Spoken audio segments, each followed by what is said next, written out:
Of course, this is a 104th edition, the Blue Ribbon event in the Hill capital, St. Anthony's College and Trinity College.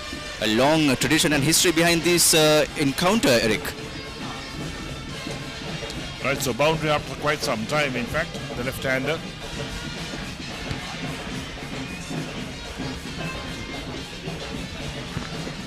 This time pushed down the track.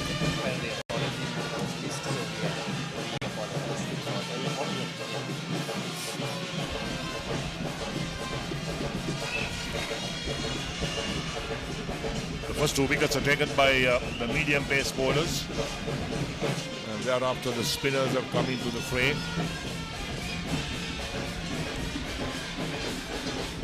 We saw some early wickets fall for St. Anthony's, Eric, even after winning the toss. What do you think going forward in today's proceedings? St. Anthony's won the toss, but I think you saw a gloomy face in the face of the Trinity skipper, Rahul Amarasinghe. Any thoughts on that?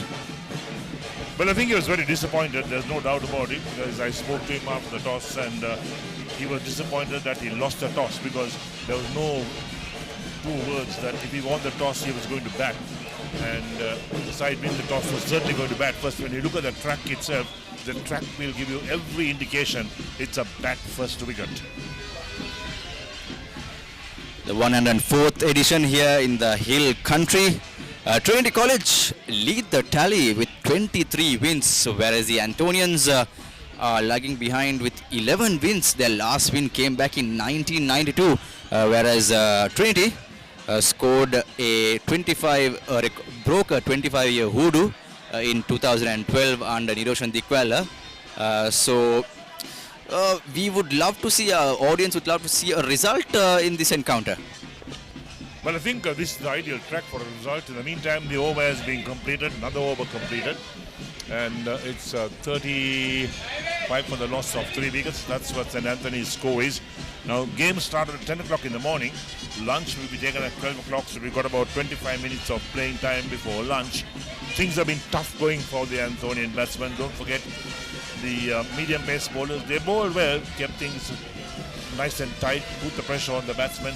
And now since the spinners have come on, I'd like to see the spinners giving the ball a bit more. Yeah, they're trying to bowl a bit too fast, I think. That's what's really happening at the moment. Because when I looked at the pitch this morning and I saw the cracks and I saw that the pitch was not binding too well. A lot of grass in the middle of the track, but that's just to bind the track. There's not going to be any help for spinners from the middle part of the track. So when you win the toss and bat on such a track, you try and make the best of things, try and make as much runs as possible, because you really be under pressure when 20 comes to bat later on, because 22, they know that it's going to be a very difficult track to bat on.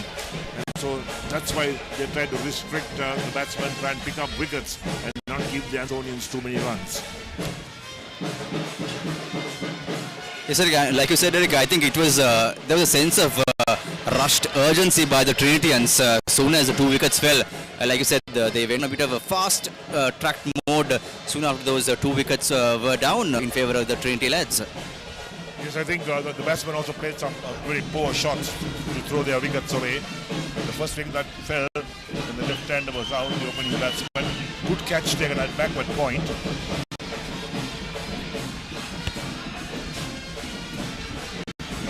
And now the strategy from the Anthonian batsman is to use your foot. That's what they're doing. They're moving down the track, trying to get to the pitch of the ball, not to allow the ball to pitch and turn. And perhaps the hot ball will keep low. But as I said earlier, it's not going to be easy to bat on this track. It's going to be a difficult track to bat on. Absolutely. And I'll be surprised if there's no result in this match. Yes, Erika, we saw some negative play by the Antonians earlier, but we see there is a sense of urgency and an urgency to score runs by the home team here at Katugasthota. They are still waiting to break a 31-year hoodoo since 1992. This might well be a great chance if they play on some really cricket at their home turf.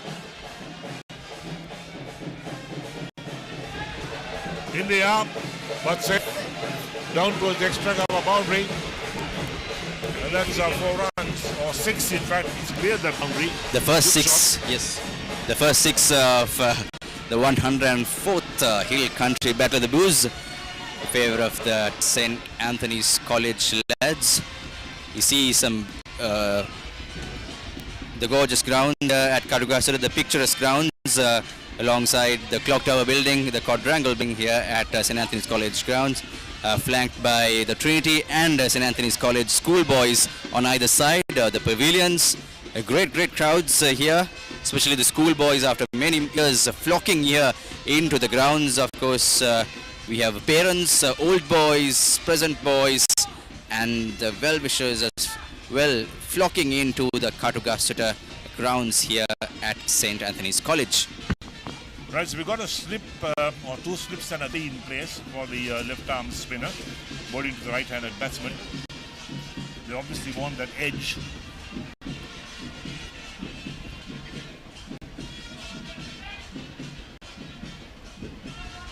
That completes the over as well, so another over completed, and the total remains at 43 for the loss of 3 wickets. And Anthony's win the toss and batting first in this 104th battle between Trinity College and St. Anthony's College.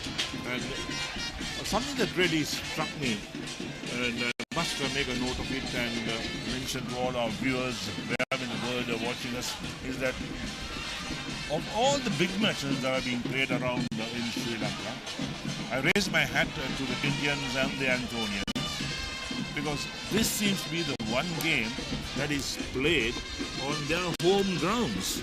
Yes, now, Eric. this year, the 2-day game being played at Katugasthota, the 1-day game will be played at Askiria, and next year, the 2-day game will be played at Askiria, and the 1-day game will be played here in Katugasthota. So this is something that I think is unique. They're not using neutral grounds like a lot of the other schools are doing, playing their big matches, and they're playing on their home grounds, and I think that really augurs well. It uplifts the standard of the grounds as well, and you see a lot of development going to the grounds as well. So that's something that really struck me coming to the grounds today, that St. Anthony's and Trinity believe in playing on their home grounds. I think that really augurs well, and full marks to both schools for not want to go for neutral venues but play on their home grounds.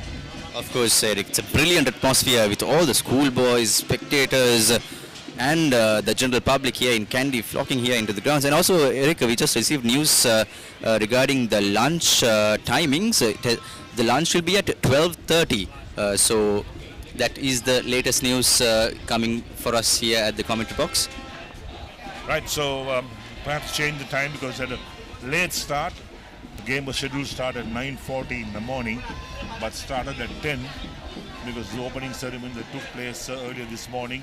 So the latest is that lunch will be taken at 12:30. So the lunch will be completed at 1:10, and then tea will be taken at 3:10, and the final session will start at 3:30 in the afternoon. And if the light holds well, play should go on till about 5:30 or 5:45 this evening. Let's wait and see. All to do with the weather conditions as well. If the weather stays good, I'm pretty sure they'll want to get as many overs as possible in this 2-day game. And as we talk to you, some refreshments out in the middle. And I don't blame them. It's such a hot and humid morning out here in Kandy. It's been hot and humid all over Sri Lanka. And they do say that this trend will continue up till July this year. An absurd turn of events, Eric, in the recent past. And especially our neighboring country as well, India experiencing much higher humid and heaty conditions, heat waves across the island. So the players are being well watered and hydrated, and also we apologize yet again for not having the score bug.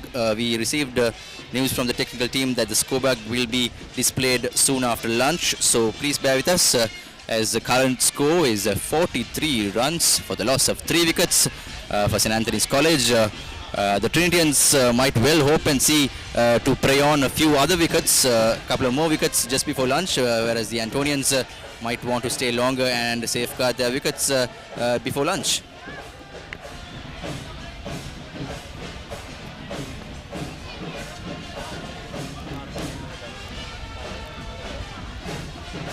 You see Tarana Vimaladharma for Trinity starting the bowling attack. Just a note of what really is going on here. And we'd like to inform all our viewers that the schoolboys of St. Anthony's College are handling the production of this game. The production of the TV coverage has been done by the schoolboys themselves. They were here in large numbers last evening as well. And perhaps that's one reason for a bit of a delay. But full marks to them for all the work that they've done so far. Definitely, Eric. As you can see at the backgrounds, the boys of the Antonian Media Unit bringing you some brilliant pictures right from this scorching sun. So it's a great valiant effort by the St. Anthony's College Media Unit and the boys who are handling the production, and of course bringing you live coverage all across the world, live and exclusively here from the St. Anthony's College Katugasthota grounds. Yes, looking at the field, just one slip in place, the silly point is out there. The extra cover on the onside, the mid-on is there. That's too short outside the line of off stump. And it's punched down towards that backward point region. And one of the foremost things the spinners must keep in their mind is that they cannot bowl too fast. Give the ball a bit of air, then the ball will turn and it puts a bit.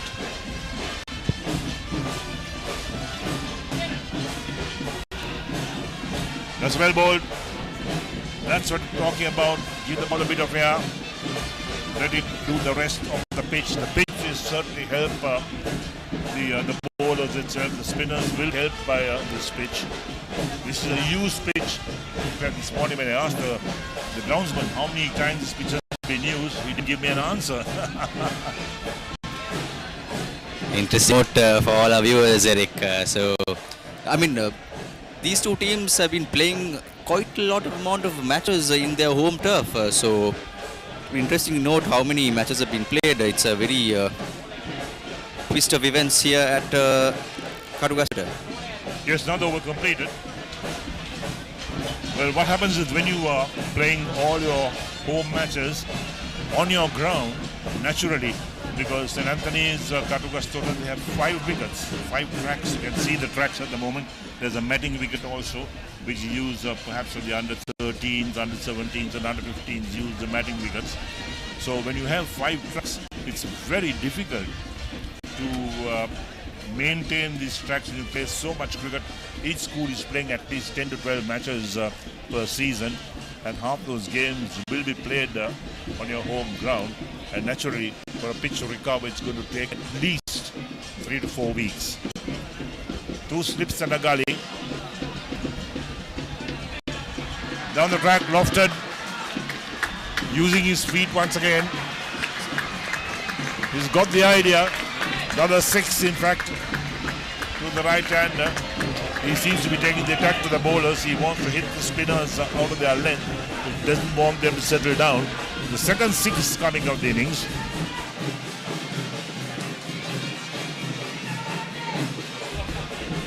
Tisira is the batsman on strike. Tiraka is the bowler, left arm spinner.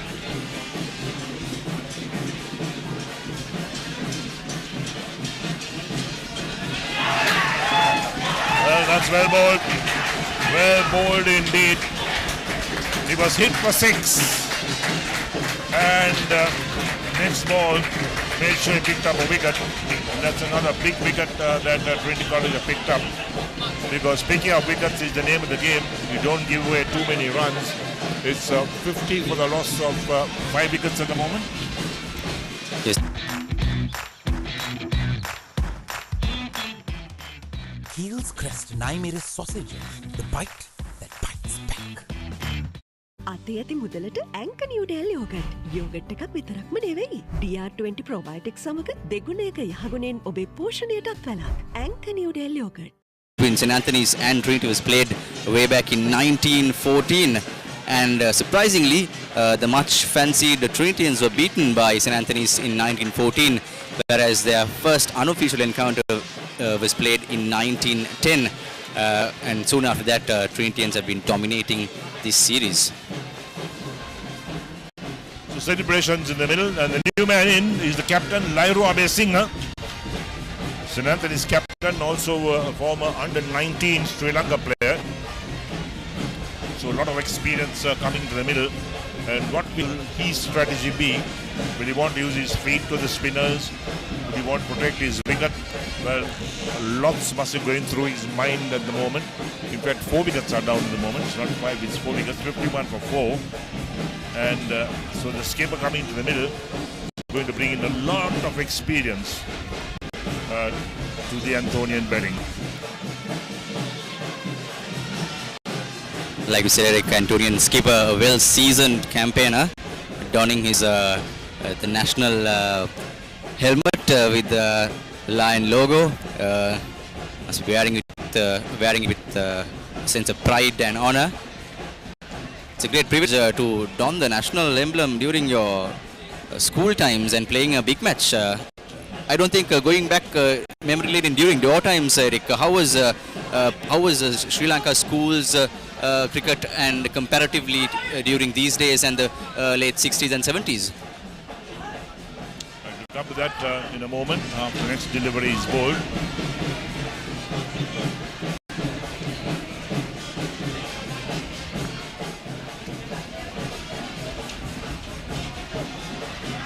Going for the sweep. Gets it down towards fine leg into the boundary for 4. Was it off the bat? Bye is called. So umpire calls byes, but nevertheless 4 runs to the batting side. Enhance their total. Takes up 55 for the loss of 4 wickets. That was down the leg side after the poor delivery, in fact. Once you pick up a wicket and then you bowl a poor delivery for incoming batsman, well, it's going to really take its toll on you. You've got to be concentrating all the time, bowling wicket to wicket, making use of conditions. That's the spinner's job.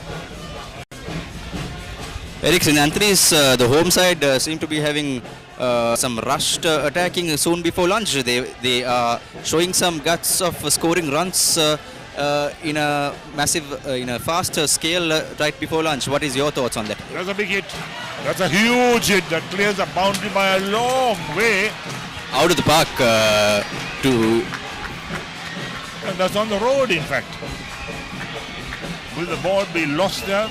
Picked it up beautifully, in fact. So the skipper himself seems to be in a mood to try and get runs on the board. He's not going to hang around because once they lost 2 wickets, the third wicket partnership took a long time. They struggled for runs. But now it seems that they want to get on with the job. 61 for the loss of 4 wickets. What is the good total on this track? Well, that's a good question to ask. I'm pretty sure you want to get to 3 figures first of all, and then try and evaluate as to what type of total you should get, because it's going to be really tough to bat 4th on this track. The Antonian spectators seem to be going wild after this huge sixer by their skipper. Right, so the ball has come back. The umpire checking the ball, whether there's been any damage to the ball. Seems to be fine. It's 61 runs for the loss of 4 wickets for St. Anthony's College.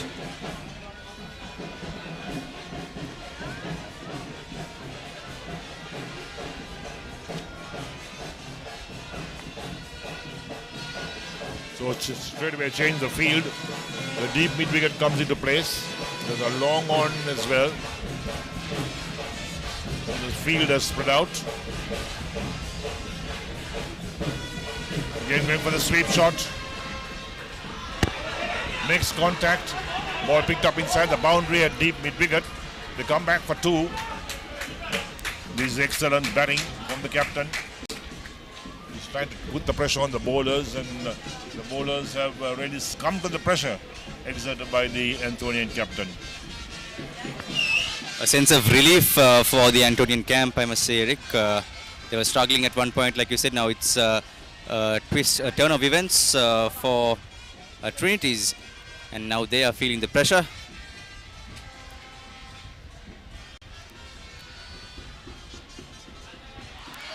Again, big one. Another big one. Clears the boundary by a long way. 6 more. This is a big over for the Anthonians. The over has just been completed, even though he picked up a wicket. 2 sixers in the over, the 4 byes that came in. Well, it's been a very big over indeed. And takes St. Anthony's around to 69 for the loss of 4 wickets.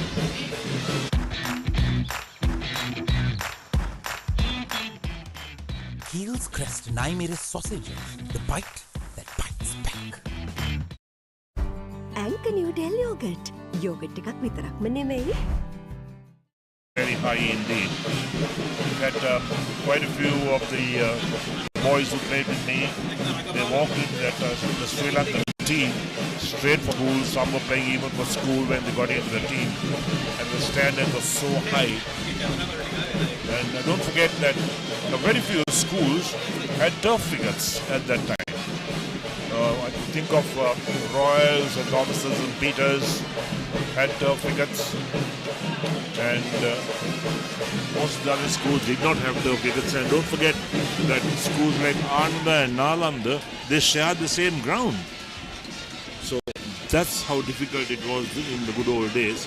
But things have changed in recent times, with lots of schools now having turf wickets. So it was matting wickets at that time.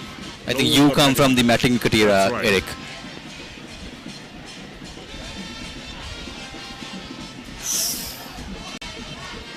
Did he get an edge? Well, we're not too sure. Wicket keeper's reaction was he dropped it. And at that time, we used 2-piece balls, not the 4-piece that's being used at the moment. There was a ball called the Royal Corinthian, a very, very hard ball.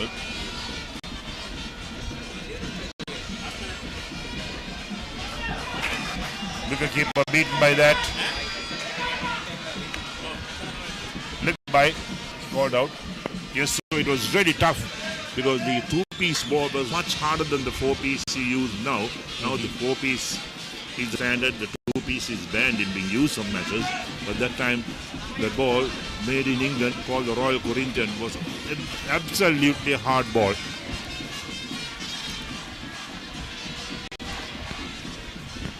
I've heard stories, only stories, Eric, I've never seen in real life. The harsh blows the cricketers used to get back during those, that era where you were telling how hard the Corinthian ball was.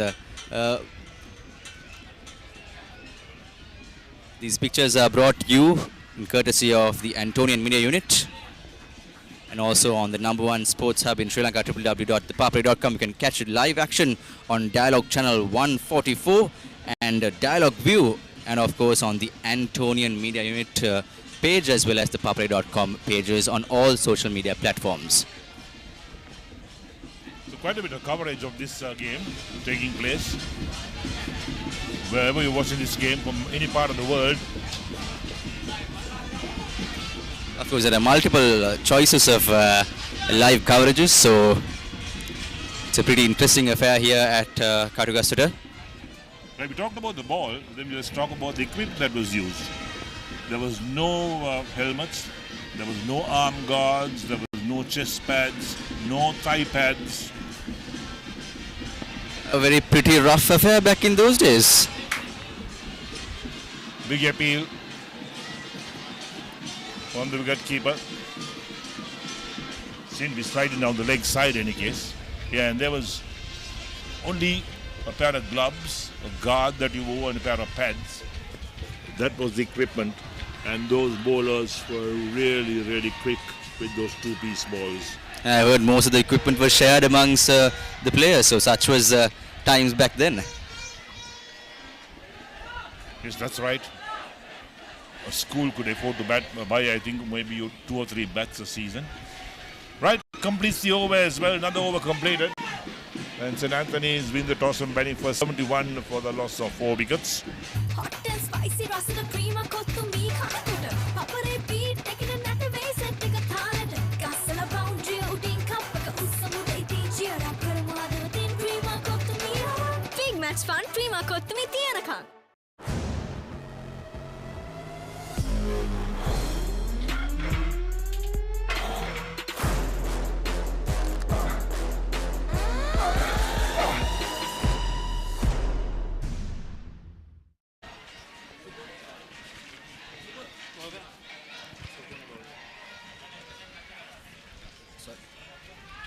Thank you, Eric. Well, good afternoon, Muad. There was a lot of talk before the game started about the surface that we are playing on. Trinity captain Rahul was pretty disappointed when he lost the toss, but I would say he would be much happier with the way that the Trinitians have bowled so far. They have got 4 wickets, 4 important wickets of the Antonians, just under the 100th run mark. Absolutely, Kevin. We just saw a sense of redemption by the Antonians a short while ago, but it was all Trinity, red, gold and blue all the way throughout the earlier few half of the game. Right from the beginning, of course, it was 5 runs for the loss of 2 wickets. So Trinity showing that they are true double champions this year and showcasing some real challenge to the home side here in Katugasthota. Well, while we were talking about the surface, there has been a bowling change from the scoreboard end. Supun Waduge comes into the attack, replacing Tiraka Ranatunga rather. Good move from the Trinity captain. Well, once again, Lahiru Abesinghe finds the boundary. He laps it away for another boundary. Lahiru has shown some good intent even after losing 4 wickets. He has come on with a very good intent, attacking the bowler right from the beginning. I think if he keeps, the skipper, if he keeps his calm and composure, he keeps his cool and carry on this innings for the Antonians, I think he'll be remembered for many years as the skipper who saved a big match. Well, Muad, I believe that's one thing you won't see from Lahiru Abesinghe. He always goes after the bowlers. Even when he gets to the 70s or 80s, he doesn't go to that defensive mode trying to get the other 20 runs to score the 100. He just attacks and keeps on attacking. Almost a commentator's curse. Nevertheless, the Antonian skipper was lucky enough to survive that onslaught by the Trinitian.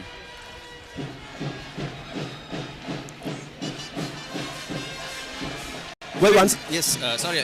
You have seen the Antonian team progressing throughout each phase of this year.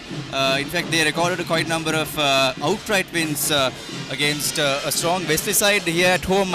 They recorded a victory during their encounter, the traditional encounter here earlier, few months ago. How was the progress from that victory for the Antonians here in Kandy? Well, it was the inaugural edition of the LV Javira Trophy. Yes, we have faced Wesley quite a number of times in the previous years, but this was the first time that we played for a trophy. And yes, it was a brilliant performance from the Antonians. Lahiru leading from the front, scoring a 75 runs. He almost missed a well-deserved 100 in that match.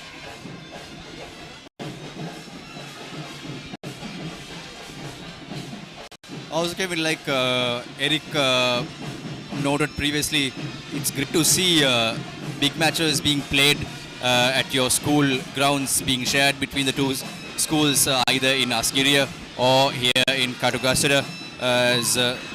It's a brilliant way to develop your infrastructure, get crowds, and especially this is a schoolboy game. And what we want to see is schoolboys coming enjoying at the best time of their lives here at their respective grounds. That will be the end of another over. St. Anthony's College are 79 for the loss of 4 wickets.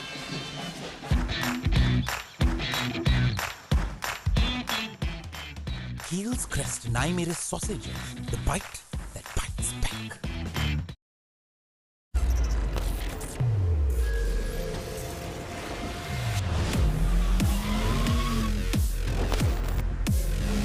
Gold Grounds 3-in-1 face wash, face cream, 3-in-1 fixeka, sharp lupicata, trickeka. Showcasing the schoolboy talents of the boys from St. Anthony's College, Katugasthota, and of course streamed through the #1 sports hub here in Sri Lanka, the Papare.com. You can also catch live action on Dialog ViU and Dialog channel number 144, and across Facebook and YouTube of the Antonian Media Unit, as well as the Papare.com social media profiles. The 104th edition of the Blue Ribbon of the Hill Country Big Matches The Battle of Lose, played since 1914.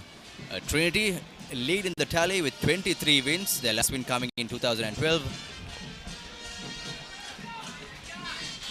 Well, Karna Vimaladharma will be continue bowling from the hostel lane. He has been one of the pick of the bowlers for the Trinitians this season. He has picked over 67 wickets with his off-spin abilities. Yes, Muad, we were talking about the matches being played at home grounds, Asgiria and here at the Katugasthota Oval. Yes, it gives a lot of advantage for the players, especially that home advantage. Appeal from the Trinity bowlers for a catch, but the umpire has turned it down. The Antonian skipper has been locked arm today, Kevin. The Trinity dressing room was going wild, appealing for that catch. But the skipper, it was right knocked off from the pad of the Antonian skipper. Let's see what Abhay Singh has to offer during the course of the day. Once again, he survives off a sweep shot, almost found the fielder at square leg. These are the small bits of luck that you need in a big match. Don't you think the skipper is rushing too much right before lunch, or what do you think he should deploy as a tactic just before lunch, Kevin? Well, that's his usual way of playing. I don't think that he should change much, because changing your of going after the bowling will end up in trouble most of the times, as you know, because that's the way he has used to be playing throughout the year or throughout his career at St. Anthony's College. So I don't think that he should make any changes to the way that he's playing. Keep on attacking. As we know, this is a very, very hard pitch to bat on, and whatever runs you can get on this pitch will add that bit of advantage to our team. Must note, Kevin, the Antonian skipper is a pretty well-built guy compared to the schoolboys, the players these days. I mean, when I stepped into the grounds, I saw him donning the Antonian colours blazer, and he almost looked like a national player during his peak era. Well, it has a lot to do with the kids born after 2000. They are much smaller in size than what it was few years back, especially in the early 80s and 90s, and what we used to see from these first 11 players. It has been the same thing all over the country, all over the world. I think we can't do much about it. But yes, Lahiru is well built, and we are at the end of another over. St. Anthony's College are still down by 4 wickets with Lahiru going with good intent. 78 runs for the loss of 4 wickets.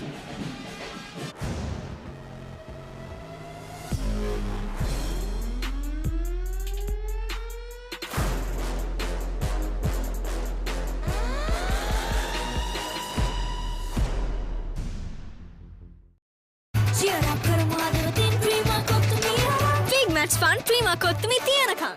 And the maroon double blue. So nice to see on a Friday the boys from both St. Anthony's and Trinity here at the grounds in Katugasthota. A bowling change from the Trinitians. Wiba, with the opening bowler and vice captain of Trinity, comes back to attack.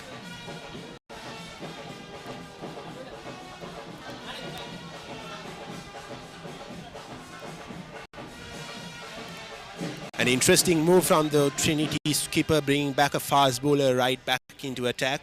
We talked a lot about how this surface will help the spinners. But Rahul Amarasinghe has the trust on his fast bowlers. It's really good to see.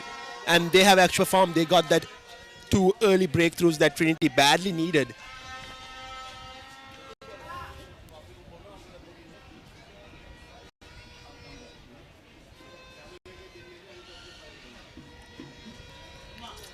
Battle of Abhay Singh and Amarasinghe. Well, it's actually Janit who's batting right now in the striker's end.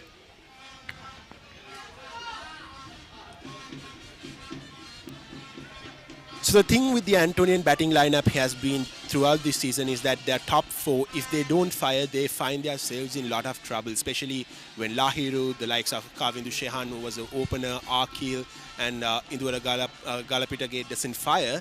The Antonians have faced or rather been in a lot of trouble throughout the season. They are the star players of this team and they control the batting lineup throughout. And today, Lahiru is still at the crease and we already lost Indura, Kavindu and Akil. So it'll be interesting to see how Lahiru will bat along with the other batsmen who hasn't been at their best. Of course, Kevin. I think the Antonians must live up to the expectations. I saw some really positive cricket by the Antonians previously. They missed by a whisker, winning the encounter against St. Peter's after almost 5 decades. It was a great match here at Katugasthota. It was so close for the Antonians. They played some really positive cricket, which enforced them to almost bagging that encounter against the Peterites. Well, what a match it was. I had the luck to watch that match from the grounds itself. Tisara Ekanaika in the second innings grabbing 7 wickets. He single-handedly almost dismantled the Peterite batting lineup. And even in the last ball, there was an opportunity for the Antonians with almost all the 10 fielders apart from the bowler closing in the batsman. They almost had an opportunity, and if they won that match it would have been the first victory in 46 years against St. Peter's. Must have been a superb way to kickstart the big match proceedings for the Antonians.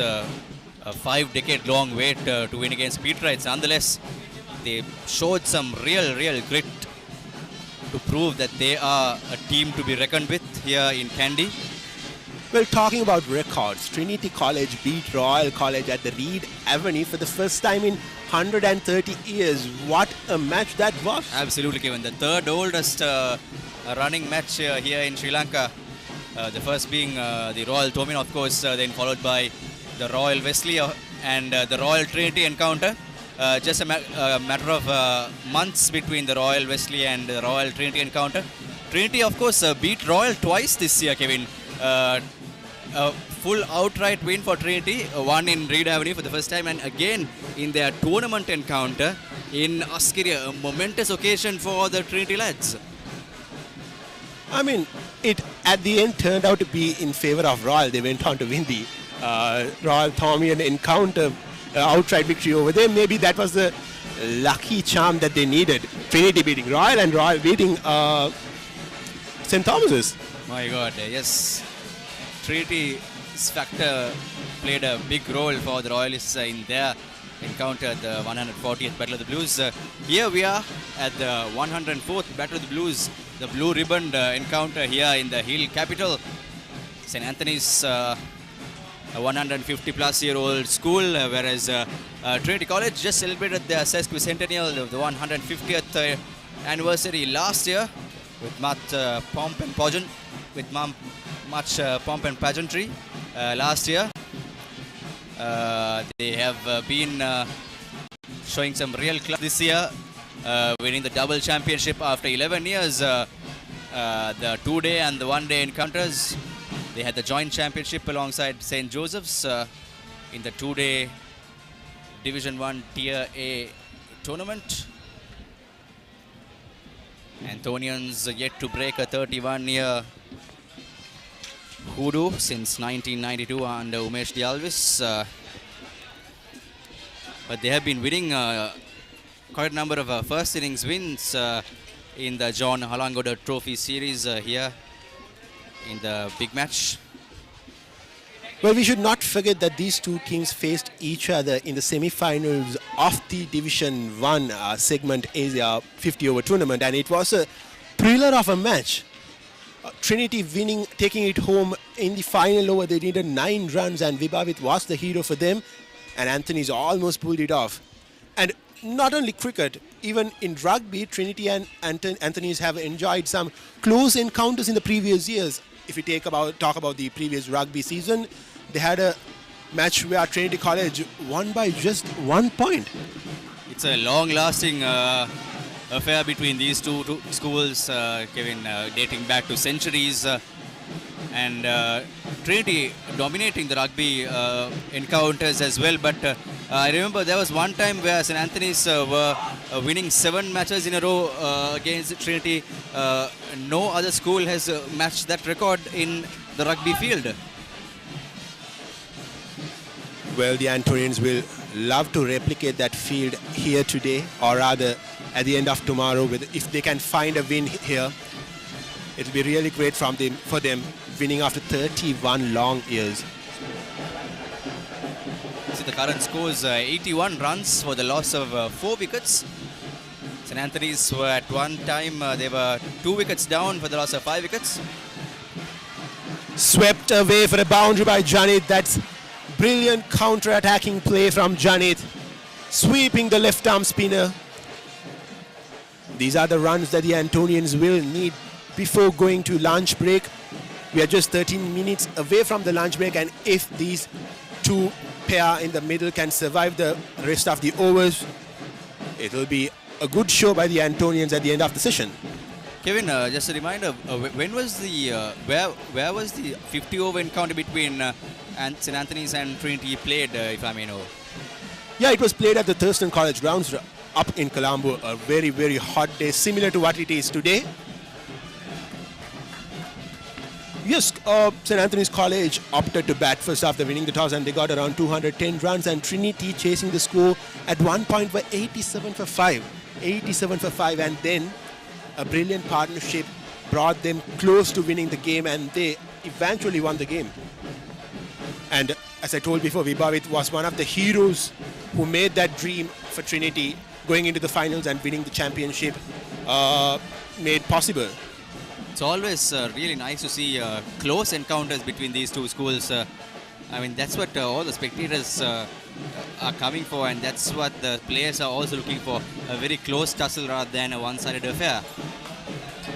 Well, that was a wonderful delivery from the left-arm spinner, coming round the wicket, angling it away from the left-hand batsman Janit. This is good bowling, a good comeback, I would say.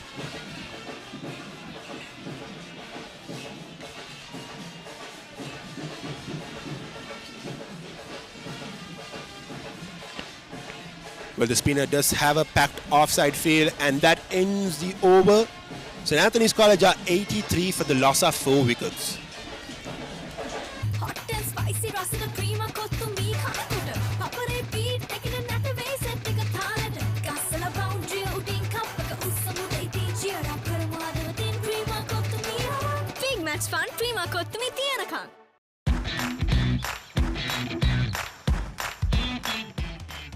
Heels Crest Naimeris sausages, the bite that bites back.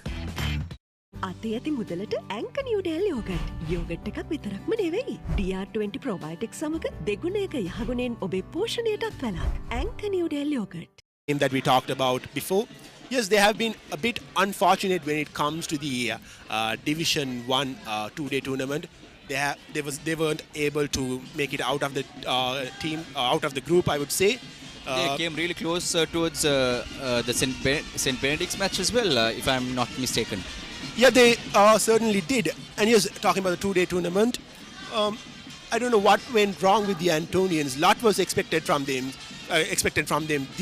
This particular team was a under 15 giant champ when they were 15-year-old boys. Oh wow!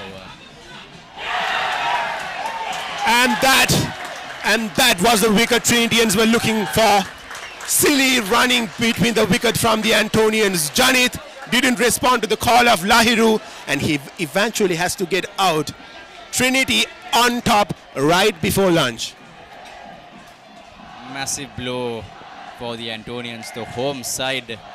Lots of expectations were vested on this pair, especially after the great rejuvenation we saw from the Antonians soon after the collapse of 4 rushed wickets. So it's another daunting task for the upcoming Antonian batsmen. Well, yes, Janit didn't respond to the call, but these are the risks that you should not take before lunch, I would say. I mean, Lahiru, yes, was looking for runs, but then You are just 9-8 minutes away from lunch. You should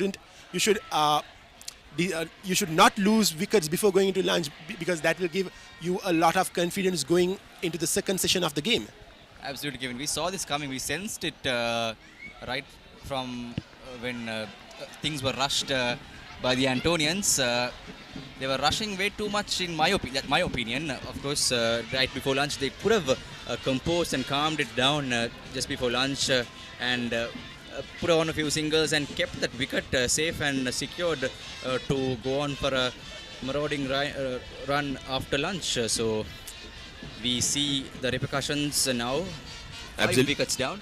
Absolutely, Muwant. We'll talk a lot about intent, showing intent, but also you should have that brains to slow it down when you actually need to slow it down. Anyhow, the new batsman for the Antonians is Ryan Anthony's, another recognized batsman from the Antonian batting lineup. He's much of a more composed player than what Lahiru is. Is he also a senior player playing in his last year? Yes, he is playing in his last year, and this is his first big match as well. A lot had to do with the 2-year break that we had, 2-year COVID break. A lot of players, a lot of cricketers, a lot of rugby players, a lot of football players missing that golden opportunity to represent your college. Just giving a sad note on the part of the players who played in the last couple of years, especially big sports where you play in front of big crowds, and of course all the sportsmen. The 2020-21 seasons were a disaster. In fact, a sad ending for most of the players' school career. Dreams being shattered to wear their school jerseys with pride. So nonetheless, it's finally great to see crowds back in action, schoolboys enjoying and having fun here, supporting their respective colleges. Ryan Anthony's gets off the mark by working away the ball on the leg side for a single. Well, yes, lots and lots of schoolboys have turned out for this game. It is a brilliant sight to see. Yes, we have not had many old boys as we would have wished for. It has a lot to do with the fasting and the festival for the Islamic community coming tomorrow. And also, in fact, the timings, usually the match is being played on March, especially when March Madness, that's what we call. So this time around, the Trinity Antonian and a couple of other matches, especially one big event in Colombo, the Joe Pit is happening in April. So bit of changes of dates, but nonetheless, the spirit of the game is living up to the maximum expectations. Lahiru leaving the ball away. It'll be interesting to see how he goes on from here, Lahiru Abesinghe. Yes, there is Trevin Matthews still in the ranks for the Antonians, another under-19 representative, a very well-recognized batsman. Of course, Trevin Matthew is a name which has been a well-known name amongst the cricket community during the past few years. Any special note on Matthew's performance? Well, he didn't have the chance to do a lot for the Antonians this season, especially because of the under-19 tours that he had to be a part of. That was the case with Thiraka Ranatunga and Manula Kularatna from Trinity as well. But yes, in the limited amount of matches that Trevin has played this season, he has really looked unsung. He has got those important wickets and he has been playing some good knocks. And the Antonians played a practice game just before this big match against Deva Patiraja, and Trevin Matthew looked on good touch. He scored over 30 runs. It was a quick fire 30 runs got by him. Was a result seen in the match, or was it a tame draw, Kevin? Well, it was a draw. Let's not talk about it. It's anyways a practice game. And Lahiru pulls the ball away for a boundary. The ball just bouncing just in front of the short mid-wicket fielder. Lahiru goes on, and he keeps on attacking the bowlers. Lahiru, the skipper, put two massive sixes right out of the park. We had to wait for some time to get the balls back to play. So a big hitter, the skipper. He certainly is, and I've been talking a lot about the intent, the way that he plays. Right from ball one, he goes after the bowling. And I was talking about the game against Wesley, if I was not wrong. He just scored 75 runs off 30 deliveries. I mean, these kind of attackings we would not have seen in a Wesley versus St. Anthony's match or Wesley Trinity match back in the past days, let's say 30, 40, 50 years back. So lots of rush attacking by the current players. Yes, there was this other match against St. Thomas's College, a tournament where St. Anthony's badly needed a win. St. Thomas won the first innings, and on the receiving end, St. Anthony's were looking to win the outright by chasing down a score of 170 or 90 odd in 30-40 overs, and Lahiru again in just around 20 or 25 deliveries he scored over 40-46 runs, scoring 5 big sixes. He almost kept the hope alive for the Antonians. Oh, yet again, Kevin, the Thomian match for the Antonians was also a very close match. Again, they were almost on the verge of winning after many years. I remember, I think, Sir Thomas's Anthony's match, the Antonians could not record a win for more than 25 years, if I am not mistaken.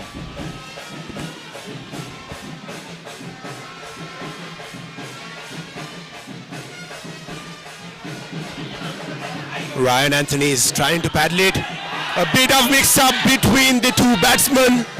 There was the opportunity for the Trinitians to get another run out.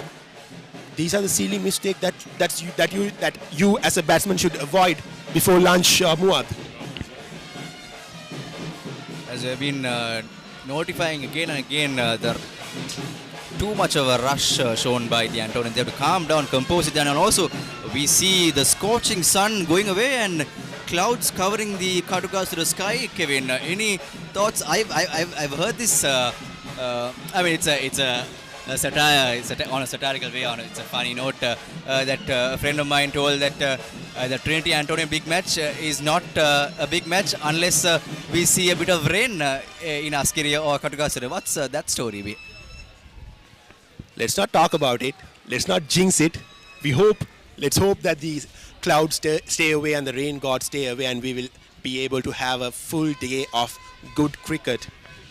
Of course, except for these hot and humid conditions and the unbearable sun, if the weather conditions stay put like this, it will be a brilliant day for the players as well as the spectators who have been flocking to the grounds to catch some good cricket. Yeah, the 104th edition of the big match between Trinity and Anthony's. Punched off the back foot for another boundary by Lahiru Abe Singh. Is it the 4th or 5th boundary from Lahiru? I just keep on losing the count. I think it's way past the 5. I think he scored a couple of sixers and a few boundaries, so could not keep track on the Antonian skipper's onslaught here. Showing some real promise to bring his team back from the ashes. They were reeling 4 wickets down earlier in the stages. But again and again, Kevin, we must notify that they should keep their composure, calm down, and keep hold of the wicket until lunch and carry on from there, rather than losing silly wickets for the Trinitians. Well, this should be the last over of the first session, and St. Anthony's College are 93 for the loss of 4 wickets. Yes, they have got the runs, but the problem has been the 5 wickets that they have lost. And yes, it will be lunch, and Lahiru Abe Singh remains not out, while St. Anthony's College are 93 for the loss of 5 wickets.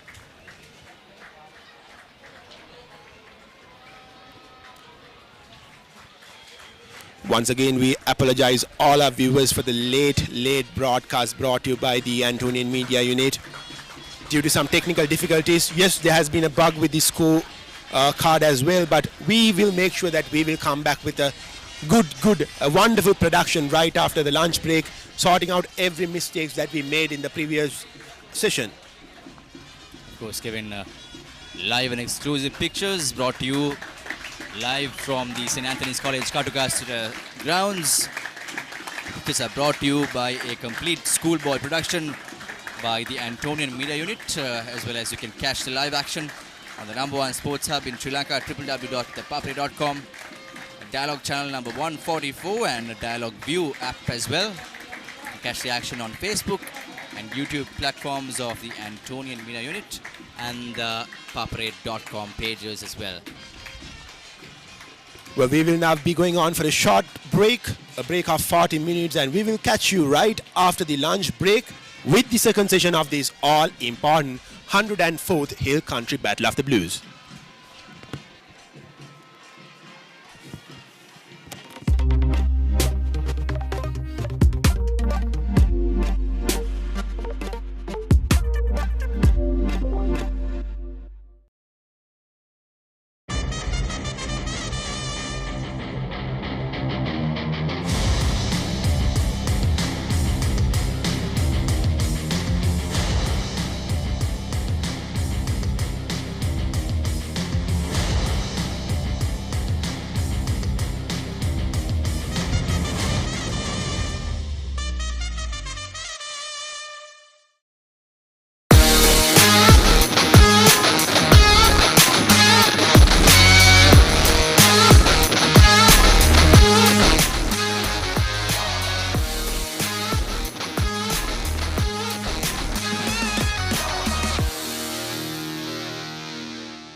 Heels Crest Naimeris sausages, the bite that bites back.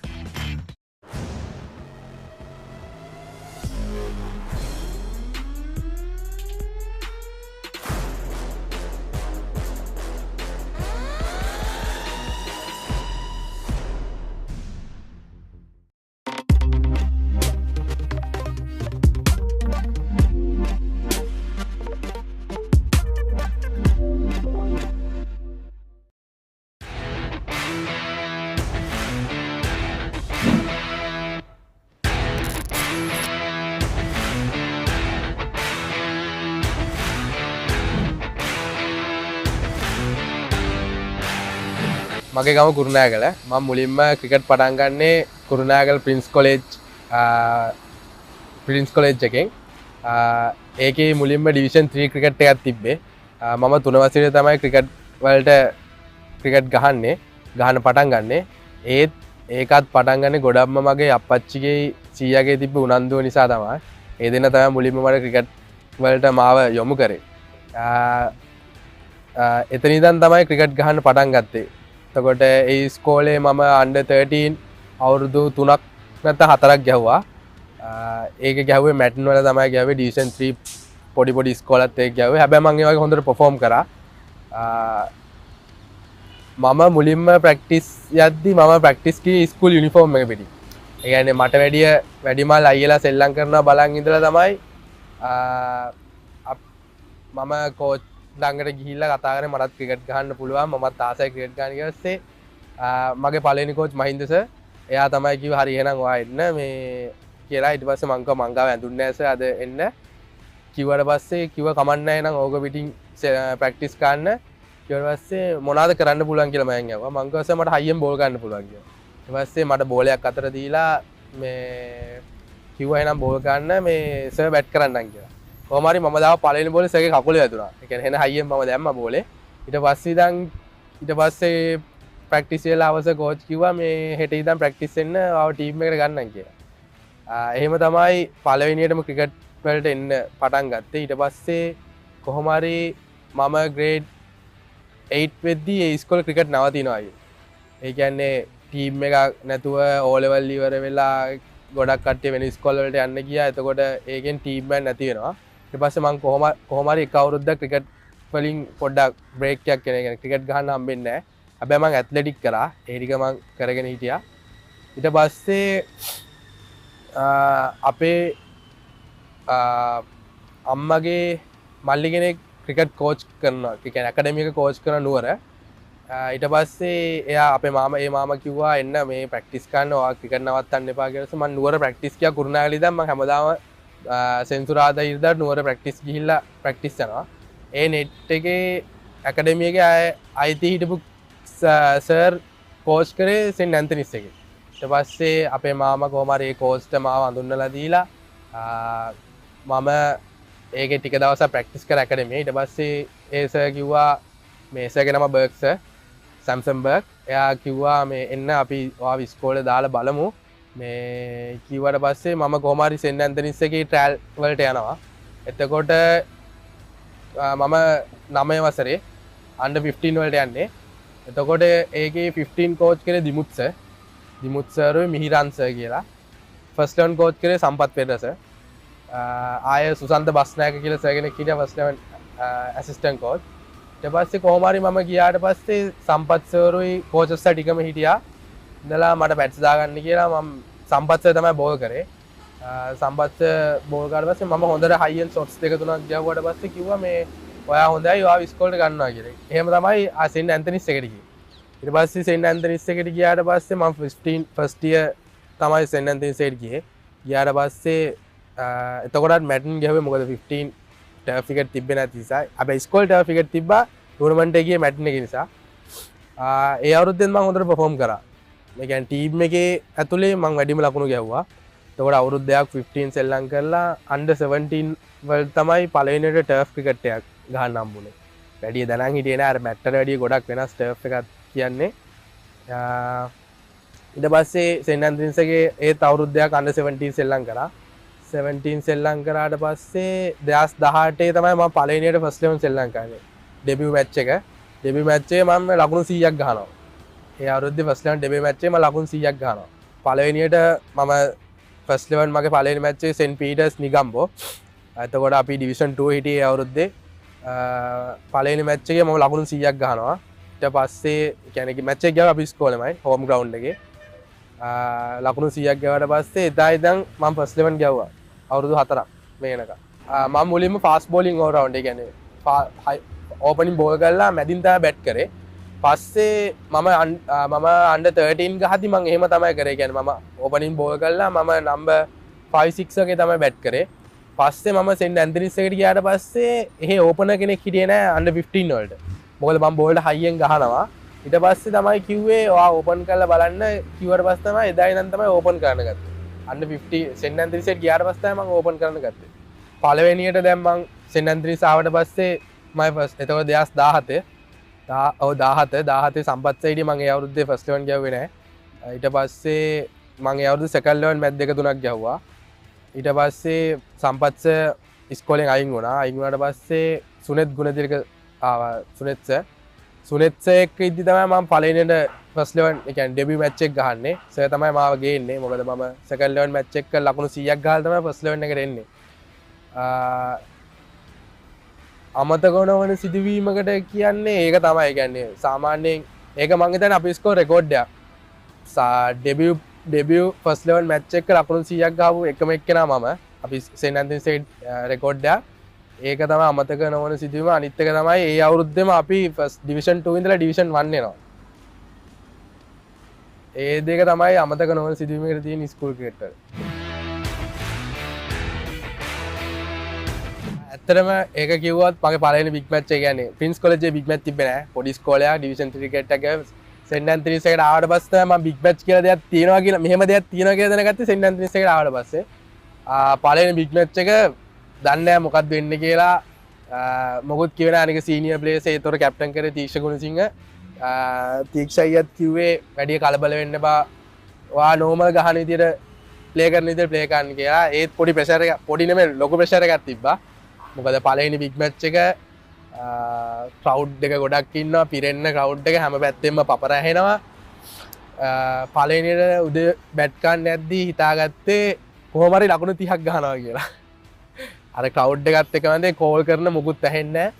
හැබැයි ඇත්තටම මැදට ගිහිලා ටිකක් කළා ගහද්දි ලොකු pressure එකක් තිබෙන්නේ නැහැ. මොකද මගේ පළවෙනි බිග් මැච් එක කවුරුත් ෆේල් වුණත් මොකුත් කියන්නේ නැහැ. මං අනික පොඩි. ඒත් කොහොම හරි කියන්නේ අපි තමයි මුලින්ම ටොස් එක දෙලා බැට් කරේ. අපි කොහොම හරි 303ක් ලකුණු සෙල්ලම් කරන ෆස්ට් ඉනින් එකට. ඒකේ මම ලකුණු 100ක් ගහනවා. පළවෙනි බිග් මැච් එක කියන්නේ ඩෙබියු බිග් මැච් එකේ 100ක් ගහපු එකම එක්කෙනා මම. රෙකෝඩ් එකක්. ඒකත් සෙන්ට් ඇන්තනිස් රෙකෝඩ් එකක්. 100 ගැව්වට පස්සේ මාර සතුටක් තිබ්බේ. හීනයක් ඇතුලේ හීනයක් වගේ නිකන් ඒක. ඒකත් එක අමතක නොවන සිදුවීමක් පාසල් ක්‍රිකට් වල. එතකොට ඊට පස්සේ බිග් මැච් එක අපි ෆස්ට් රේන් එක දින්නවා. කොහොම හරි චිත්ත විද්‍යාලය කියන්නේ නරක නෑ ඉස්කෝලේ ඒ දවස්වල ඉඳන් ඩිවිෂන් 1 ගාපු ඉස්කෝලයක්. හොඳ ප්ලේස් එකක් සෙල්ලම් කරා. කොහොම හරි අපි ඒ අවුරුද්දේ ෆස්ට් රේන් එක දින්නවා. දින්නට පස්සේ මම මෑන් ඔෆ් ද මැච් හම්බ වෙනවා ඒ බිග් මැච් එකේ ආයේ බෙස්ට් බැට්ස්මන්ුත් හම්බ වෙනවා මට. මුලින්ම ශ්‍රී ලංකා under 19 සිලෙක්ට් වෙන්න කලින් මම under 17 සෙල්ලම් කරද්දී ෆාස්ට් බෝලින් ස්ක්වොඩ් එකක් හැදුවා. කෙත්තරාම තිබ්බේ. ඒකට මට ආරාධනාවක් ලැබුණා රවින්ද්‍ර පුෂ්පකුමාර සර්ගෙන්. ඒ කියන්නේ ඒ දවස්වල NSL එකක් තිබ්බ නැෂනල් සුපර් ලීග් එකක් තිබ්බා පල්ලේ කැලේ. එක මැච් එක මට බෝල් කරන්න එන්න කිව්වා බැට්ස්මන්ලට. එතන මම හොඳට දැම්මට පස්සේ රවින්ද්‍ර පුෂ්පකුමාර සර් කිව්වා එන්න මෙහෙම ස්කොඩ් එකක් අපි පටන් ගන්නවා. ඔයා ඒකට එන්න කියලා මම ඊට පස්සේ ඒකට ප්‍රැක්ටිස් යනවා. ප්‍රැක්ටිස් ගිහිල්ලාම මාස දෙක තුනක් මම බෝල් කරගෙන ඉද්දි එතකොට under 19 ඒෂියා කප් එකක් තියෙනවා. එතකොට 2019 ඒෂියා කප් එකක් තියෙනවා. ඒකේ මට under 19 ටීම් එකට බෝල් කරන්න කිව්වා. බෝල් ගන්න කිව්වට පස්සේ මම බෝල් කරා. මම ඒ දවස්වල හයියෙන් දැම්මා. බෝල් කරාට පස්සේ හොඳට බෝල් කරාට පස්සේ ඒ කොහොම හරි මට ඒෂියා කප් එක ගහන්න හම්බෙන්නේ නැහැ. බෝල් කරාට පස්සේ එහෙම කොහොම හරි බෝල් කරලා ඉවරනාට පස්සේ කොහොම හරි ඒ අවුරුද්දේ බිග් මැච් එකේ එයාලා දැනන් හිටියේ නෑ මට බැට් ගන්න පුළුවන් කියලා. මම ෆාස්ට් බෝල් ඉදිරි විතරයි හිතන් හිටියේ. ඒ අවුරුද්දේ බිග් මැච් එකේ අර මම කලින් කිව්වා වගේ මේ ලකුණු 100ක් ගැවුවට පස්සේ තමයි දන්නේ මට බැට් ගන්නත් පුළුවන් කියලා. ඊට පස්සේ කොහොම හරි ඒෂියා කප් එකට පස්සේ පාකිස්තාන් ටුවර් එකක් මෙහෙ ආවා. ඒ ආවට පස්සේ ඒ ටුවර් එකට මාගේ නම දාලා තිබ්බා. ඒ දැනෙච්ච සතුට එවෙලේ කියා ගන්න බෑ. මොකද ඊට කලින් under 19 රිප්‍රසන්ට් කරන්න ඕනේ කියලා හිතුණා. මොකද 2018 අපේ ටීම් එකේ under 19 ගහපු දෙන්නෙක් හිටියා. ඒ දෙකයි ඒ ක්‍රෙස්ට් එක දැක්කපු ඒ ක්‍රෙස්ට් එකට තිබ්බ ආසාවට තමයි මම හිතාගත්ත කොහොමද මමත් මේ ක්‍රෙස්ට් එකක් කොහොම හරි මගේ ඔළුවේ ගහ ගන්නවා කියලා. ඒකට මහන්සි වුණා. කොහොම හරි ඒක ඇචීව් කරගත්තා. ඊට පස්සේ ඒ අවුරුද්දේම 2019ම මට ශ්‍රී ලංකා රයිඩර් රිප්‍රසන්ට් කරන්න පුළුවන් වුණා පාකිස්තාන් ටුවර් එක මෙහෙ ආපු. ඒකේ මම අන්තිම මැච් දෙක ගැව්වේ වන් ඩේ දෙක 4-5යි. එතකොට කැප්ටන් කරේ නිපුන් දරංජිය. ඒකේ මට පළවෙනි ටුවර් එකේ මට හොඳට පර්ෆෝම් කරන්න බැරි වුණා. ඊට පස්සේ හැබැයි ඒ මැච් එකේ මම ඩෙබියු බෝලේ ෆස්ට් බෝල් ෆස්ට් විකට් එක ගන්නවා. ඒකත් අමතක නොවන සිදුවීමයි මගේ ජීවිතේ. ආය ඒ අවුරුද්දේ ඊට පස්සේ බංග්ලාදේශ සීරීස් එකක් තිබ්බ 4 day එකක් අපි යන්න තිබ්බේ. අපි එහෙ ගිහිල්ලා බංග්ලාදේශ 4 day සීරීස් එකේ ෆස්ට් ඉන් එකේ මම ලකුණු 75ක් සෙල්ලම් කරේ. කියන්නේ මගේ පළවෙනි ඉන්ටර්නැෂනල් 50 මම ලබා ගන්නවා. ඒකත් මාරම සතුටක්. සර්ලගේ ගුණත් මාර සපෝට් එකක් තිබ්බේ. ඒ බංග්ලාදේශ සීරීස් එකේ 4 day දෙක මම සෙල්ලම් කරනවා. ඊට පස්සේ අවුරුද්දේම ආය ට්‍රයි සීරීස් එකක් තිබ්බා වෙස්ට් ඉන්ඩීස් වල. ඉංග්ලන්ඩුයි අපි වෙස්ට් ඉන්ඩීසුයි. ඒකත් මම රිප්‍රසන්ට් කරනවා. ඒක රිප්‍රසන්ට් කරාට පස්සේ පළවෙනි මැච් දෙක සෙල්ලම් කළා. තුන්වෙනි මැච් එකේ මොහොම් මැච් එකේ මගේ බැක් එකේ ඉන්ජරි එකක් එනවා. ඒකෙන් පොඩ්ඩක් ක්‍රිකට් එක පොඩ්ඩක් ආයෙ නවතිනවා. ඒ කියන්නේ මට ඒ ඊට පස්සේ 2020 තිබ්බ වර්ල්ඩ් කප් එක මට යන්න බැරි වෙනවා. ඒ ආපු ඉන්ජරි එකත් එක්ක. ඊට පස්සේ 2020 වර්ල්ඩ් කප් එක යන්න බැරි වෙනවා. මට කොහොම හරි වර්ල්ඩ් කප් දෙකක් රිප්‍රසන්ට් කරන්න පුළුවන් වයසක් තිබ්බේ එතකොට. එතකොට මට අවුරුදු 17යි. ඒක මට බෝනස් එකක් තිබ්බේ. එතකොට මට 22 වර්ල්ඩ් කප් එක රිප්‍රසන්ට් කරන්න පුළුවන්කම තිබ්බා. ඒක නිසා මම ඔළුව වට ගත්තේ නෑ, මානසික ගැටුම් නෑ. මම හිතාගත්ත ඊළඟ වර්ල්ඩ් කප් එක ගිහිල්ලා කොහොම හරි රටට දෙයක් කරනවා කියලා. ඊට පස්සේ කොහොම හරි 2020 වර්ල්ඩ් කප් යන්න බැරනට පස්සේ ඉන්ජරි එක ඔක්කොම හොද කරගෙන ආය ට්‍රැක් එකට එද්දී කොරෝනා එනවා. එතකොට 2021 මැදක් වෙනකම් මොකුත් කරගන්න බැරි වෙන අපිට. 2020 අවුරුද්දේ ගියා 2021 මැදක්. ඊට පස්සේ 2022 වර්ල්ඩ් කප් එක යන්න කලින් ආයි ස්කොඩ් එකක් හදන්න ඕන වුණා. මොකද සීනියර් ප්ලේයර්ස් 4 දෙනා හිටියේ, ටීම් එකක්ම හිටියේ නැති නිසා. ඊට පස්සේ කොහොම හරි 2021 මැදක් වෙද්දී කලින්ම සුපර් ප්‍රොවින්ෂල් එකක් ගන්නවා. ඒ සුපර් ප්‍රොවින්ෂල් එකේ කැන්ඩි ටීම් එකේ මම කැප්ටන් කරනවා. ඒකේ මම හොඳට පර්ෆෝම් කරා. ඊට පස්සේ අවුරුද්දේ 2021 මම හිතන්නේ සැප්තැම්බර් මාසේ බංග්ලාදේශ් මෙහෙන තරඟ 5ක්, වන් ඩේ තරඟ 5ක්. ඒකේ පළවෙනි මැච් දෙක මම නම්බර් 6 බැට් කරන්නේ. නම්බර් 6 බැට් කරාට පස්සේ මට 3-4යි මැච් දෙක ගහන්න බැරි වෙනවා. මගේ ඉන්ජරි එකක් ඇවිල්ලා කකුලේ. කොහොම හරි ඒ වෙනකොට අපේ ඕපනර්ස් ඔක්කොම ෆේල් වෙලා හිටියේ. කියන්නේ මම කලින් අවුරුද්දේ අnder 19 ඕපන් කරලා තිබ්බ නිසා මට කිව්වා හෙඩ් කෝච් ඇවිල්ලා අවිෂ්ක සර් හිටියේ. එතකොට හෙඩ් කෝච් කරේ අවිෂ්ක සර් කිව්වා ඔයාලා ඕපන් කරන්න පුළුවන්ද කියලා. මං කිව්වා මට පුළුවන් සර් ඕන තරම් බැට් කරන්න කියලා. මං පස්වෙනි මැච් එකේ බැට්ස්මන් විදියට විතරයි බැට් මේ මැච් එක ශ්‍රී ලංකාවේ. ඒ මැච් එකේ මම ලකුණු 100ක් ගන්නවා. ඒක තමයි මගේ අnder 19 පළවෙනි මේ 100 ඉන්ටර්නැෂනල් පළවෙනි 100. ඒක මාරම සතුටක් කියාගන්න බැරි සතුටක්. ඒක සතුට වැඩි වෙන්නේ අපි බංග්ලාදේශට ගහන තරඟ 5ට බිඳුවක් ලෙස අපි සීරීස් එක දිනනවා. ඒක කියාගන්න බැරි සතුටක්. ඊට පස්සේ ඒත් එක්කම නොවැම්බර් මාසේ ඉංග්ලන්ඩ් සීරීස් එකක් එනවා. ඒකෙත් මම මැච් 3ක් සෙල්ලම් කරනවා. ඒකෙත් ඇවරේජ් මම පර්ෆෝම් කරනවා අර කලින් වගේම. ඊට පස්සේ දෙසැම්බර් මාසේ තිබ්බා ඒෂියා කප් එක. ඒෂියා කප් එකේ මං ආය කුවේට්ටයි නේපාල්ටයි කුවේට් ලකුණු 50ක් ගහනවා. කුවේට් මේ නේපාල් ලකුණු 100ක් ගහලා සදීෂත් එක්ක වැඩිම සම්බන්ධතාවය තියෙනවා දැන්ට පාර්ට්නර්ෂිප් එක ඒෂියා කප් වල. දැන් අපේ මගේ සදීෂගේ තමයි රෙකෝඩ් එක තියෙන්නේ. ඒක අමතක නොවන දෙයක් තමයි ජීවිතේ. මොකද ඒෂියා කප් එක හයස් පාර්ට්නර්ෂිප් එකක් තියෙනවා කියන්නේ අලුතෙන් ආයෙ රෙකෝඩ් එකක් තිබ්බා කියන්නේ ඒක මාර සතුටක්. ඊට පස්සේ ඒත් එක්කම වර්ල්ඩ් කප් එක සෙල්ලම් කරනවා ඒ අවුරුද්දේම 2022. ඒ ටික තමයි කොහොම හරි එතකොට මම අnder 19 අවුරුදු 4ක් පිට වෙන්න සෙල්ලම් කරා. කරාට ටුවර්ස් රටින් පිට ගියා ටුවර්ස් 4ක් විතර. ඔක්කොම ඕවරෝල් ගත්තොත් ටුවර්ස් 8ක් 9ක් වගේ මම සෙල්ලම් කරලා තියෙනවා. මැච් 17ක් 18ක් වගේ මම සෙල්ලම් කරලා තියෙනවා. ඇත්තටම මම මුලින්ම අර ලංකාවේ හොඳම ක්ලබ් එකකට යන්න හිතන් හිටියේ නෑ. මම ශ්‍රී ලංකා අnder 19 රිප්‍රසන්ට් කරාට පස්සේ අවුරුදු 17 දී තමයි SSC එකට ජොයින් වෙන්නේ. SSC එකට ජොයින් වෙන්න ප්‍රධාන හේතුව තමයි SSC එකට ජොයින් වෙන්න ප්‍රධාන හේතුව තමයි අර මම කලින් කිව්වා වගේ මගේ පළවෙනි අnder 19 ටුවර් එකට කලින් ඉමර්ජින් මැච් එකක් තිබ්බා. මැච් 2-3ක් තිබ්බා කෙත්තාරාමේ. ඒක සෙල්ලම් කරා දසුන් ශානක. දසුන් ශානක ශිහාන් ජයසිංහ ලොකු ඉමර්ජින් සෙට් එකක් එක්ක තමයි මැච් එක ගැහුවේ. ඒ මැච් ගැහුවට පස්සේ මම මේ මැච් එක හොඳට සෙල්ලම් කරා. ඊට පස්සේ තමයි දසුන් අයියා දැකලා තමයි කිව්වේ මල්ලිවා වෙන කොහෙවත් යන්න බෑ ක්ලබ් එකකට. YSC එන්න මේ ඔයාට හොඳ තැනකට යන්න පුළුවන් කියලා. දසුන් අයියාගේ වචනයට තමයි මම SSC ආවේ. නැත්තම් මම කියලාත් හිතුවේ නෑ ලංකාවේ නම්බර් 1 තියෙන ක්ලබ් එකකට සෙල්ලම් කරන්න පුළුවන් වෙයි කියලා. ඊට පස්සේ කොහොම හරි මම SSC ගාවට පස්සේ අවුරුද්දේ under 23 මැච් ඔක්කොම ටික ගහලා one day tournament එකක් ගියේ. ඒ tournament එකේ හොඳට perform කරනවා. ඒ අවුරුද්දෙම ඊට පස්සේ එදා ඉඳන් කොහොම හරි මේ වෙනකන් තාමත් SSC එකේ තමයි ඉන්නේ. ක්ලබ් එකටත් මාර විදිහට උදව් කරනවා. මම පළවෙනියට SSC එකට යද්දී SSC එකේ කෝච් කරේ තිල්ල කණ්ඩම්බිස. එතකොට මැනේජර් හිටියේ ගුරුගේස. එතකොට ඇසිස්ටන්ට් කෝච් හිටියේ මේ කාස්ට් අයියා. ඒ කට්ටියගේ මාර සපෝට් එකක් තිබ්බේ. ඊට පස්සේ අවුරුද්දේ මම T20 මේජර් T20 ලීග් එක සෙල්ලම් කරනවා. මැච් මම මැච් 4ක් සෙල්ලම් කරනවා. කැප්ටන් කරේ චරිත් අයියා.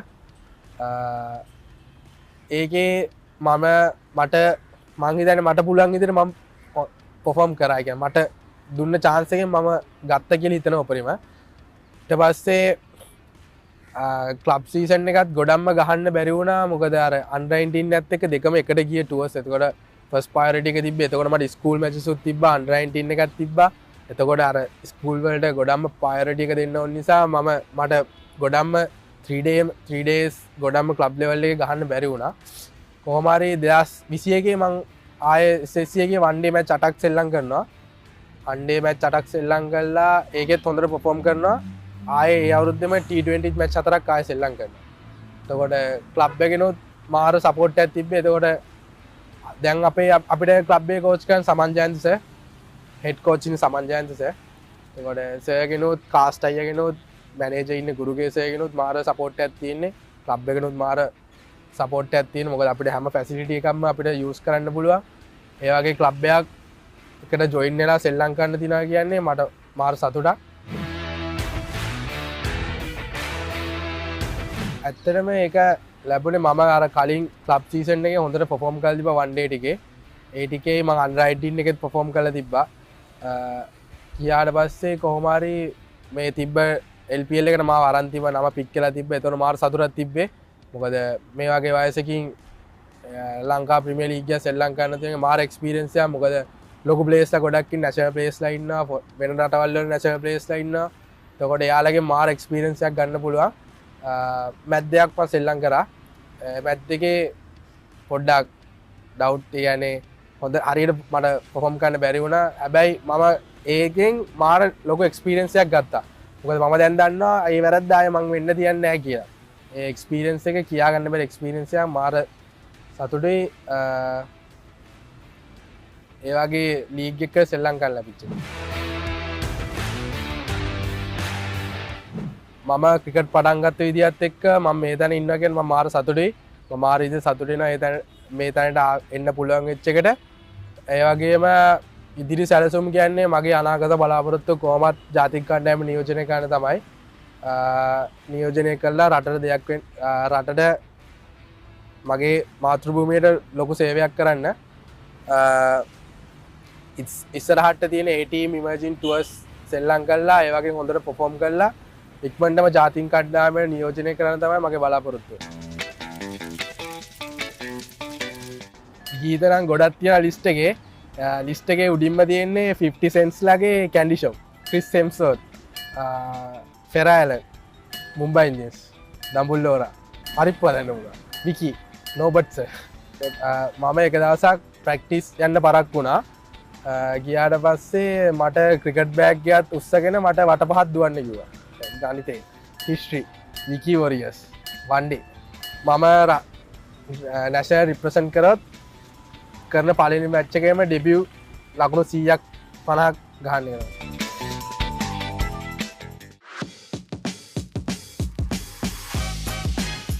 iOS, WhatsApp, Netflix, Instagram, mobile games, YouTube, Kohli, Hardik Pandya, Sanath Jayasuriya, IPL, English movies, Kottu, shirts, carom board.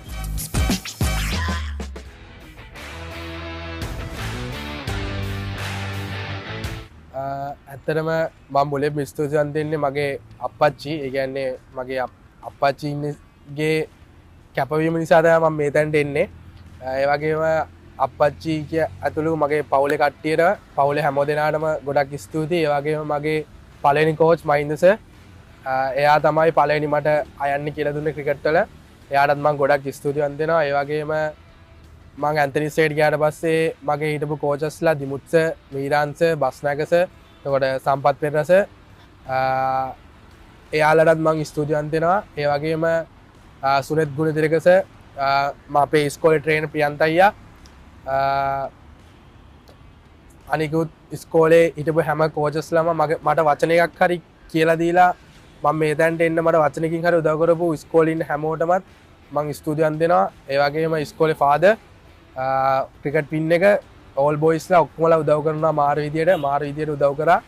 ඒ ඔක්කොමලාට මම ස්තුතිවන්ත වෙනවා. ඒ වගේම මගේ ක්ලබ් එක SSC ක්ලබ් එක ඒකේ පළවෙනි කෝච් මගේ තිල්න කණ්ඩම්මිස තිල්න සර්ටත් මම ගොඩක් ස්තුතිවන්ත වෙනවා මාව ක්ලබ් එකට ජොයින් කරගත්තට. ඒ වගේම කාස්ට් අයියා මාර විදියට කැපෙනවා ප්ලේයර්ස්ලාත් එක්ක මාර විදියට උදව් කරන ප්ලේයර්ස්ලාට එයාටත් ස්තුතිවන්ත වෙනවා. ඒ වගේම සමන් ජයන්ත සර් අපේ නව පුහුණුකරු සර්ටත් ගොඩක් ස්තුතියි. ඒ වගේම අපේ මැනේජර් සර් ගුරුගේ සර් ක්ලබ් එකේ හැමෝටම ස්තුතිවන්ත වෙනවා. ක්ලබ් එකේ මට වචනකින් හරි උදව් කරපු හැමෝටම මම ස්තුතිවන්ත වෙනවා. ඒ වගේම නම් කියන්න බැරි වෙච්ච ඔක්කොමලටත් මම මේ අවස්ථාව ලබා ගන්නවා ස්තුති කරන්න.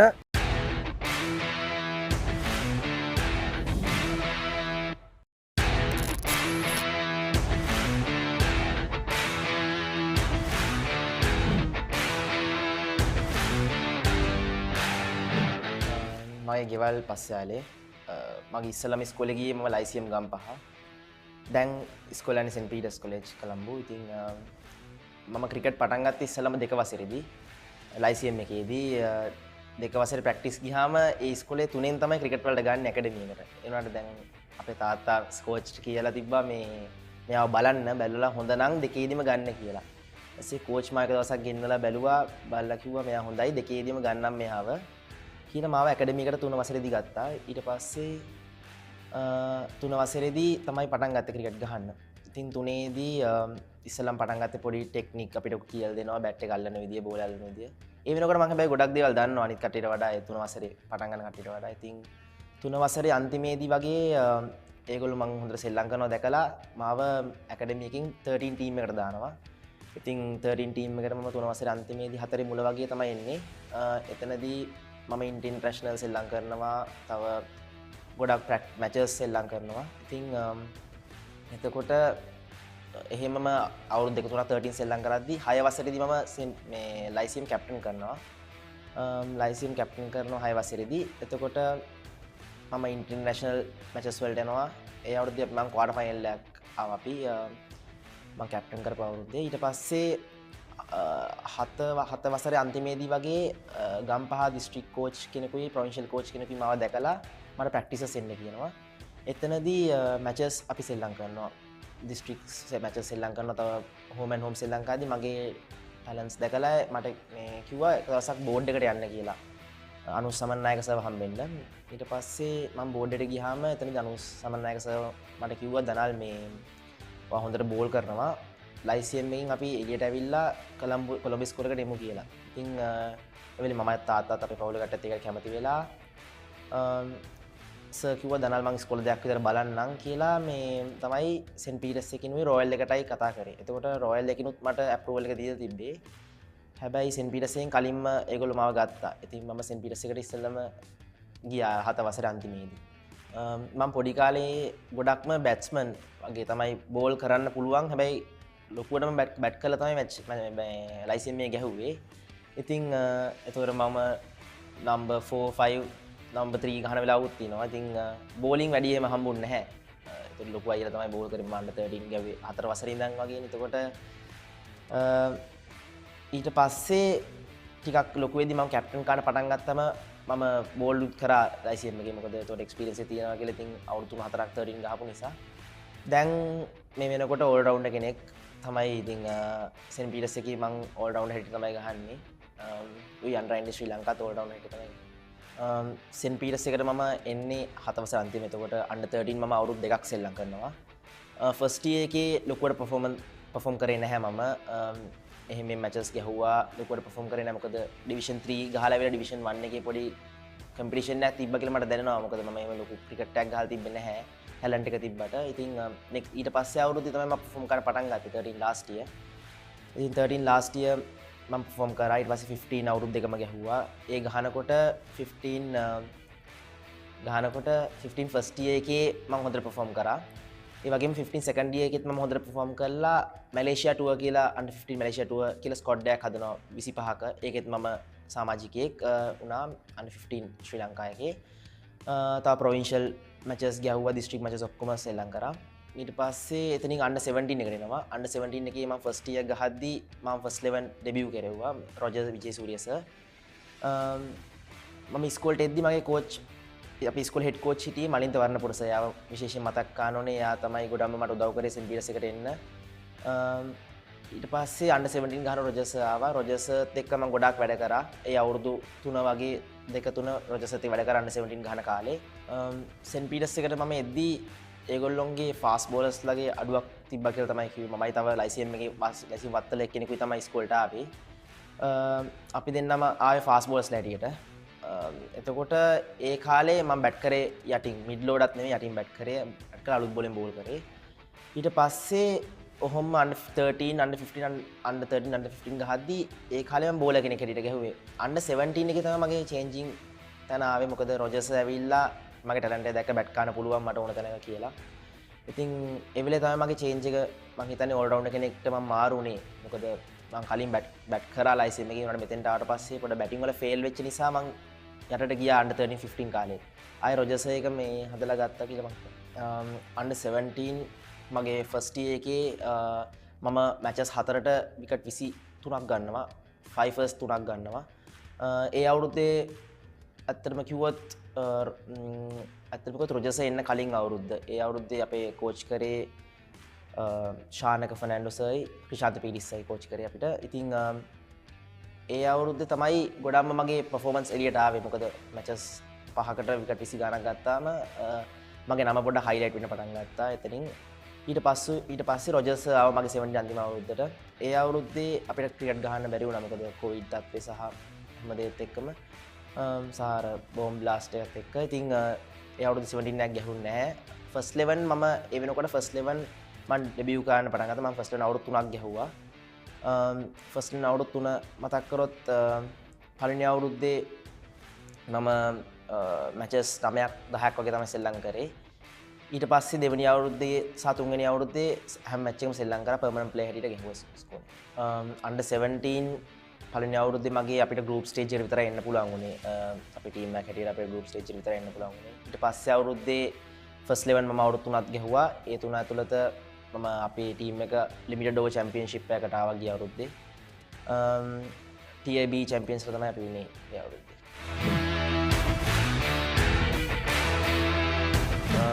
විශේෂ තරගයක් කතා කරොත් ගොඩක් තරග තියෙනවා.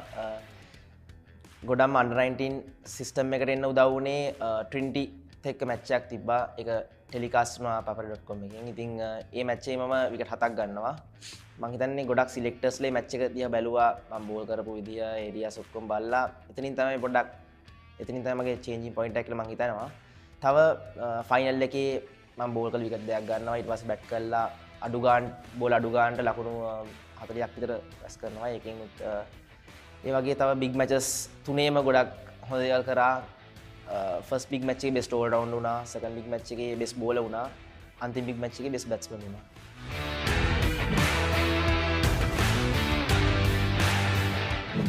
බිග් මැචස් තුනක් මම සෙන්ට් පීටර්ස් එකේ සෙල්ලම් කරා. ඇත්තටම සෙන්ට් පීටර්ස් එකේ බිග් මැච් එකක් ගහනවා කියන්නේ බැටර් සෙන්ස් එකක් ගන්නවා කියන්නේ ලොකු ඉස්කෝලේ ගහන එක්කින්ට ලොකු දෙයක්. මොකද ඒක තමයි ඉස්කෝලේ එක වෙන සමහර ලොකුම ඉවෙන්ට් එක. ඉතින් මම අන්ඩර් 17 ගහද්දී මගේ හීනයක් තිබ්බා කුමාරි ෆස්ට් රන් ගහනවා කියලා. ගහලා බිග් මැච් එකක් ගහනවා කියලා හීනයක් තිබ්බා. ඉතින් රොජර්ස්ගේ පළවෙනි අවුරුද්දේ මම බිග් මැචස් සෙල්ලම් කරනවා. බිග් මැචස් 3 ගත්තම තුනේ මම හොඳට පර්ෆෝම් කරනවා. පළවෙනි බිග් මැච් එකේ නම්බර් 10 ගිහිල්ලා 50ක් ගහනවා. තව විකට් දෙකක් තරම් බෙස්ට් ඕල් රවුන්ඩර් අවෝඩ් එක ගන්නවා. ඒ අවුරුද්දේ කැප්ටන් කරේ අපි ෂැනන් ෆර්නැන්ඩෝ. දෙවෙනි අවුරුද්දේදී නිපුණක ෆොන්සේකා කැප්ටන් කරා. ඒ අවුරුද්දේ මම විකට් 4ක් ගන්නවා ලිමිටඩ් ඕවර්ස් මැච් එකේ. ඒ මැච් එකේ මම බෙස්ට් බෝලර් වෙනවා. ඊට පස්සේ අවුරුද්දේ අන්තිම අවුරුද්දේ මගේ වනුජ කුමාර කැප්ටන් කරන්නේ. ඉතින් ඒ අවුරුද්දේත් මම 2 day මැච් එකේ රන්ස් 50ක් ගහලා විකට් දෙකක් ගන්නවා. ඒ වගේම ලිමිටඩ් ඕවර් එකේ ලකුණු 81ක් ගහනවා. ඉතින් ඒ අවුරුද්දේ මම බෙස්ට් බැට්ස්මන් වෙනවා. මට කොහොමත් බිග් මැචස් තුනේම ට්‍රොෆීස් තියෙනවා. ඉතින් ලොකු සතුටක් තියෙනවා. මොකද තුනේම තුන් ඉරියව්වෙන්ම මට ට්‍රොෆීස් තියෙන නිසා ඒක ලොකු මෙමරි එකක් සහ ලොකු සතුටක් නෑ. බිග් මැචස් තුන ගත්තම පළවෙනි බිග් මැච් එක ඩ්‍රෝ වෙනවා. මං ගහන දෙවෙනි බිග් මැච් එක මේ ලාස්ට් බිග් මැච් එකේ අපි ලිමිටඩ් ඕවර්ස් මැච් එක දිනනවා. ඒක තමයි මට මතක වෙන්නේ නැති සිදුවීම. මොකද හොඳ ලොකු ෆයිට් එකක් ගිහලා තමයි මැච් එක අපි දිනන්නේ. ඉතින් ඊට කලින් අවුරුද්දේ මේ අවුරුද්ද දිනන්න කලින් අවුරුද්දේ අපි සෙල්ලම් කරන්නේ නැහැ 50 ඕවර් මැච් එක කොවිඩ් තත්ත්වෙත් එක්ක. ඉතින් ඊට කලින් අවුරුද්ද අපි වරාද වෙන මැච් එක. ශ්‍රී ලංකා අන්ඩර් 19 ටීම් එකට එන්න කලින් ප්‍රොවින්ෂල් ටූර්නමන්ට් එකක් තිබ්බා. ඒ ප්‍රොවින්ෂල් ටූර්නමන්ට් එකට ප්‍රොවින්ෂල්ස් ඔක්කොම ටික සෙල්ලම් කරා. ඒක සෙල්ලම් කරේ පල්ලේ කැලේ. ඒක බබල් සිස්ටම් එකේ තමයි සෙල්ලම් කරේ. ඉතින් ඒකට මම සිලෙක්ට් වුණා. මොකද මම ස්කූල් ඒ වෙනකොට ස්කූල් සිස්ටම් එකේදී සාමාන්‍යයෙන් හොඳට හයිලයිට් වෙලා විකට්ස් අතර හිටිය නිසා. ඉතින් එතෙන්ට මම ගියාට පස්සේ ඒ ටූර්නමන්ට් එකේ මම තමයි හයස්ට් විකට් එක උනේ. ඉතින් ඒ වෙනකොට මම දැනන් හිටියේ මාව අනිවාර්යෙන් ශ්‍රී ලංකා අන්ඩර් 19 පූල් එකට එයි කියලා. ඊට පස්සෙ මට අපේ ටීම් එකේ manager mister Mahinda Halangoda sir call කරලා කිව්වා දනාල්වා 26 මෙම්බර් ස්ක්වොඩ් එකේ ඉන්නවා ශ්‍රී ලංකා අන්ඩර් 19 අපි බබල් වෙනවා ඔයාලා ඇස් තියෙන්නේ කියලා කිව්වා. ඉතින් මම මේ වෙලේ දැනගත්තා ශ්‍රී ලංකා 26 දෙනාගේ ඉන්නකොට. ඉතින් මට ලොකු සතුටක් ලැබුණා. එතෙන්ට ගියාට පස්සේ එතනදී ප්‍රැක්ටිස් මැචස් 3ක් සෙල්ලම් කරා බංග්ලාදේශ් ටූර් එකට සිලෙක්ෂන් මැචස්. ඒවලත් මම හොඳට බෝල් කරා. ඉතින් ඊට පස්සේ මම ලොකු ආසාවක් තිබ්බා ශ්‍රී ලංකා කොහොම හරි ගහන්න අන්ඩර් 19 ගහන්න ඕනේ කියලා. දැන් තාම මුකුත් කියලා තිබ්බේ නැහැ. ස්ක්වොඩ් මුකුත් කියලා තිබ්බේ නැහැ. රිලීස් කරලා තිබ්බේ නැහැ. ඉතින් මම ගෙදර ආවට පස්සේ සතියකින් විතර මට ආරංචියක් ආවා සහ කෝල් එකක් ආවා ක්‍රිකට් බෝඩ් එකකින් අපේ ජර්සි නම්බර්ස් ජර්සි සයිස් ඉල්ලගෙන. මොකද ටුව එක තියෙනවා මේ බංග්ලාදේශ සීරීස් එක කියලා. ඉතින් ඊට පස්සේ ලොකු සතුටක් ලැබුණා මගේ ෆස්ට් සීරීස් එක උනේ බංග්ලාදේශ අන්ඩර් 19 එකත් එක්ක. ඉතින් අපි ශ්‍රී ලංකාවේ දඹුල්ලේ මම ටුවර්ස් දෙකක් ශ්‍රී ලංකා සීරීස් දෙකක් බංග්ලාදේශ එකයි ඉංග්ලන්ඩ් එකයි මම කැප්ටන් කරේ දුනිත් වෙල්ලාලගේ සහ වයිස් කැප්ටන් රවින් ඩිසිල්වා. ඉතින් ඒ තැනට ගියාට පස්සේ මම ලොකු සතුටක් ලැබුණා. මොකද ගොඩක් කල් මහන්සි වුණා පොඩි කාලේ ඉඳන් ඒ තැනට එන්න. ඉතින් ලොකු සතුටක් ලැබුණා. අන්ඩර් 19 එකේ මම ශ්‍රී ලංකාවේදී හිටියේ අවිෂ් ගුණවර්ධන සර් සහ fast bowling coach Chamila Gamage sir සහ ෆීල්ඩින් කෝච් පුල් Chandana sir spin bowling coach හැටියට හිටියේ සචිත් පතිරණ සර්. ඒ වගේම මතක් කරන්න අපේ ට්‍රේනර් බුද්ධික සර්ව මතක් කරන්න ඕනේ. මම බංග්ලාදේශ ටුවර් එකේ මැචස් 3ක් සෙල්ලම් කරනවා. කඩලු අතරටත් එනවා. ඒ ගාම ඉංග්ලන්ඩ් ටුවර් එකෙත් මම සෙල්ලම් කරනවා. බංග්ලාදේශ ටුවර් එක මතක් කරන්න ඕනේ 5ට බිංදුවක් හරියට අපි දිනුම් මුළු ෆුල් සීරීස් එකම අපි දිනුම්. ඒ වගේම ඉංග්ලන්ඩ් සීරීස් එකත් අපි දිනුම්. ඒක අපි කොළඹ සෙල්ලම් කරේ 3ට 2ක් අපි දිනුම් ඒකෙත්.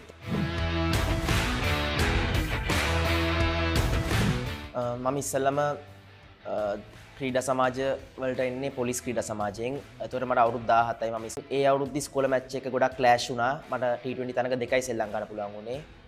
SSC සමග සහ චිලව් මේරියන් සමග. මම මැචස් දෙකට කඩලු 5ක් ලබා ගන්නවා. මට ඉස්සෙල්ලම ඇරයුම ලැබෙන්නේ පොලිස් ක්‍රීඩා සමාජයෙන් කමල් පුෂ්ප කුමාර සර්. එයා මතක් කරන්න ඕනේ සහ ලක්ෂාන් රොඩ්රිගෝ අයියා මතක් කරන්න ඕනේ. එතකොට පොලිස් ක්‍රීඩා සමාජයේ එයා හිටියේ. ඉතින් ඒ දෙන තමයි මට කතා කරේ ඉන්නේ කියලා. ඉතින් එතන මම ක්‍රීඩා කරන මැචස් දෙකක් මම ඩෙබියු එකේ SSCට එක 3ක් ලබා ගන්නවා. එතනින් එහාට මම T20 තරඟ දෙකයි ශ්‍රී ලංකාවේ ඉස්කෝලේ ගහන ගමන් මට ශ්‍රී ලංකාවට හම්බුන්නේ නැහැ. මොකද ඉස්කෝලේ එකත් ක්ලෑෂ් වෙන නිසා සහ අන්ඩර් 19 ශ්‍රී ලංකාවත් ක්ලෑෂ් වෙන නිසා මම අවුරුද්දක් විතර අන්තර් සමාජ ශ්‍රී ලංකාවේ නැහැ. ඉස්කෝලෙන් අවුට් වෙන්න අන්තිම අවුරුද්දේ මට අන්ඩර් 23 එකට ශ්‍රී ලංකා අන්ඩර් 19 ගහලා ආපු ගමන් අන්ඩර් 23 එකට මෝදිත රණතුංග කැප්ටන් කරේ BRC. එයා කිව්වා දනාල් ස්පොට් එකක් තියෙනවා එනවාද BRC කියලා. මම කිව්වා මම එන්නම් කියලා. මම ෆස්ට් මැච් එකට ගියා BRC. ඒකෙත් මට මැචස් දෙකයි සෙල්ලම් කරන්න පුළුවන් වුණේ. ඩෙබියු එකුනේ ආමි SC එකත් එක්ක. මම කඩලු 7ක් ලබා ගන්නවා ඩෙබියු මැච් එකේ 3 day එකේ අන්ඩර් 23. ඉන් පසුව ප්‍රීමියර් තරඟාවලියට එන්න කලින් NSL තරඟාවලියක් තිබ්බ ගිය අවුරුද්දේ. NSL තරඟාවලියට මාව දාලා තිබ්බා ස්ටෑන්ඩ් බයි ප්ලේයර් කෙනෙක් හැටියට ටීම් කොළඹ එකෙන්. ඉතින් එතනදී මම ප්‍රැක්ටිස් සෙෂන් එකේ ඉද්දී NSL එකට කලින් ප්‍රැක්ටිස් සෙෂන් එකේ ඉද්දී බානුක රාජපක්ෂ අයියා මාව දකිනවා. දැකලා මට කියනවා දනාල් මල්ලි මේ කොහෙද ගහන්නේ කියලා. මාව දන්නේ නැහැ ඒතකොට එයා. කොහෙද ගහන්නේ කියලා මම කිව්වා 23 ගේ BRC කියලා. එයා කිව්වා එහෙනම් අවුලක් නැහැ දිගටම BRC ඉමු කියලා. එයා තමයි මට කිව්වා දනාල් මල්ලි මම බලා ගන්නම් BRC දෙකටම ගහමු කියලා. එයා තමයි මට ඉස්සෙල්ලම BRC එකේ තියාගත්තේ මාව ප්‍රීමියර් එකටත්. ඉතින් ඒ අවුරුද්දේ මේ අවුරුද්දේ මම premier T20 one day 3 day format තුනම BRC එකට සෙල්ලම් කරනවා. 3 day තරඟාවලියේදී ලකුණු 50 ඒවා 3ක් සෙල්ලම් කරනවා. සහ one day තරඟ දෙකයි සෙල්ලම් ගන්න පුළුවන් වුණේ මොකද ස්කූල් එකත් එක්ක ක්ලෑෂ් වුණා. සහ T20 තරඟ 4ක් සෙල්ලම් කරනවා. 3 day මුළු ටූර්නමන්ට් එකම මම ෆුල් මැචස් ඔක්කොම ටික ගහනවා BRC එක. මේ අවුරුද්දේ BRC ක්‍රීඩා සමාජයේම සෙල්ලම් කරන්නේ. ඉතින් අපි T20 සෙමි ෆයිනල් එකට එනවා. ඒ ගාම 50 overs limited over tournament එකෙත් අපි ලංකාවේ 3ට එනවා. සහ 3 day එකෙත් අපි 6 වෙනි තැනට අපි එනවා මේ අවුරුද්දේ. ඉතින් ඊටම හොඳ සීසන් එකක් BRC කණ්ඩායමට white ball හොඳ සීසන් එකක් සහ red ball උත් අපි average හොඳට කරා. මුල් මැචස් තුනම අපි outright දින්නා. ඊට පස්සේ පොඩ්ඩක් අපි අපේ performance පොඩ්ඩක් බෑප් නිසා තමයි අපි 6th position එකට යන්නේ. ඒකට අපි ඊට පස්සේ අපිට 6 side tournament එකක් තිබ්බා මැලේ ක්‍රිකට් ක්ලබ් එක organize කරපු. ඒකෙදී අපි චැම්පියන්ස් ලා වුණා. මම බෙස්ට් බෝලර් අවෝඩ් එක මට හම්බුණා. ශ්‍රී ලංකා අන්ඩර් 19 මම සෙල්ලම් කරලා තියෙනවා. ඉතින් ඒක ලොකු achievement එකක් මට. මේ වෙනකොට ශ්‍රී ලංකා emerging practices වලට මම සහභාගී වෙනවා. ඉතින් මගේ බලාපොරොත්තු ශ්‍රී ලංකා emerging කණ්ඩායමට සෙල්ලම් කරලා ශ්‍රී ලංකාවේත් සෙල්ලම් කරලා ඉක්මනින් ශ්‍රී ලංකා national team එකට නියෝජනය කිරීම තමයි මගේ බලාපොරොත්තුව. ළමැදියේ විල් ස්මිත් එහෙම කෙනෙක් නෑ. බෑඩ් බොයිස් සන්රයිසර්ස් හයිදරාබාද් දඹුල්ල විතරයි නූඩල්ස් ඩැනි නිර්මලාත්පුරේ ගණන් විද්‍යාව සෑම් කරන් ලංකන් වෝරියර්ස් වයිට් බෝල් තමයි කැමති T20 one day තමයි වැඩිම විකට් සහ රන්ස් එක අවුරුද්ද ඉන්ටර්නැෂනල් අවුරුද්දක වයිට් බෝල්.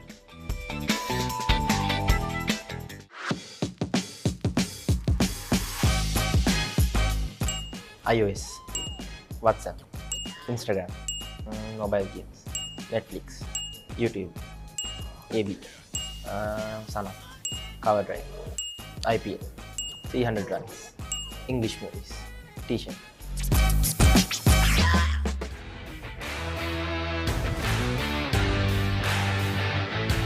මට මතක් කරන් තියෙන්නේ ලයිසියම් එකේ කෝචස්ලා මතක් කරන විශේෂයෙන්ම චන්දන සර් සහ සුප්‍රි සර් ඒ වගේම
once again a drive on the offside, straight to extra cover. So the after lunch with all dot balls bowled to the Antonian captain himself, who's faced 27 deliveries for his 32, two booming sixers in the innings as well. Well, a lot depends on him for the Antonians, if from the side of the Antonians, because he has to bat throughout these innings for the Antonians to get to a reasonable score. Probably 200 is the score that they will be looking from the point that they are in right now. It will be a very good score, 200 on the surface. That will be a brilliant score. Not only good, because well, this wicket is certainly going to play tricks as the game progresses. It's been a used track, and lots of cracks on the wicket itself. And you could see this wicket start to powder on once the game progresses. When the wicket starts to powder, what really happens is the odd ball will come along the ground. It will not have any bounce at all. It's going to really trouble batsmen. because it is so difficult to bat on when it starts to powder. And the Trinity captain is aware of this, but when he lost the toss today, he was so disappointed.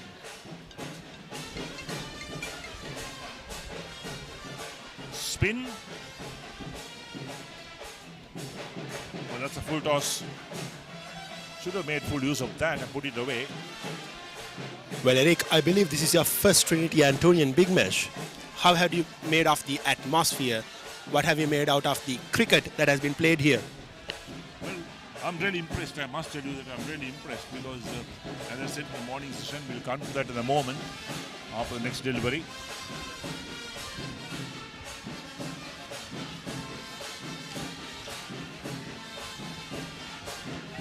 Quicker, pushed on the offside. What I said this morning was that when lots of schools keep playing big matches, they're all playing at neutral venues. But this is the only match that I know of, I may be wrong, correct me if I'm wrong, that the Trinity St. Anthony's game is played on the two school grounds. Bit of extra bounce that time. It was in the air for a while, but didn't really carry to the fielder. He's claiming the catch. The umpires will confer. Now this is going to be interesting. Yes, I think the umpire raised his finger because it was in the air for a while. And I thought it didn't carry to the fielder, but it carried to the slip fielder. And that's the awkward bounce we tend to see after lunch. And Ryan, the batsman, who's out. So St. Anthony's lose another wicket, the sixth wicket, 96 for 6. And the second over after lunch, they lose that wicket. Well, that was a soft dismissal from the Antonians, and Ryan getting out after scoring 2 runs. A wonderful delivery from Dinuka, finding the outside edge of Ryan's bat. And I thought it fell short of the slip fielder, but the umpires have called it as out. So Ryan gets out. St. Anthony's called at 96 for 6. And the new batsman for the Antonians will be Ravindu. It's 96 or 6. You're looking at 200 as a total. A long way to go for 200. But of course, it's going to be Lahir who's going to be the man who's going to give St. Anthony's a decent total because he's batted superbly. But he's played some big aggressive shots, the sixers that he hit and the boundaries. But he's lived dangerously as well. So he's not afraid to hit that ball. He's a big-made lad, and he could hit that ball quite a mile, in fact. So let's see what happens now as St. Anthony's are coming down towards the tail. I don't know what their batting looks like. What's their batting like from this point onwards? Well, yes, they still have the under-19 cap Trevin Matthew, a reasonable bat left in their ranks. So he'll be coming next. From there on, it will be Charuka Bandara Naika. He's another very good bat. He has scored around 250s this season. So yes, the Antonians do bat deep, but as we all said before, and as we are saying it again, this pitch is a really tough pitch to bat on. That's nicely worked away. Pitched about the leg stump. And all you got to do is, if you got something on both the leg stump, just roll your wrists on that. There's no leg slip, only a short fine leg, so it's always possible to get a single. And so Ryan picks up a single. Is that Ryan? Who's the new batsman who's in at the moment? Well, it's Ravindu Kapukotua. Ravindu Kapukotua. So it brings the captain, Lairu on strike, Lairu Amrasinghe. He's on 32. Well, the Antonians have shuffled their batting order a bit. Ravindu Kapukotua usually comes in the top order, probably at number 3 or number 4 mostly in the Antonian matches. But today he is coming way down the order. Right, looking at the field at the moment for Lairu Amrasinghe. Field well spread out. Pulls this one. And there we are. A dismissal at the non-striker's end.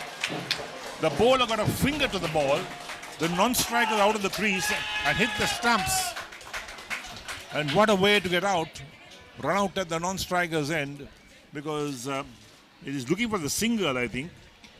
Kapukotua, and well, it's so unfortunate to be run out the way he was out because the bowler got a finger to it and it ricocheted on the stumps.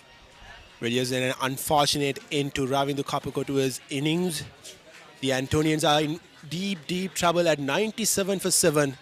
And yes, I said that 200 will be the score that the Antonians will be looking for. And it seems way high up. And it is an uphill task for the Antonians to get that score.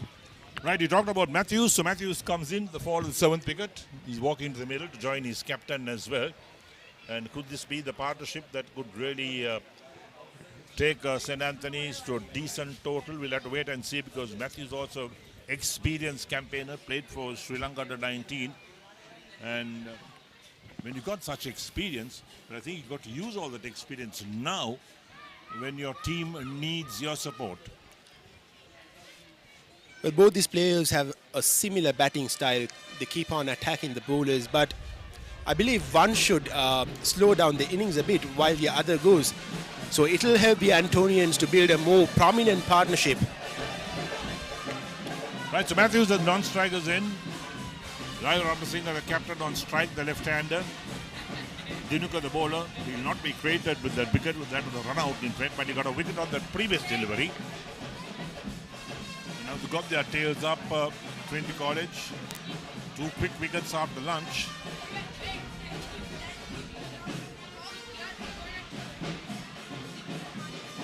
Quicker one this time to Lahiru on the back foot, plays it out to the onside, and that will complete the over. Does it complete the over? It does complete the over as well. So second over after lunch completed. St. Anthony's are 96 for 7.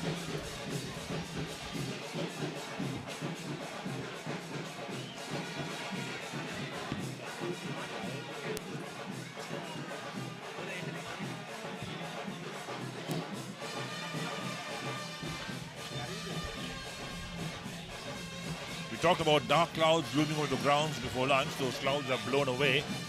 It's another hot and humid afternoon here at St. Anthony's College grounds in Katugasthota. As Matthews is taking guard. Got a left-hand, right-hand combination at the moment in the middle.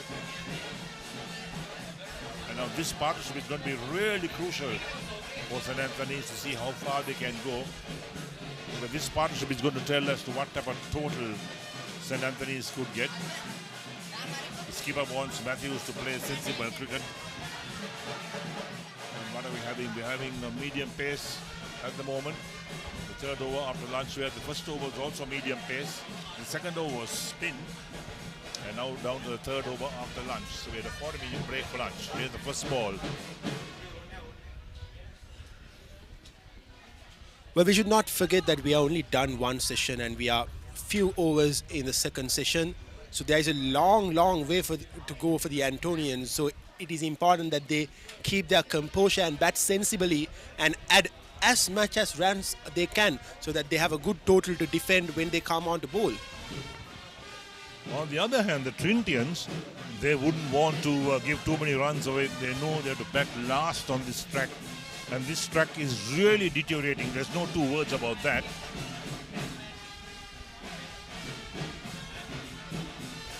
Short, cut away this time. Down towards third man.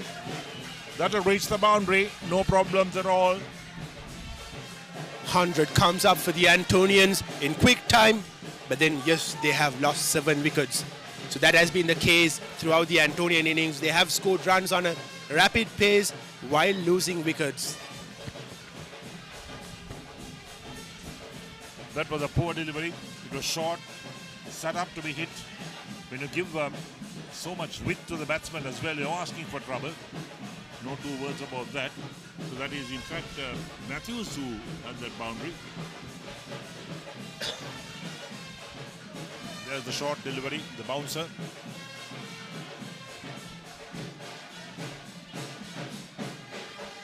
So 1 for the over for the batsman. Umpire calls out.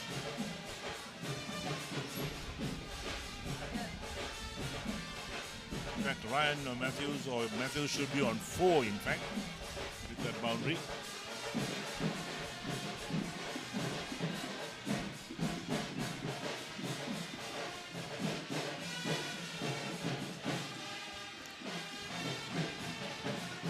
There's an appeal.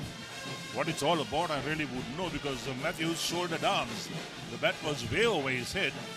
Wicketkeeper, bowler, they all went up asking the question. Well, I believe it brushed the pads of Trevin Matthew. Probably it was a bit high for the umpire to give it out. That would have been outside the line of off stump as well, so there's no chance to get an LBW decision on that.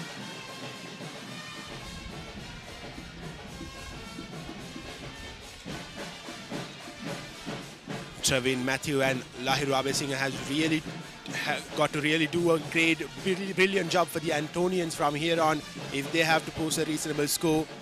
And Trevin Matthew plays it on the onside for a single to bring up his second scoring shot, I would say.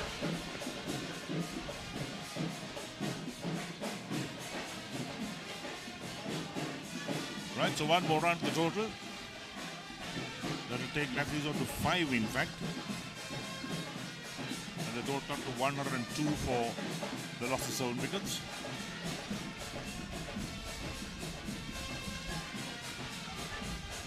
That's right, 7 wickets have fallen in the innings so far.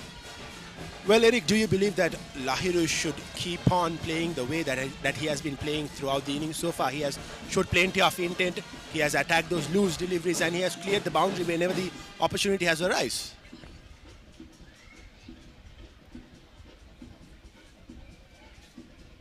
So Lahiru Abesinghe perhaps realizes that his wicket is the wicket they want, really. Ends the over, another over completed after lunch, so 3 overs completed after lunch. And St. Anthony's College, Katugasthota 101 for 7.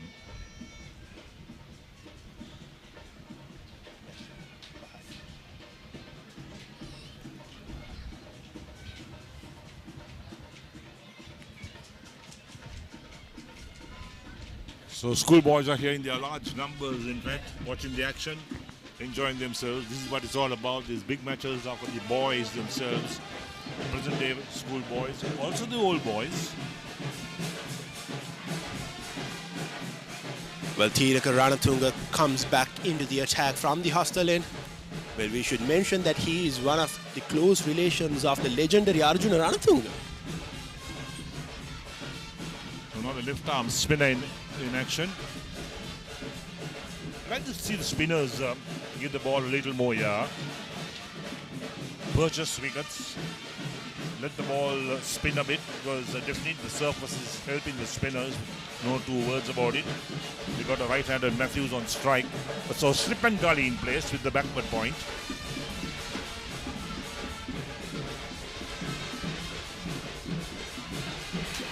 There we are. Straight away an edge. Gully picks it up. Straightforward dismissal.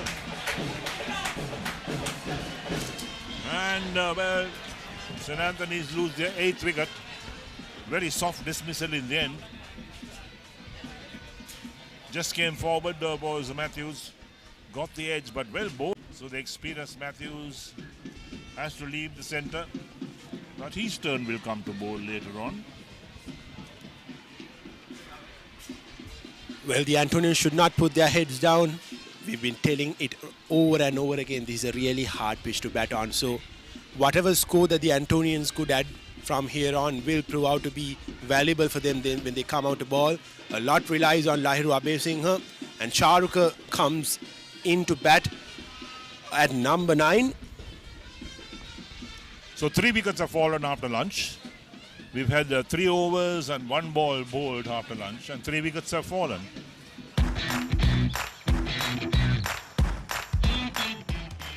Heels Crest Naimeris sausages, the bite that bites back. අතේ ඇති මුදලට ඇංකනියුඩෙල් yoghurt. Yoghurt එකක් විතරක්ම නෙවෙයි. DR20 probiotic සමග දෙගුණයක යහගුණෙන් ඔබේ පෝෂණයටත් වැළක්. ඇංකනියුඩෙල් yoghurt. Yes, possible. That will be, I think, one of the most important contentions for any batsman who comes in now. So another left-hander. So you got the steady point and the leg slip in place for the left-arm spinner. And he's bowling a left arm over the wicket to the left-hander.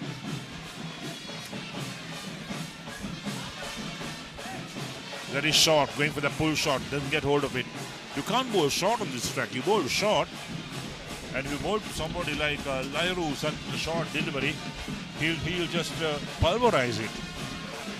Well, yes, the last time Lahiru faced Tiraka, he dispatched him for 2 big sixes. So it is important that Charuka rotate the strike and give Lahiru the strike back. Especially facing the left armer, Lahiru would fancy facing him than any other bowler from the other end.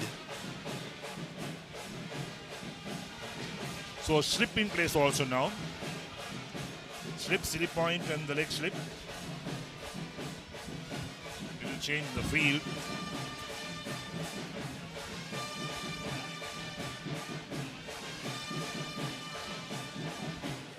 Well, the ball kept low on that occasion. We are seeing uneven bounce on this surface as well. Interesting, isn't it? To be expected. I expected that at 8 o'clock this morning.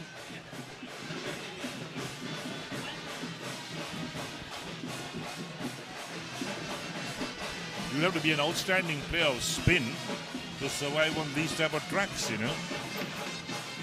So let's see how Trinity will approach their innings. That will be interesting. Well, in a way, these kind of surfaces are good for big match cricket, especially when it's two-day cricket, because there is almost certainly there will be a result. But on the other hand, it is not quite so good for the cricket, isn't it? That's well played. Nicely cut away. That reaches the boundary. That was far too short. And the batsman on the back foot played it to the boundary 4. So ends the over as well. Another over completed. And St. Anthony's will breathe a sigh of relief that they got.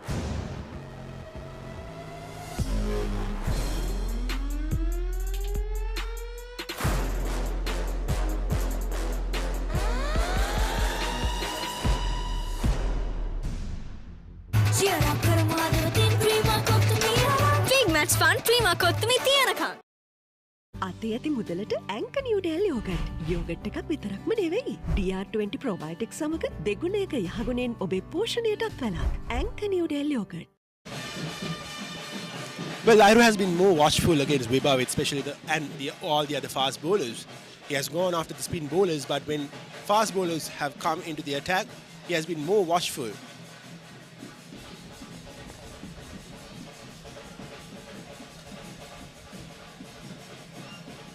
Right, so we got pace in operation for Lahiru.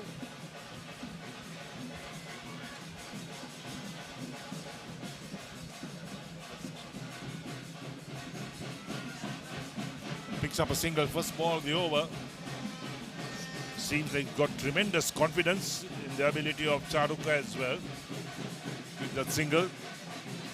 Well, yes, as I told you before, Charuka has a 50 under his belt in this first 11 season. So he's not shy of playing those shots and getting those runs. Charuka is a very good bat. But yes, the Antonians are in deep trouble at 107 for 8. So Lahiru should look to face the maximum amount of deliveries as much as he can, because he has to be the man for the Antonians from here on.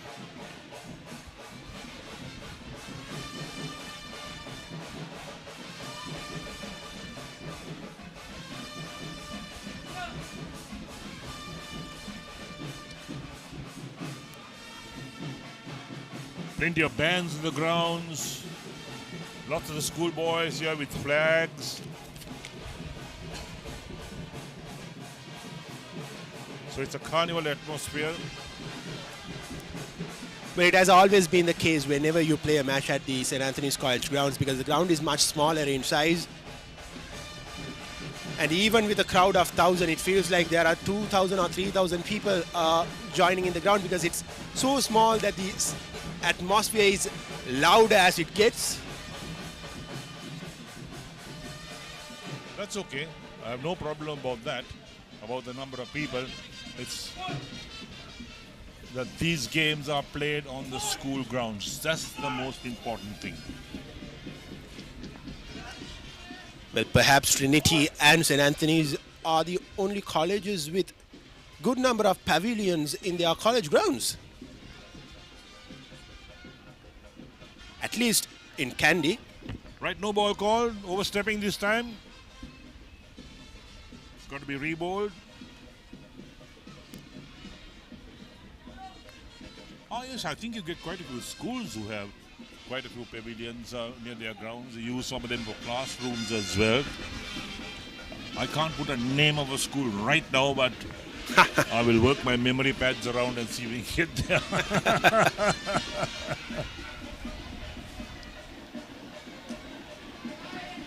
I used to remember that the Trinity College pavilion was used for a Kandy dancing class. We used to go there for Kandy dancing. Did you go there as well for Kandy dancing? No, Eric. I think it was. I think it was back in the day during the vintage era of yours, probably 60s, 70s. Vintage era. The classical era. Yes, in the 60s. Well, I got to know from one of my friends that the Wesley College uses their main hall as their badminton court. That's right. Quite right. Modern problems need modern solutions. Yes. Or maybe it's a vintage problem. Short lifting outside the line of off stump, tempting the batsman to go for the hook shot. But he doesn't have that man at a deep mid wicket or deep backward square leg, even though it's given for the short ball.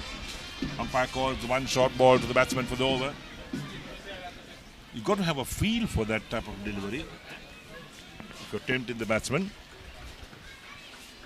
Well, interesting field set from the Trinity captain. There is a deep square leg, not so deep. He's more like 10 yards inside the boundary line. Probably expecting that top edge which wouldn't find the boundary, rather it will fall short. And yes, there is that opportunity. And there goes the 9th wicket, just as I was talking about the field setup that was placed by the Trinity captain. St. Anthony's lose their 9th wicket. A short ball, trying to pull it away, finding the top edge and finding the short square leg fielder. Well, it's 4 wickets after lunch. And what, we've had only about 10-15 minutes of play after lunch. And St. Anthony's have lost 4 wickets in that period. And this is poor. Even the tail should have looked to have got some runs. They're on 108 for the loss of 9 wickets. We're talking about 200. 200 is now about a million miles away. Not if Lairu can keep his partner and bat a long way from here on. I mean, it's a hard task. Well, the partners kept going away. Well, yes, they have. So now we'll have a change of voices. So it'll be Malinda and Nasif taking on the commentary from here on.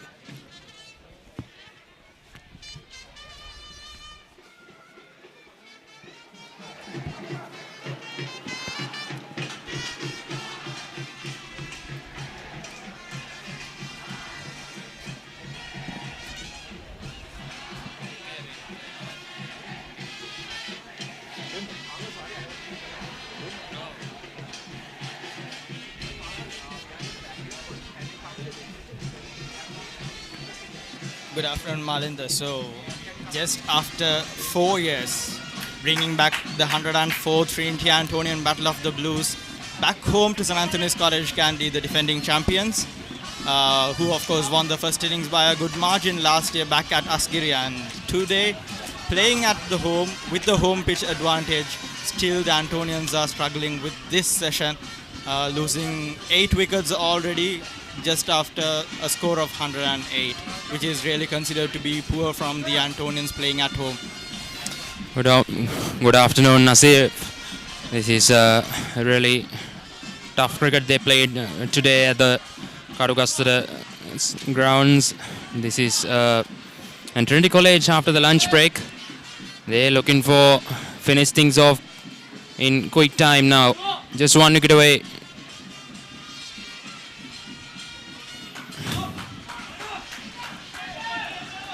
That was pushed away for us too. Now everything the Antonians got to do is to keep the strike with Lahiru itself. The man today who's playing from the start, who didn't get a good partnership throughout the innings, but then it's all in his hands now just to drag on the runs, put at least 1 or 2s and keep the runs ticking. to put a score that's above 150 or 160. That's still manageable by Antonians considering the bowling attack they have. Absolutely. Lahiro Singh on 33 now at the moment. He needed support from Kavisha. Can they stick around for another to add at least 30 runs? There comes the sweep, a bit of appeal. The umpires. More straight from the screens. Maybe a bit of bat on it. But it's the last wicket the Antonians are fighting for, and Lahiro got to keep the strike. He can't push, transfer that pressure to Kavisha. He got to have that strike, absorb that pressure, and keep the runs kicking as well. He can't keep on defending at this point. They are one wicket away from ending the inning. Absolutely, you are right, Nazif. It's 110 for 9 at the moment. A bit of a calling for some drinks at the moment. Of course, to play in the middle at this hot sun here at Katugasthota Oval should be really hard. We being outside the field doing the commentaries itself is really hard for us to absorb this climate. But then, it should be a tough game for the Antonians, I'd say, more than the fielders. They get support around the field by their mates. But then the batsmen in the middle, they got to absorb all the heat and the pressure as well. It is a bit okay now with the clouds covering the sun, but then in the morning it was really hard for the batsmen as well as the fielding side to be in the field. It is. Let's see what Lahiro Singh are looking for now.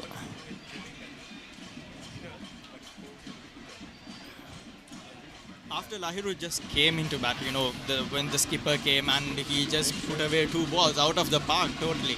And then the pressure was going out. And that's the final one. Just while we were talking, commentators curse maybe. And that ends the Antonians innings. Antonians are 110 for the loss of all wickets. And then it's the last man, Lahiro, who has to depart from the field. And that will put an end for the Antonians innings. This gives an outright chance for the Trinitians to go on and keep on batting, put a score of around 250 maybe, and then give a follow on to the Antonians for the second innings, and maybe they can go for an outright. So that's it. St. Anthony's College bowled out for 110. The last wicket to fall. Lahiro Singh is batted so well for his 35 without any support from the other end. That's why they're getting bowled out for 110. Losing their wickets at regular intervals, that's the case for them throughout this innings. This is Trinity College at their best at the moment. The double champions, the champions in the 2-day encounter as well as the 1-day encounter in Singa Under 19 Cricket League. They are nailing it down here at Katugasthota Oval as well. Playing away from home and getting the Antonians bowled out for 110. That's excellent stuff from the Trinitians. The final wicket to fall. Lahiro is castled by Vibhavit. Vibhavit get his first wicket. It's a bowled out for 110 in this 36th over.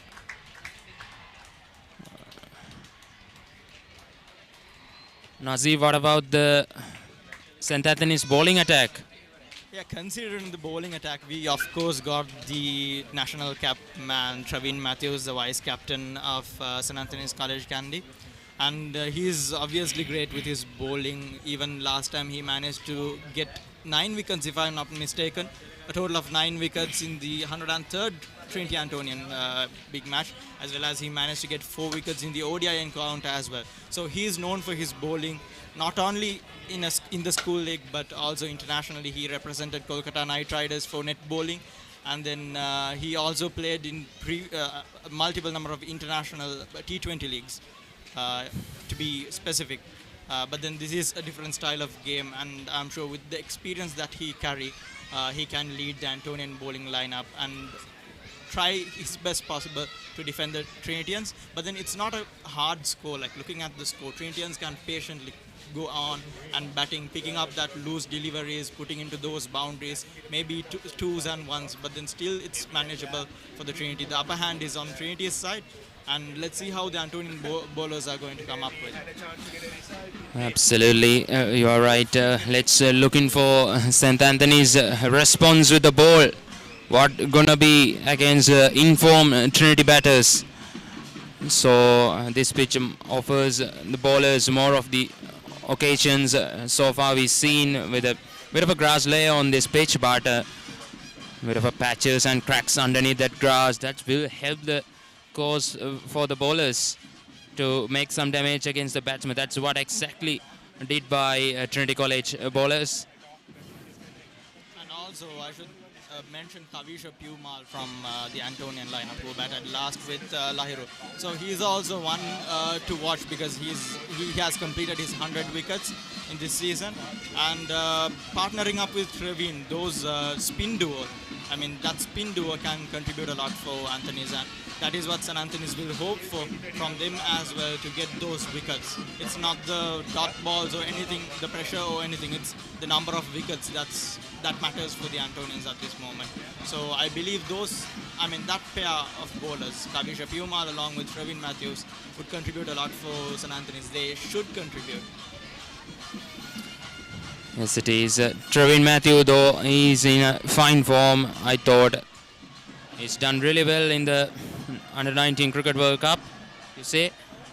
And he's just at Sri Lanka just a couple of weeks back after completing his tour in UAE, the Tri-Series with Afghanistan and Bangladesh. So he's carrying a lot of experience down here, playing at his home ground. And also, not to mention, we had 3 or 4 players, if I'm not mistaken, 4 players from this big match teams. Both teams, Trinity and St. Anthony's, represented Sri Lanka team in the Tri-Series, just ended a couple of weeks back. You're absolutely right. This is ground staff preparing once again in the middle for Trinity College first innings.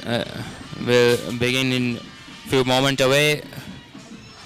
This is a big experience as well for the crowd after a 2-year break of COVID-19.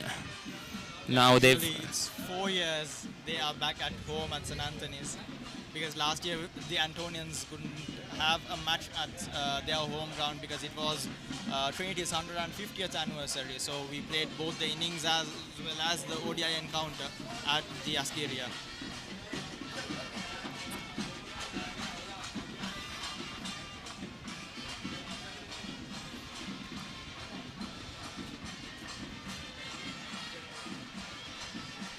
No big difference from if we consider the teams, and we have Akil playing, Trevin Matthews and Lahiru playing from the same old team, the team that played for the 103rd encounter.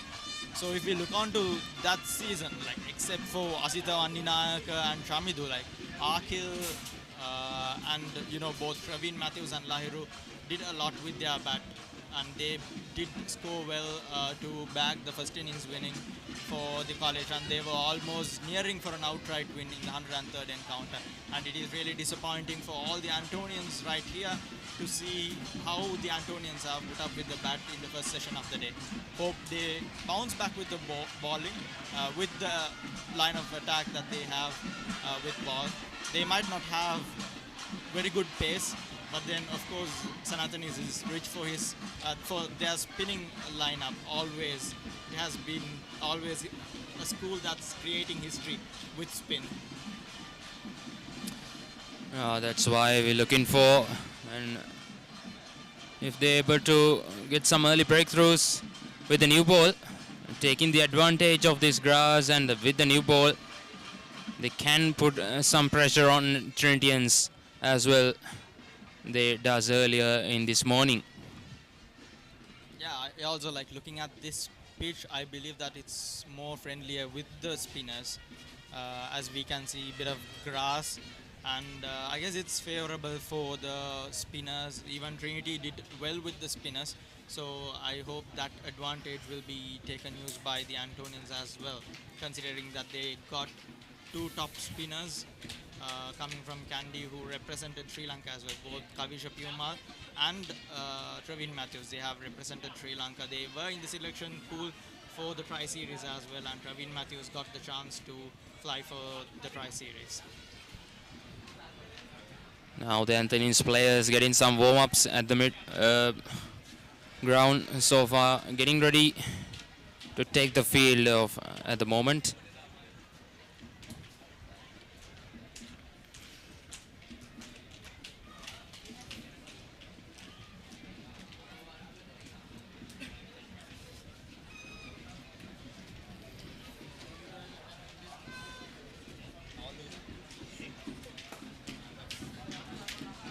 Umpires are also out in the middle now for the second innings of this 104th Hill Country Battle of the Blues between Trinity College and St. Anthony's College. Live from Katugasthota Oval.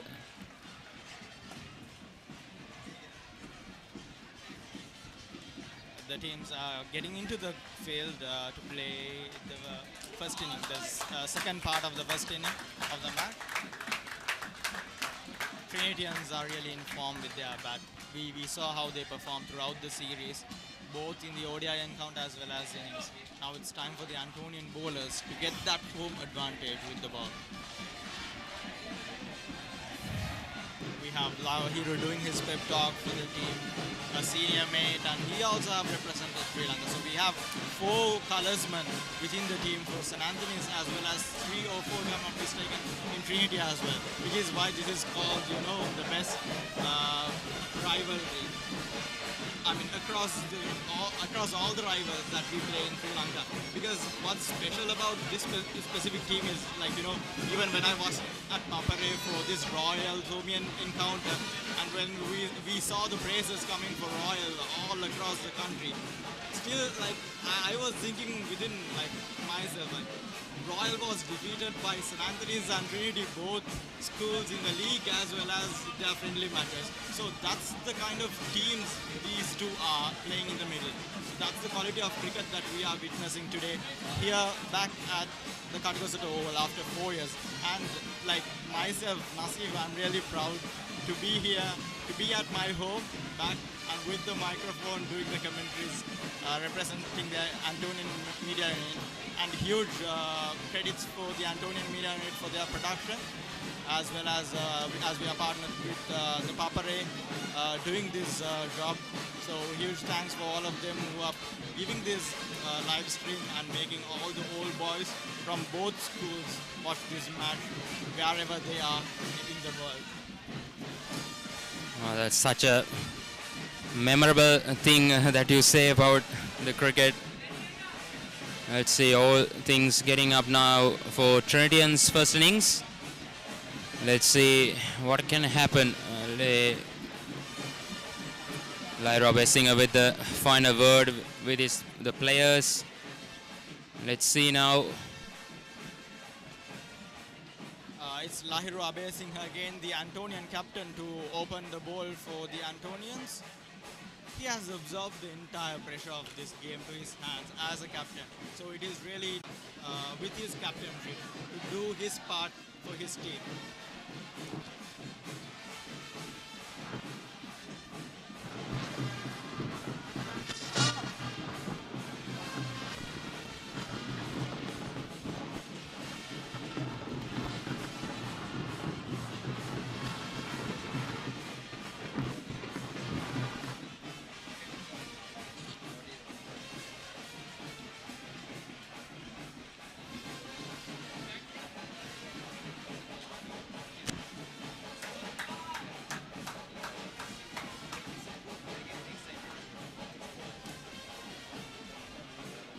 And here we go, starting the Trinitians innings. Lahiro Abesinghe to open the bowling for the Antonians.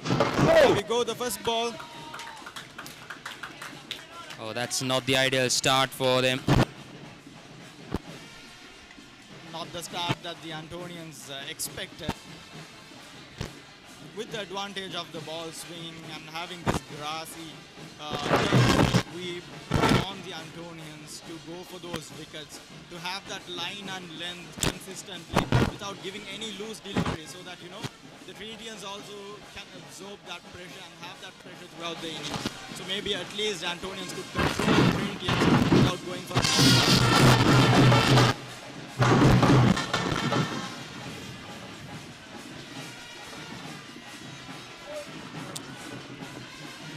That's a one. Swung out of the wicket, and that's the line I was talking about. Going straight to the wicket, putting that pressure into the batsman. Like, the bowlers are coming for wickets; they are not looking for anything else. They are coming for wickets. So that pressure should build within the batsmen to make sure that they keep on defending. So at a point when they are done with defending, like what Trinity did, they'll start to look for those boundaries, and that's where the mistakes happen.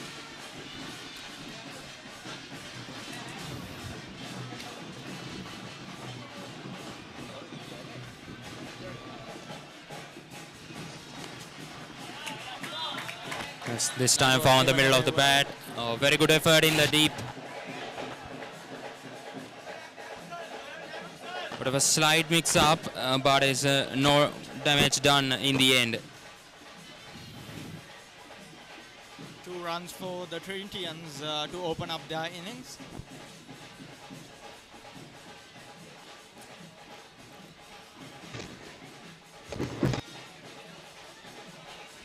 Witnessing the biggest rivalry in the hill capital as well as across Sri Lanka. The 2 top teams taking on each other. The teams who met against one another in the Singa Under-19 ODI semi-finals as well, defeating all other teams across the country. And here we are again witnessing the same teams, Trinity and Anthony's, battling once again. That was a good bouncer again from Lahiru. He's trying all his variations, maybe looking for what works best for him.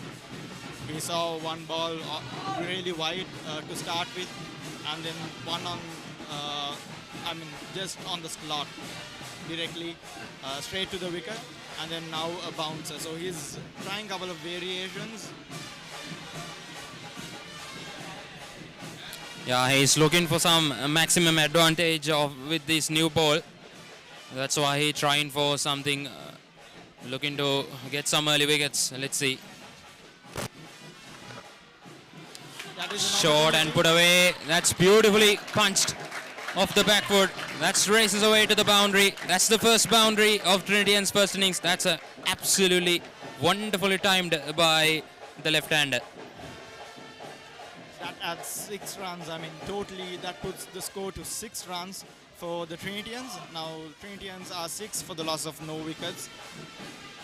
Just now we are witnessing, the fourth delivery of the match, and already Trinitians managed to put up 6 runs with losing no wickets from their end.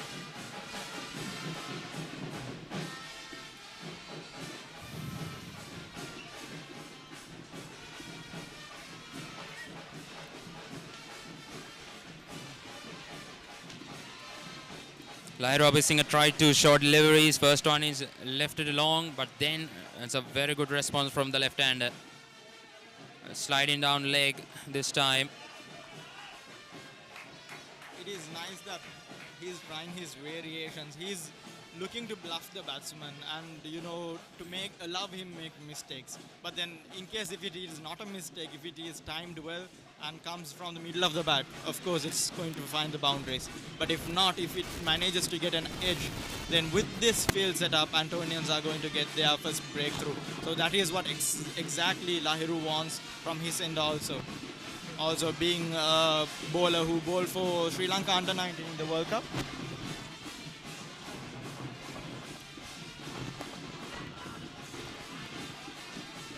That's what I was exactly talking about. Once the again. ball just tossed up, and then there was a run-out chance as well. That is what Lahiru is looking for. That's once again that second mix-up in this over. To be careful within running between the wickets. That's end the first over. It's 6 for no loss.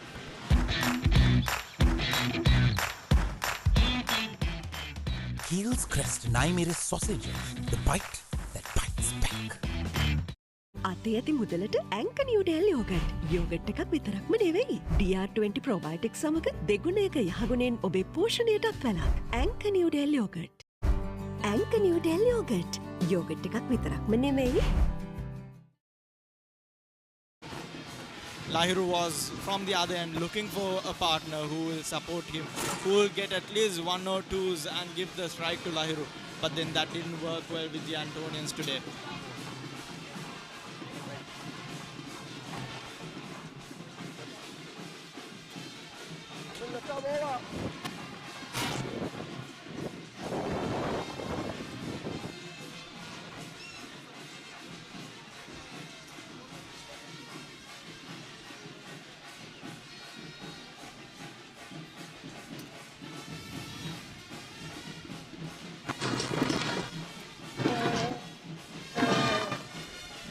And the bowlers should be careful with the extras they conceded about because of didn't have much of a runs on the board to play with.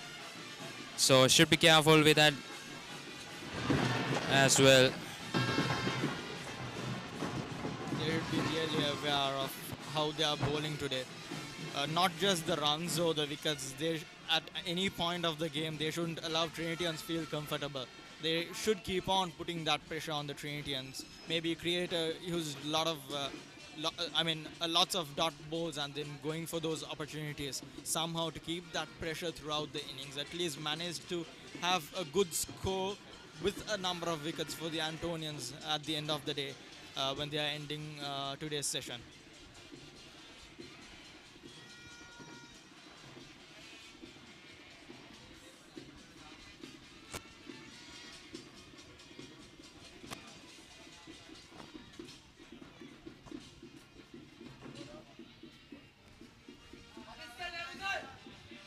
That was ball short again.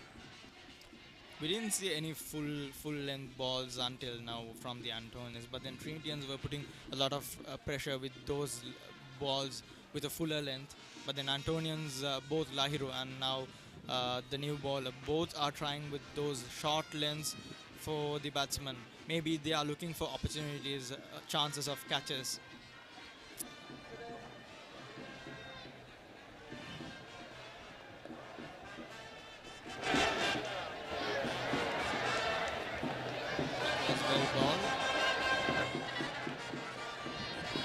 That is exactly what the Antonians should keep on trying. Go for those wicket that area where they'll get a wicket. Maybe there's chances for the LBWs also. So they should keep on putting pressure on that particular area, full and straight. I need to be consistent with the line and lengths they bowled.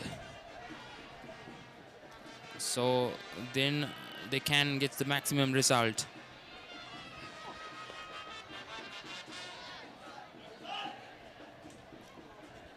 That again had the line but not the exact length we were talking about. It was once again short.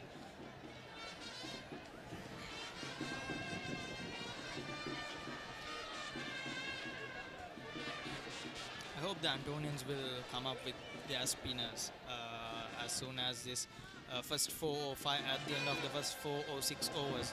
Antonians will put in their spinners from both the ends and apply that pressure, because that is what Antonians do usually. Even if we take from back from the 99th Trinity Antonian Battle of the Blues until now, they this time missed the length completely, sliding down the leg side.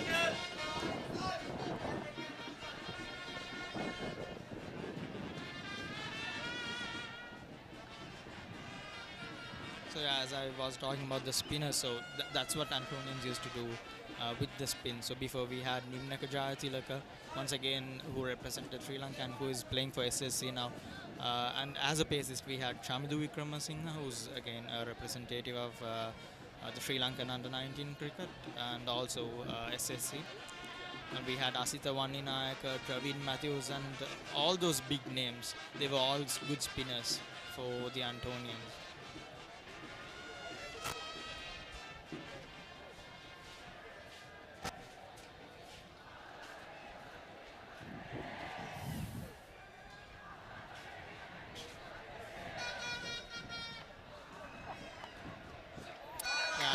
flicked away very nicely, and it will find the boundary. 4 runs for the Trinitians. That was timed well, and it came off the middle of the bat. That is the form the Trinitians are in. If we look at the Antonians, how they struggle those first overs, and how Trinitians are putting away those balls to the boundary as soon as they started out their innings. So that's really impressive from the Antonians. That's a wonderfully timed it well by Kusal to get his first boundary and the second boundary of this innings. Once again, flick towards behind square leg, and just happy with the single that occasion. That will get to the end of the second over. Trinitians are 10 for the loss of no wickets. Hot and spicy rasada cream kottu mee kanatuta Papare beat taking a natte way set එක තාලට ගස්සලා boundary උඩින් කප්පක උස්සමුදේ තීචියරා කරමු හදවතින් cream kottu mee big match fun cream kottu mee තියනකම්.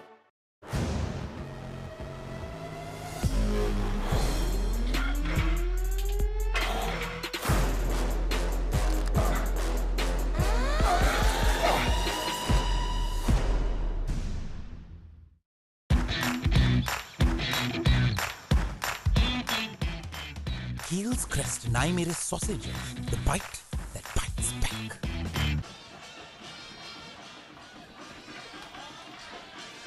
Kusal will on strike for the next third over.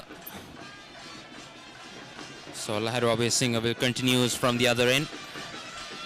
11 for no loss at the moment. Trinity College.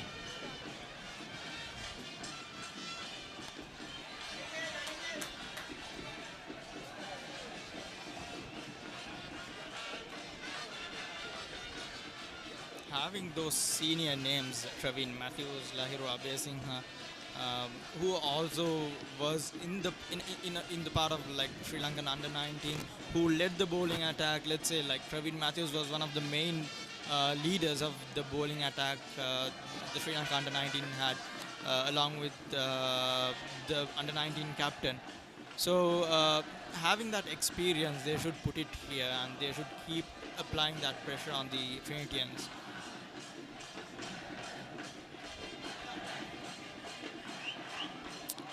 Once again, sliding down the leg side. This is the problem they had. Need to bowl at the right line and length consistently. They're looking to go straight, but then they are missing that middle stump, and they are going towards the leg. So we saw this from both the bowlers. If they have the line, they are not having the length. If they are having the length, then they are missing the line.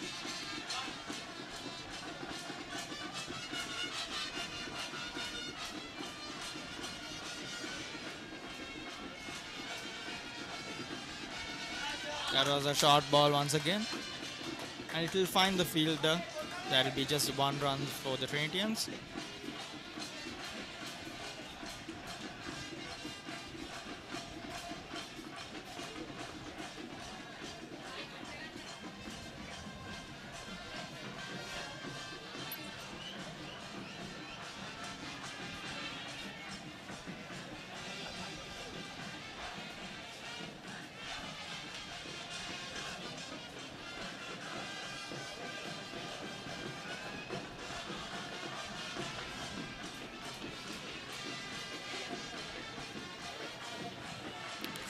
That's beautifully bowled this time.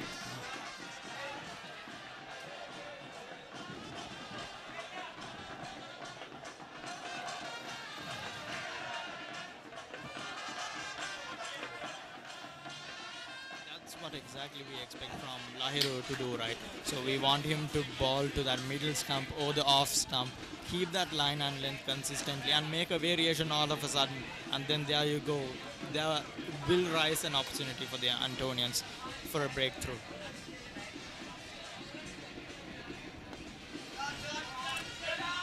Punched off the back foot once again. That's running away. A bit of a misfield by the senior Antonian Praveen Matthews, and that will cost them 2 runs.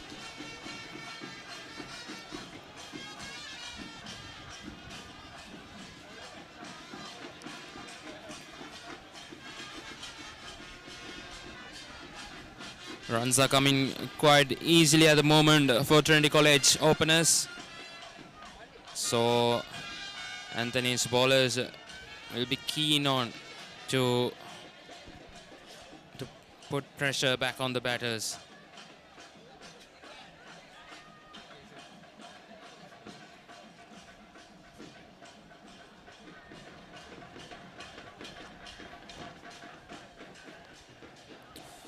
There was an opportunity for the Antonians there. Just bounce 1 or 2 inches right before the point that the slip could cover. So that's in the third over. Trinity College 14 for no loss. That was really a good over from Lahiru.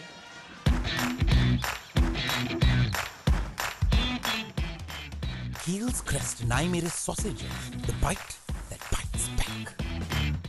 Hot and spicy රසද cream kottu mee කනකොට Papare beat taking a nat away set එක තාලට ගස්සලා boundary උඩින් කප්පක උස්සමුද ඉතින් cheer up කරමු අදවතින් cream kottu මී big match fun cream kottu මී තියනකම් අතේ ඇති මුදලට ඇංකනියුඩෙල් යෝගට්. යෝගට් එකක් විතරක්ම නෙවෙයි. DR20 probiotic සමග දෙගුණයක යහගුණෙන් ඔබේ පෝෂණයටත් වැළක්. ඇංකනියුඩෙල් yoghurt. Then our gold sponsors Singer and Sony, and then our silver sponsor American College of Higher Education.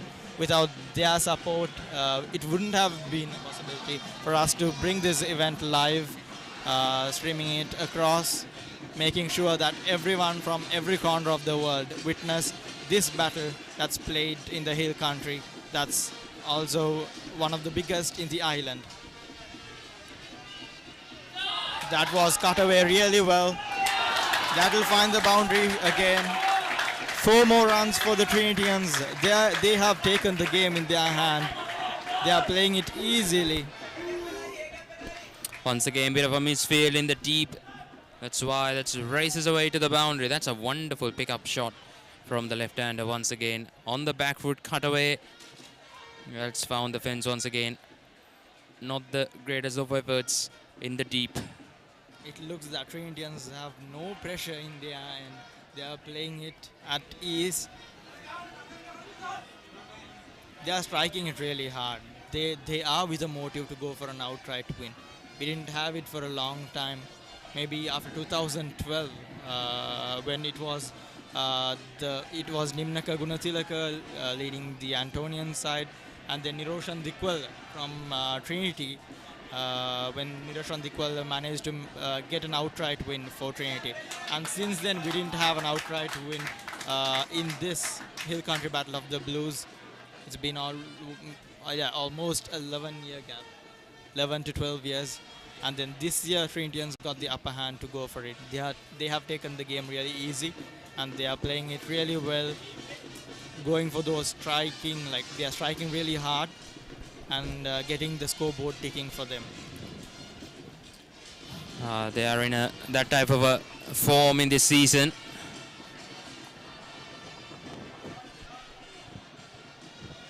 That will find the field in the mid-wicket, and no runs for the Trinitians. So they won the one-day tournament and then became joint champions in the under-19 school cricket tournament, two-day tournament. I remember I was in the commentary panel for the semi-finals that was played against Trinity and Anthony's back in Colombo for the Singer under-19 one-day encounter. Antonians played really well. They did put up a good score on board, and then when it comes to bowling, they did really well also. And it was 8 wickets down for the Trinitians. It was just 3 runs needed out of the last ball, and then the Trinity bowler, I guess it was Vibhavit from Trinity, the vice captain, was managed to put away a ball out of the park, 6 runs straight, and Trinitians got qualified for the finals. So that was a tough game again, and it was played against the same rivals.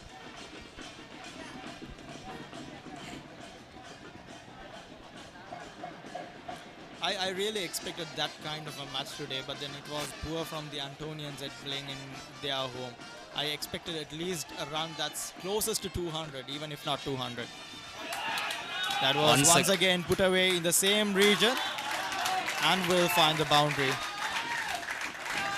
that has been the same region that Kusal is playing. He has find his area to play these shorter balls that's pitching outside the off stump, and he's making use of every loose deliveries that he's getting. He's putting away those loose deliveries into those boundaries and keeping the scores ticking really fast. It's already 18 runs in 3 overs. It looks like he's playing an ODI. The Trinitians are playing an ODI encounter here. Even in an ODI encounter, they would have taken few balls in the initial overs to get settled in those wickets. But then Trinitians look really fine and settled in the wickets. And we find that, Antonians are nowhere applying a pressure on these two batsmen who are opening the Trinitians innings. Yeah, Kusal look good at the moment. He's so strong, he's clear of the wicket. That's why he gets. That's a excellent stroke play from him. That was a good ball from.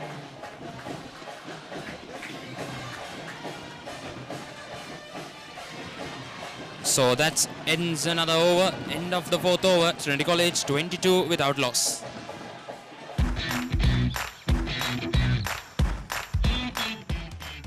Heels Crest Naimeris sausages, the bite that bites back.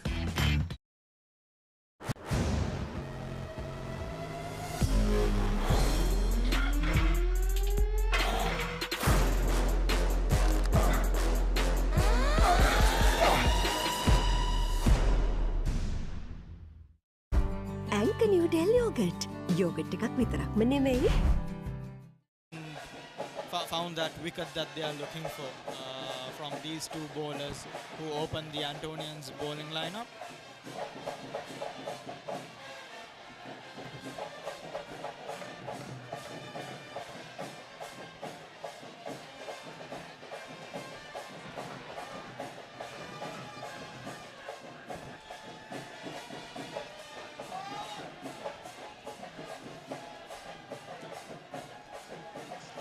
Kusal got a good start, but let's see what he's looking for now against Lahiru Abesingha.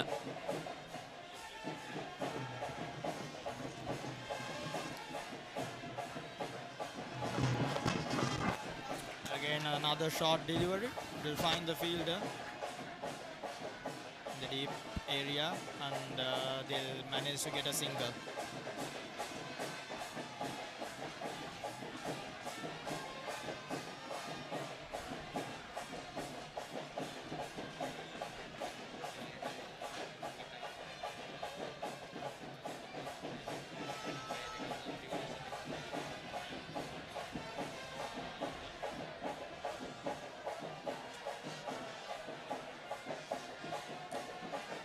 At the moment, these two batters rotating the strikes really well. That's off the edge, and it runs away once again.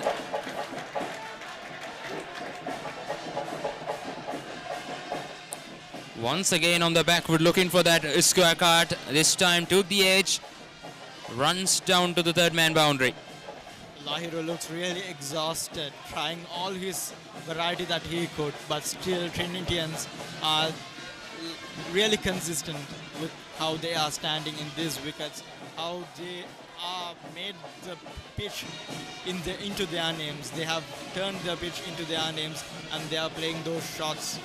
Those are finding the boundaries.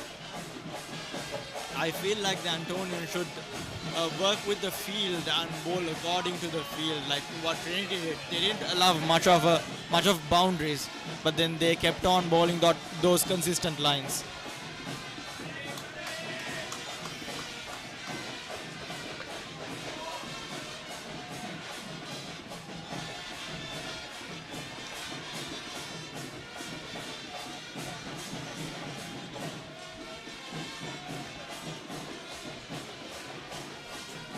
Antonians don't seem happy today after their performance with the bat, and now through the way the Trinitians are managing to bat away from home, that also.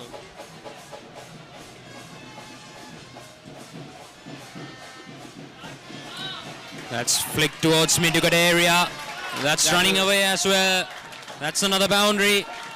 Boundaries are flowing at the moment for Trinity College openers.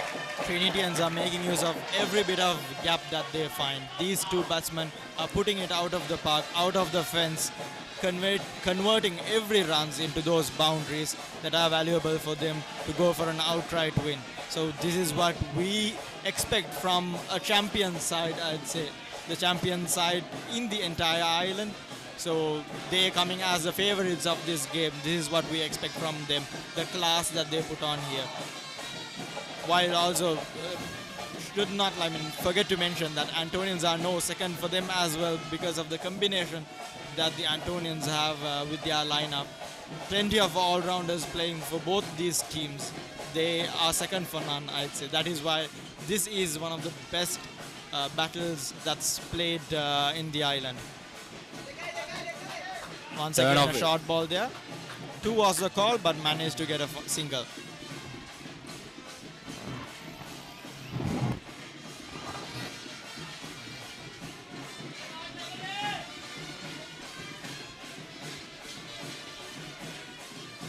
Batters quite responded well against the both seamers of St. Anthony's College.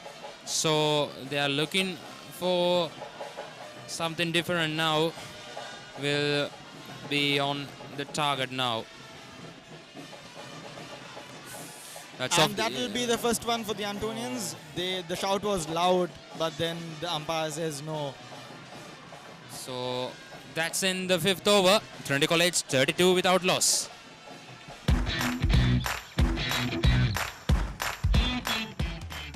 Heels Crest Naimeris sausages, the bite that bites back. Hot and spicy rasada cream kottu mee kanakota Papare beat taking a way set එක තාලෙට ගස්සලා boundary උඩින් කප්පක උස්සමුද ඉතින් cheer up කරමු හදවතින් cream kottu mee big match fun cream kottu mee තියනකම්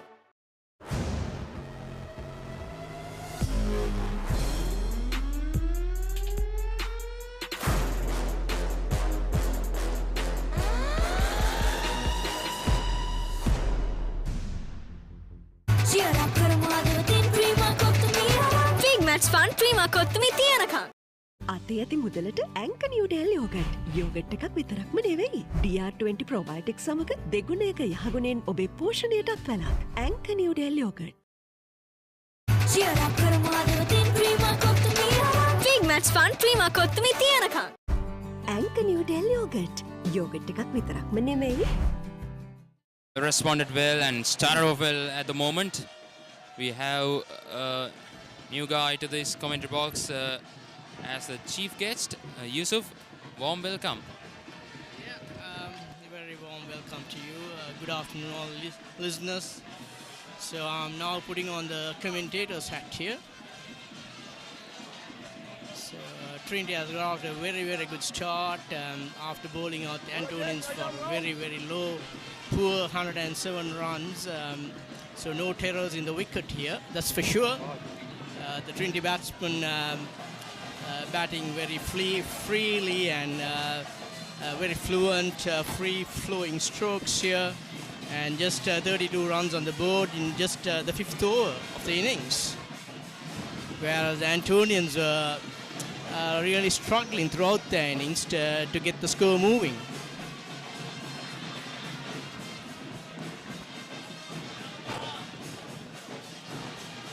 Change of bowling and the off spinner into the attack because of the 2 seamers went for thrashed by the Trinitian openers. Now, in your prospect, what is St. Anthony's need to do in this bowling attack?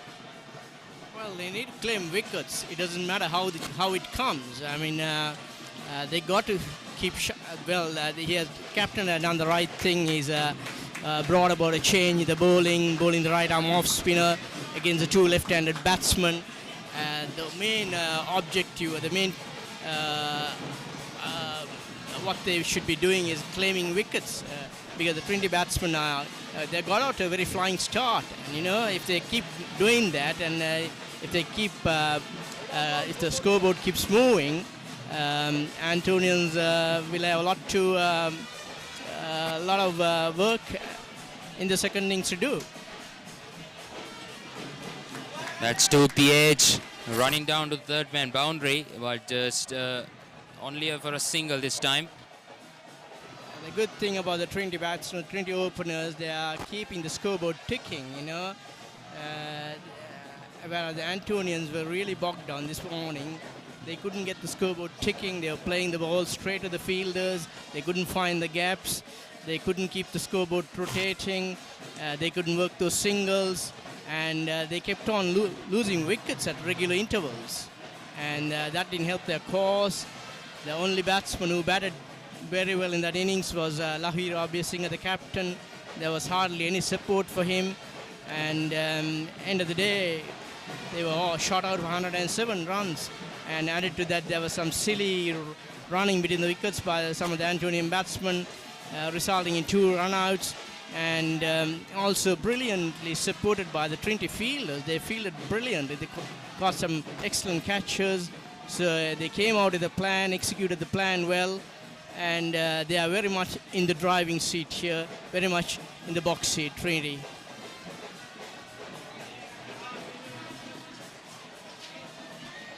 Looking for another big striding from the left-hander, but it founds the fielder at mid-on, and the umpire signaled a no ball this time.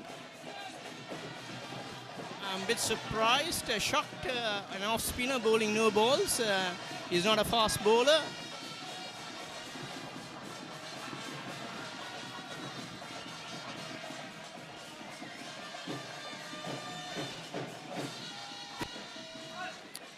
Apart from that,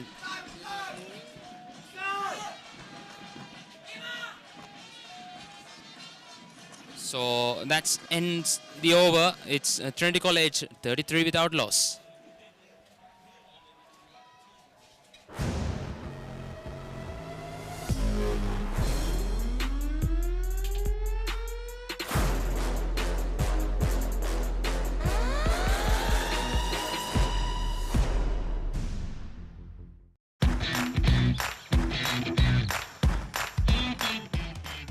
Heels Crest 9 sausages, the bite that bites back. Hot and spicy රසට cream kottu mee කනකොට Papare beat taking a nat away set එක තාලට ගස්සල boundary උඩින් කප්පක උස්සමුද ඉතින් cheer up කරමු හදවතින් cream kottu මී big match fun cream kottu මී තියනකම් Anchor New Delhi yogurt. Yogurt එකක් විතරක්ම නෙමෙයි. From St. Anthony's College, experienced Trevin Matthew into the attack now from the other end. That's the ideal thing now for St. Anthony's because of 2 left-handers on strike, and they are going along nicely at the moment. That's why Lahir Abir Singh thinks about bringing back the 2 offies to the attack from both ends.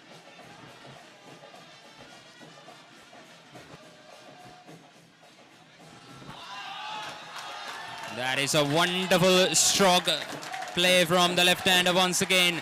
Excellent use of the feet and launched it down the ground for a massive 6. He used his feet very well, came down the track, lofted the national cap, Trevin Matthews off very ball into the stands, lovely shot. So it looks like he doesn't want to show any respect to the national cap, Antonian national cap, Trevin Matthews. But it's early stages. I'm sure Matthews will come back and show some character. But aggressive batting by the Trinity openers here. That's what exactly he did. That's put the pressure on the bowler straight away.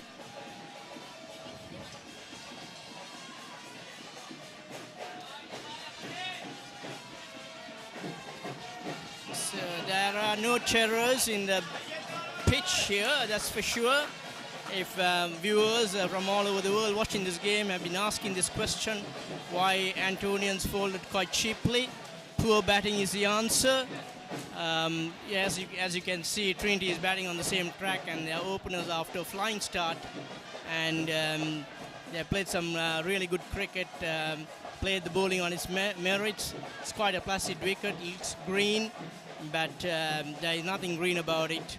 And Trinity very much on top at the moment.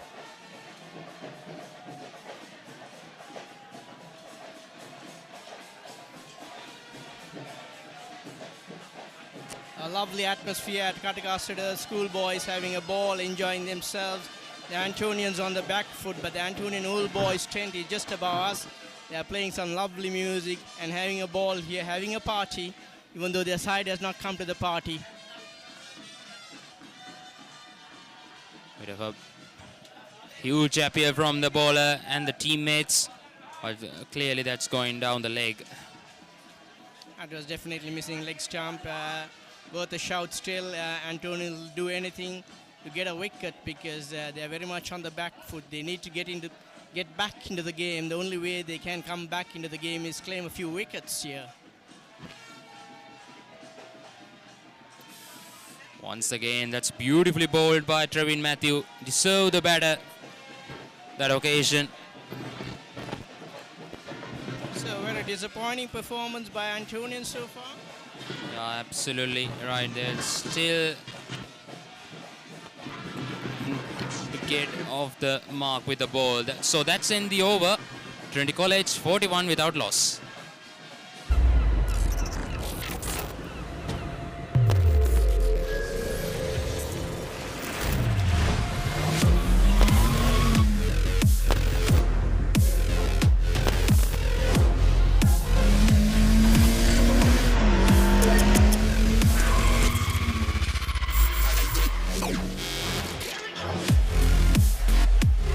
Goldman's 3-in-1 face wash and face cream. 3-in-1 fix එක. Sharp look එකට trick එක.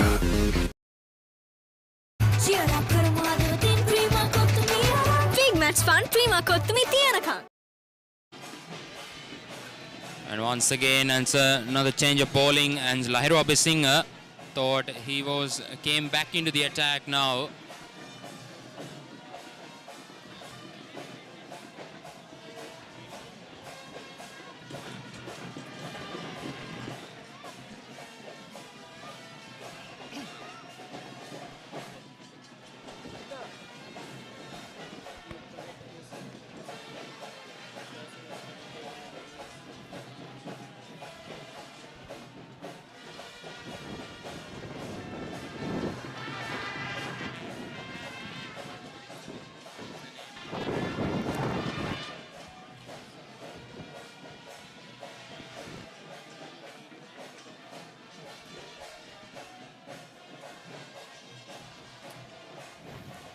Lahiru Abhisingh has changed ends. He's coming from the scoreboard end. He's trying a few changes here. Yeah, you got to start shuffling your bowlers, and wickets is the key here. That's the way you can stem the flow of runs, and we got to see whether he can get a breakthrough here.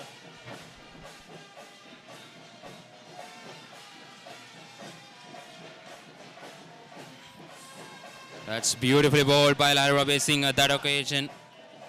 That's type of a consistent he need to bowl at this wicket. That will offer you something special.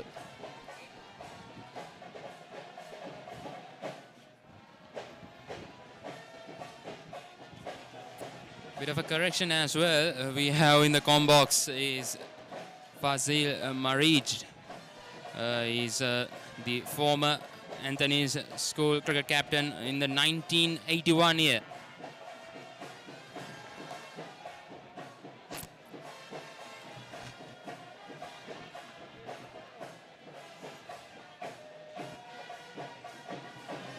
Lovely music being played just above us. Antonian old boys tent, having a lot of fun, even though their side is on the back, very much on the back foot. They are having a ball here. Lovely music being played in the background.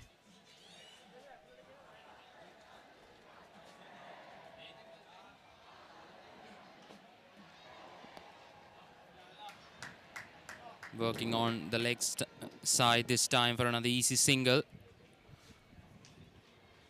What about your memories as a captain of a school cricket big match in the past? Well, Well, in 1981, we beat Trinity at Askiri in that small grounds, breaking a 64-year-old hoodoo. That was only win at Askiri at the small grounds. And then that ground was demolished. Yeah, that's the main memory I would say about talking about big matches. But I can just go through, I was in college from 1969 until 1981. That's well ball, could be caught. 1970 was my first big match, watching the Antonian big match as a kid. 1970, the highlights of the game was it was a drawn encounter, but remember Merrill Dunivilla, the late Merrill Dunivilla, he made 100. He was the first to make 100 on the Antonian turf. And the previous week, Mahesh Gunathilaka, the captain, it's not the captain, vice captain, he was out on 99 against St. Peter's. And then Roy Das, who went on to play for Sri Lanka, he was out for 93. So both of them couldn't get that first 100 at the newly laid turf wicket here at Katugasthota. But Merrill Dunivilla the following week made 100 against Trinity in the first innings as a fresher. And then Trinity responded with Ramanayaka, Lalit Ramanayaka, the Trinity big mid cricketer, he made 100. So the first two centurions at the Katugasthota turf was first it was Merrill Dunivilla getting 100 for St. Anthony's College, and then in the same match Lalit Ramanayaka responding with 100 for Trinity.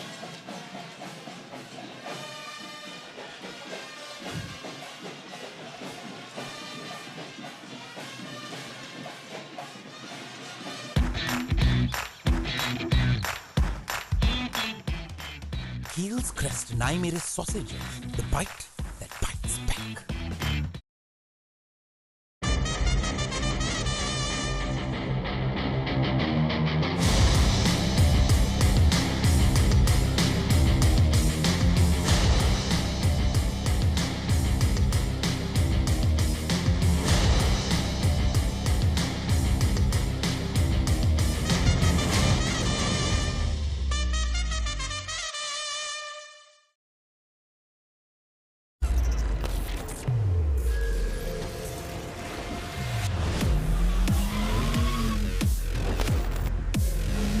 Goldgrams 3-in-1 face wash, face cream, 3-in-1 fixeka, sharp ekata, trick keka.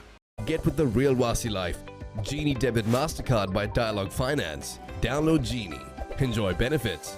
The real Wasi life with Genie Debit MasterCard.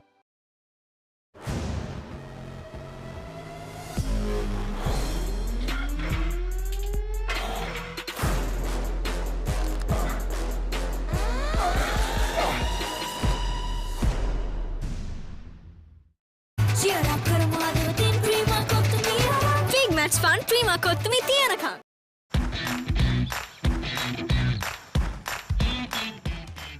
Heels Crest and I made a sausage. The bite that bites back. Protect your child's education even in your absence.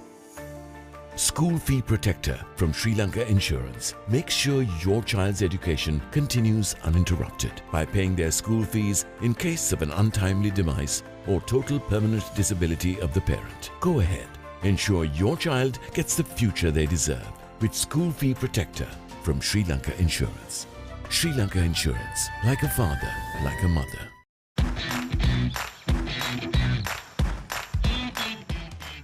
Heels Crest and I made a sausage. The bite that bites back.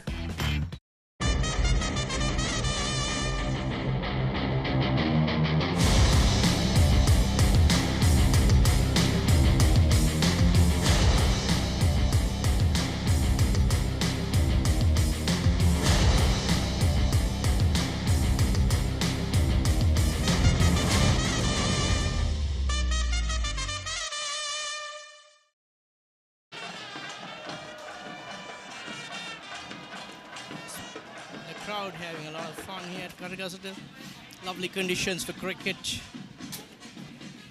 So many bands playing.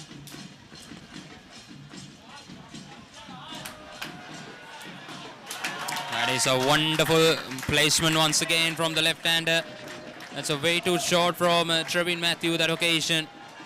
And it's cut away beautifully on the back foot for another boundary. Looks like they come out with a plan to attack Trevin Matthews. They're prepared to go after him, not let him settle down.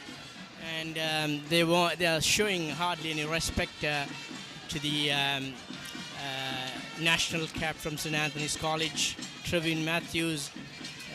He has been playing some big cricket under 19 national side. Oh, very well fielded that in the slips by the captain.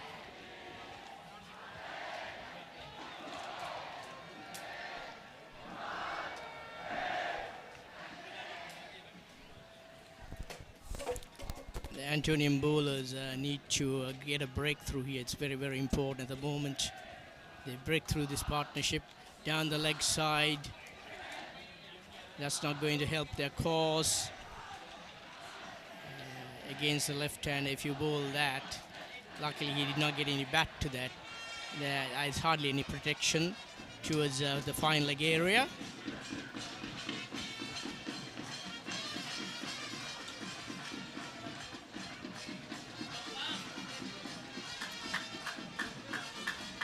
That's a quick singer they're taken.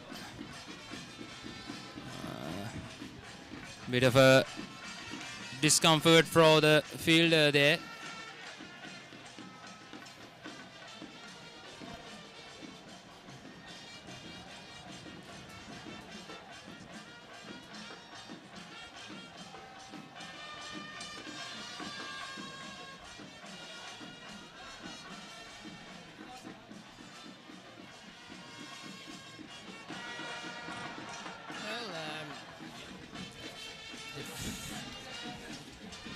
Some medical attention for the fielder who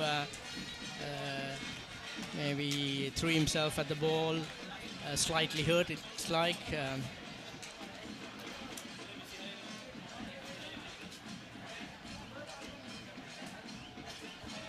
So Trinity opening the batting with Rahal and Kusal, both left-handed batsmen. And they've done a terrific job. They're flying start to their side. They're very much on top of the bowling.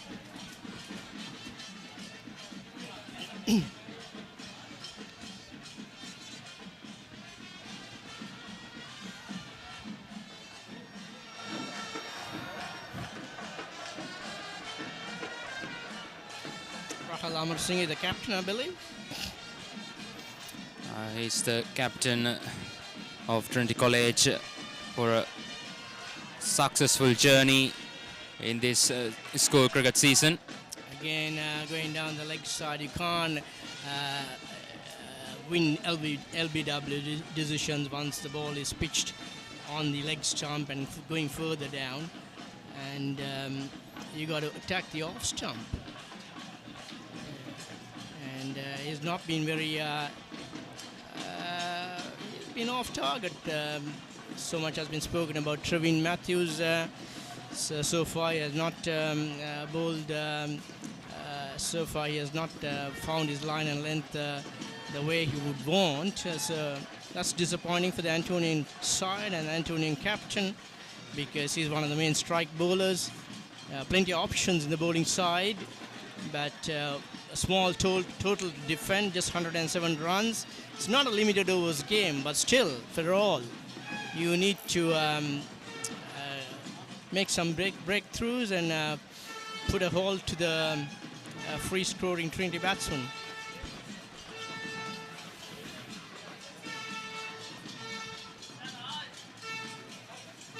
Working on to the leg side once again. And once again, that races away to the boundary.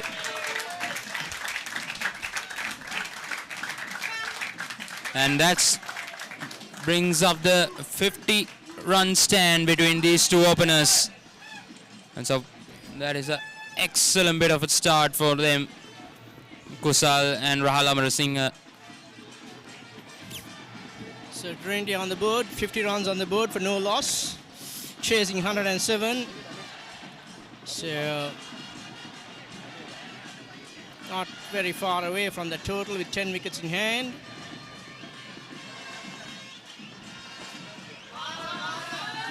That is a big striking from the left-hander once again.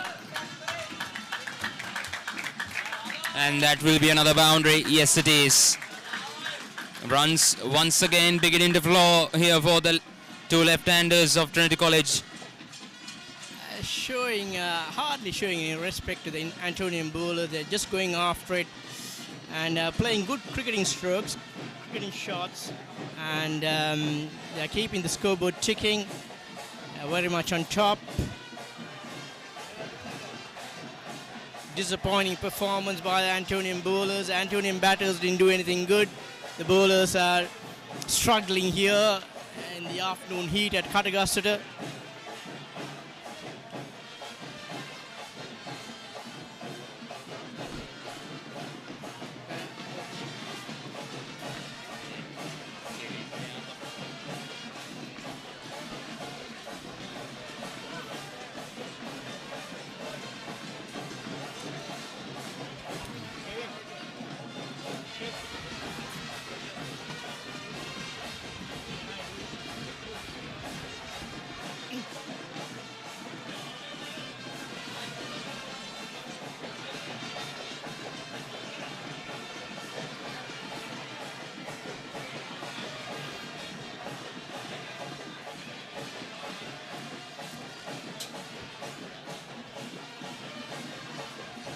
.55 without loss at the moment, Trinity College in the 10th over of the innings. Kusal on 30s and Rahal on 20s at the moment. This is an excellent bit of a start from Trinity College openers. Doesn't provide a single opportunity for Anthony's bowlers to came into this match so far. Oh, that's another pull shot. It's on the bounce to the fieldsman at behind square leg. This is very, very poor bowling by the Antonian skipper. Very ordinary. I don't know what he's trying to do. It doesn't look that he's got a plan. Now he's sort of rattled by the flying star Trinity batsman I got off to. So, and this is what happens. You're defending a small total and you're running out of ideas. But that shouldn't be the case. St. Anthony's have got some decent spinners. And he changed ends, but he's lost focus at the moment.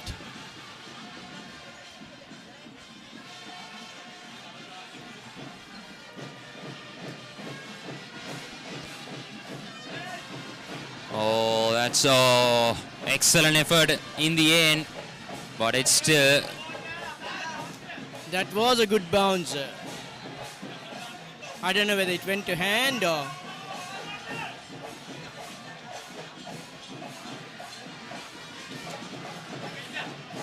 These two batsmen look very, very aggressive. They are prepared to play the shots.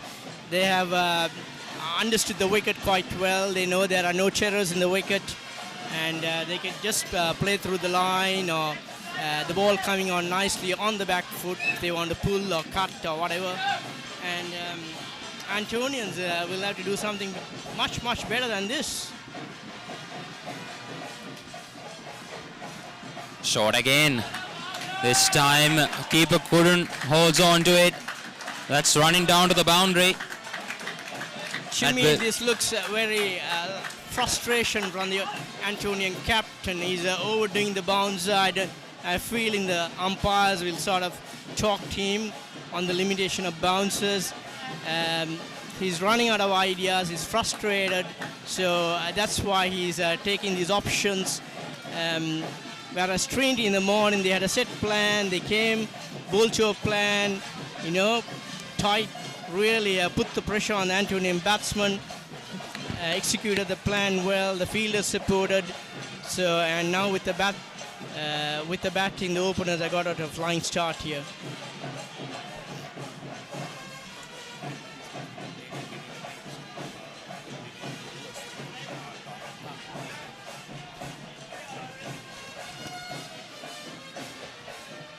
Good evening, Fazal, the chief guest of this historical 104th Hill Country Battle of the Blues game. So yes, on a tough pitch, the Trinitians have certainly made batting look easy. Yeah, it looks like two sides are batting on different wicket. The Trinitians off to a very flying start. Antonians couldn't get the ball off the square. At least they were playing the ball straight into the fielder's hands. There was no chance of getting singles. And I thought the chief guest, I'll bring in all the luck, but I brought all poor luck. Very disappointing. Well, so far, at least. Yes, well, there's a long way to go in this game, and the Antonians desperately need to break this partnership to make a move on in this game. Trinity are 57 with no loss right now, and Kusal is on 27 of 35 deliveries, and on the other hand, the captain Rahal is on 28 of 24. Trevin Matthews is off target. He's sending the ball down the leg side. He should be bowling on the off stump, middle and off, getting the ball to move away, spin away. This is not a one-day game, you know. Well, it has been the way that Trevin Matthew has operated throughout his career, even in one days, even in two-day games. He has always fired that ball into the pads, not looking to get a lot of turn, rather trying to get the bounce. A bit of an appeal from the wicket keeper, Kavindu, but not much of an appeal from Trevin Matthew. So yes, he has been bowling quicker and quicker whenever he gets the ball in his hand.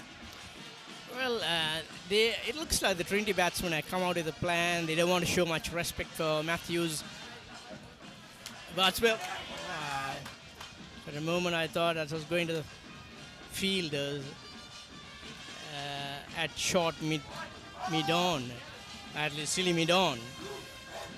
That was a good delivery, carrying the...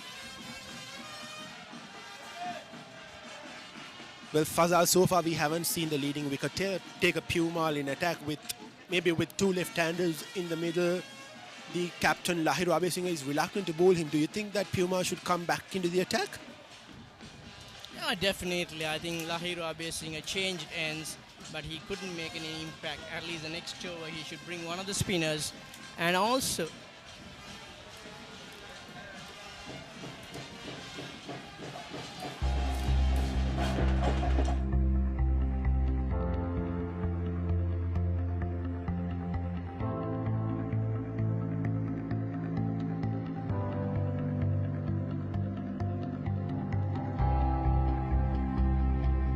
enjoying my studies at American College of Higher Education here in Sri Lanka. Welcome to the Broward College Global Student Family.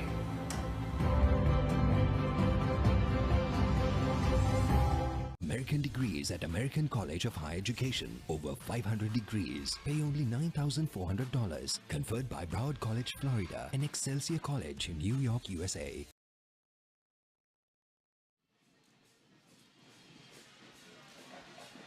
Well, Lahiru Abesinghe will be continuing the proceedings from the scoreboard end. Still no Pumal in attack.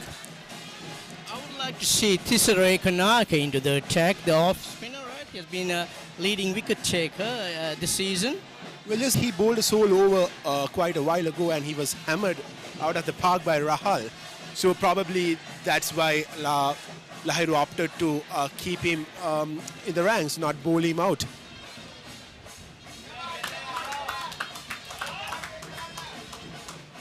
Interesting tactics from Lahiru Abesinghe. He's bowling the shorter delivery, trying to make the batsman play that hook or a pull shot, trying to get that top edge. He certainly has the field in place for that delivery. Yeah, I would say basically, look at you, Kev. I mean, Lahiru Abesinghe has so much bowling options, and they got out a flying start. So you need to take a break, you know, and try one of the off spinners, or the, like you say, Pumal has been among the wickets, leading spinner in the side.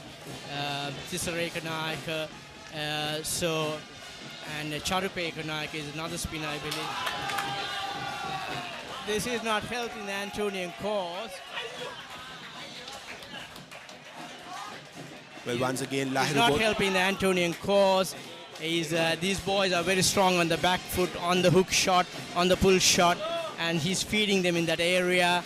And they're definitely taking a liking to him, you know, they're going after him. These are indeed valuable runs on a tough wicket like this. Trinity have got onto a flying start, but a wicket or two here could change the momentum, so Antonians should keep their heads high. Yes, Lahiru, I believe that he should take a break and bring back a impactful spinner into the attack, because both the batsmen have found it much easier to face him.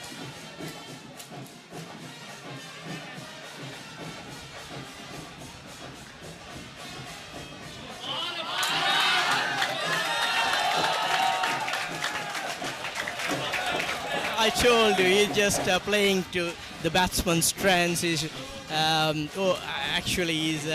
trying, seems to be very fond of the short pitch delivery. American degrees at American College of Higher Education. Over 500 degrees. Pay only $9,400. Conferred by Broward College, Florida, and Excelsior College in New York, USA.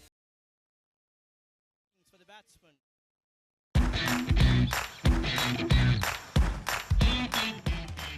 Heels crest Naimeris sausages. The bite that bites back. අතේ ඇති මුදලට ඇංකනියුඩෙල් yoghurt. Yoghurt එකක් විතරක්ම නෙවෙයි. DR20 ප්‍රෝබයොටික් සමග දෙගුණයක යහගුණෙන් ඔබේ පෝෂණයටත් වැළක්. ඇංකනියුඩෙල් yoghurt. Disappointing tactics by the Antonian captain Lahiru Abhyasinha. Well, yes, I think he should change his line and length.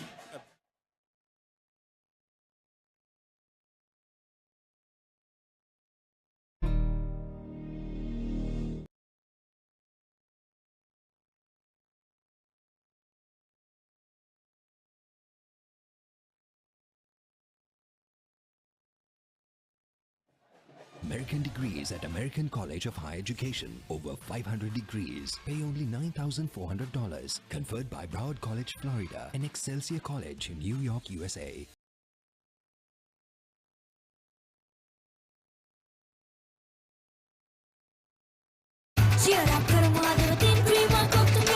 Big match fun, Prima Kottumi Tianaka. Hot and spicy rasada Prima Kottumi Kanakota. Papare beat taking a nut away, set a thalad.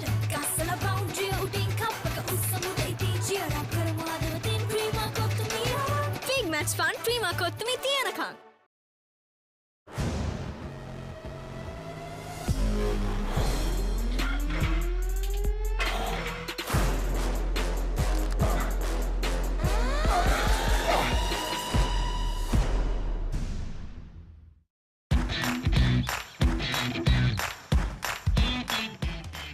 Heels crest Naimeris sausages. The bite that bites back. අතේ ඇති මුදලට ඇංකනියුඩෙල් yoghurt. Yoghurt එකක් විතරක්ම නෙවෙයි. DR20 ප්‍රෝබයොටික් සමග දෙගුණයක යහගුණෙන් ඔබේ පෝෂණයටත් වැළක්. ඇංකනියුඩෙල් yoghurt.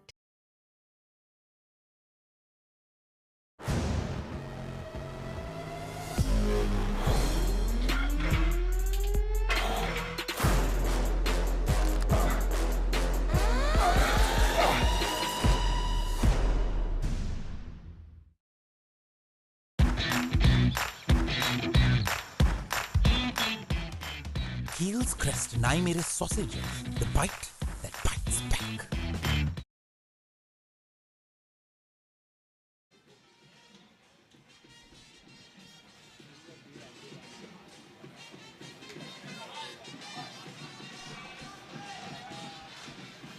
So Trinity off to a flying start here.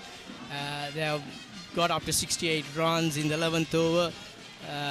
Both batsmen off to very good starts, and they got the measure of the bowling, measure of the pitch, and Antonian skipper a bit disappointing, not bringing on the spinners. He's changed ends and he's all doing the short pitch bowling, I believe.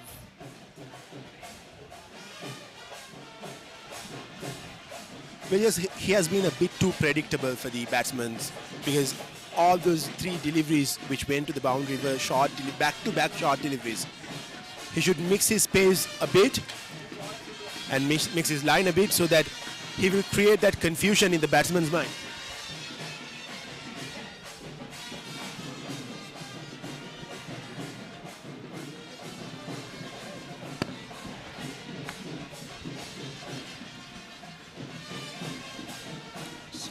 Trinity College very much on top on the first afternoon. having bowled out St. Anthony's for 107.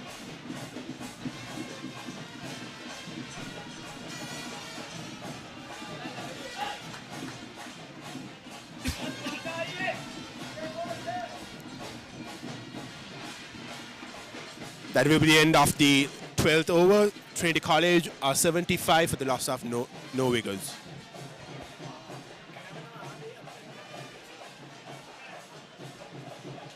The two sides batting on the same wicket. This morning, Antonian batsmen struggled. American degrees at American College of Higher Education. Over 500 degrees. Pay only $9,400.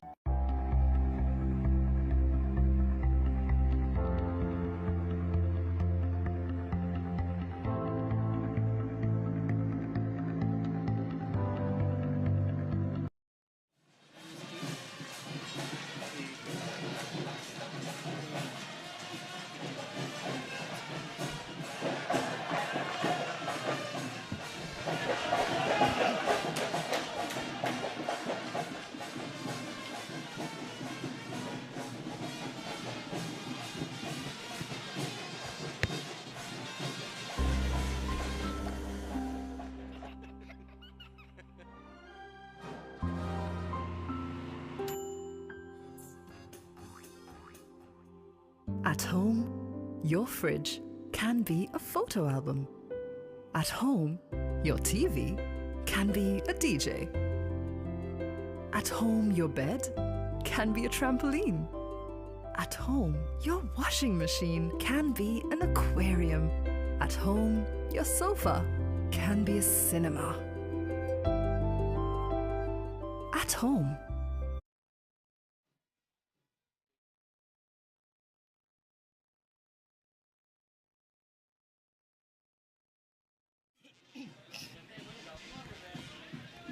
Trevin Matthew will be continuing the proceedings from the hostel end.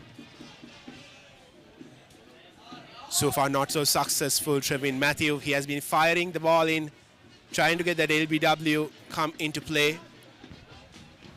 Yeah, to get the LBW coming into play, he got the ball at the stumps. Yeah, if you keep bowling on the leg side and outside the off stump, it's not going to help you. Oh, that's well.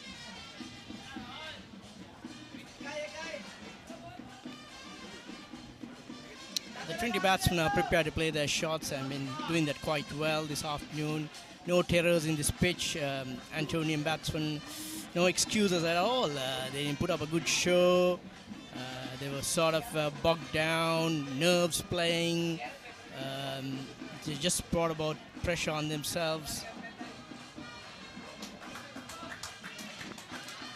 Well, Fazal, while this match is going on, let's talk a bit about the game that you captained and you won it for St. Anthony's College. Tell us some memories from that particular encounter. Well, 1981, we were the favorites going into the match. It was quite a placid wicket, to be honest. We won the toss.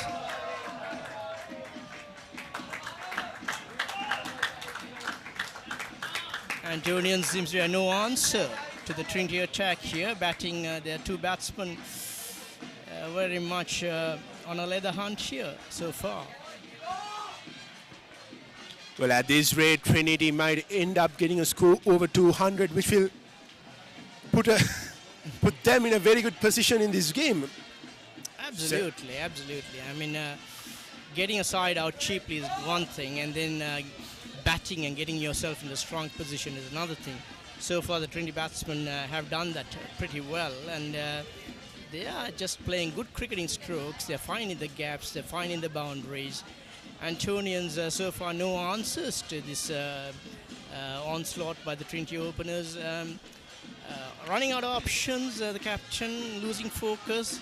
He's got to put the thinking cap on as a captain and try to stem the flow of runs, get into the wickets, and do something so you can get back into the game. That's again down the leg side. It's not going to help your cause, is it?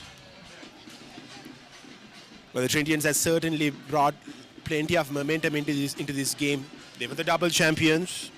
They had some good outright victories, including 2 wins against Royal College, and one was after 130 years at Reed Avenue. Trinity has played some good cricket throughout the season, but at the same time, Antonians are quite an exciting side this season, right? They had a good season, you know. They beat sides like Anand, Wesley, and then also Thirst. Freeze. They're batting.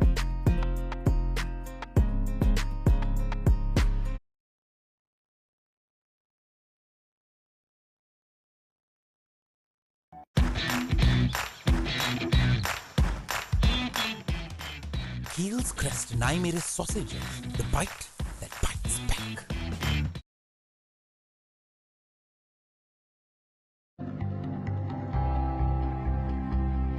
I'm enjoying my studies at American College of Higher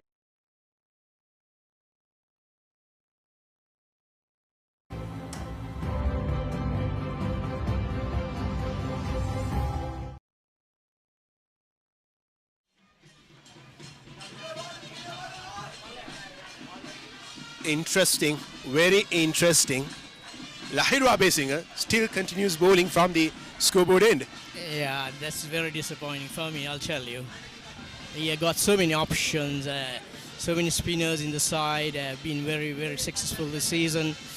And as a captain, as a bowler, you're not making an impact. We see that it's been quite expensive. He's run out of options, he's overdoing the short delivery. And the Trinity batsmen have taken a liking towards the short delivery. They're prepared to play the hook shot, the pull shot, and they're done that quite successfully. So disappointing. Well, I'm waiting to see what sort of line and length that Lahiru will be bowling in this particular over, because just as I was talking, another boundary from the bat of Kusal. Lofted it over the infield for another boundary. This is poor bowling from the Antonian skipper and wonderful batting from the Trinitian opener. The faster he bowls, the harder they hit him, you know. It's very disappointing as a captain. You're not thinking in the right direction, you know. You're not in the moment. You got to... I think most people understand that he's not taking the right options, except for him. At least his teammates must talk to him and say, look here, you know, captain, skipper, take a break. Well, I'm quite impressed with the intent shown by the two Trinity batsmen. Yes, the score is just 110, but they kept on going right from the beginning without making any big errors. You're right about that, Kev, because the intention has been very, very good. Lots of sides, when they get the other opposition out for a cheap score like that, they will try to just, you know, they sort of don't go after the bowling like this. But these two batsmen, they come out with a plan. The intent they showed is tremendous, and they keep the scoreboard ticking, fours flying off the bat, and already there are 83 runs without loss in the 13th over. The Antonians have a lot to work on. And once again, Lahiru opts for the shorter delivery and easily put away for another single by Rahal. I beg your pardon, by Kusal. I don't know what is going through the mind of Lahiru, you know. It's most people will be able to see what the options that he should be taking. He's got so many spinners in the side, and he keeps on bowling, continues to bowl and leak runs, and the match is to some extent getting away from St. Anthony's College.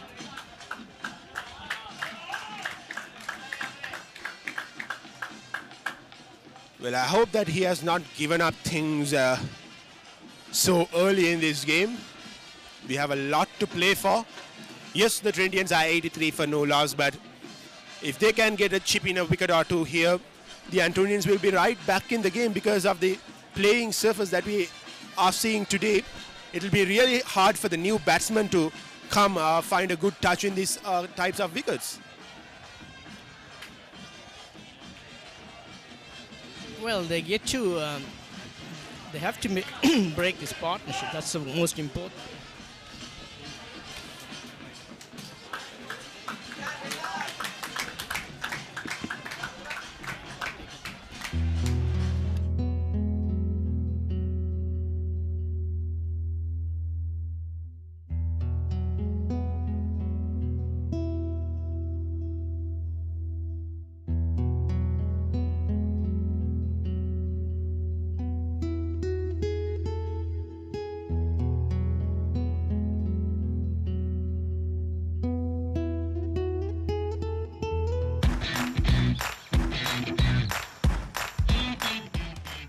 Heels Crest Naimere sausage, the bite that bites back.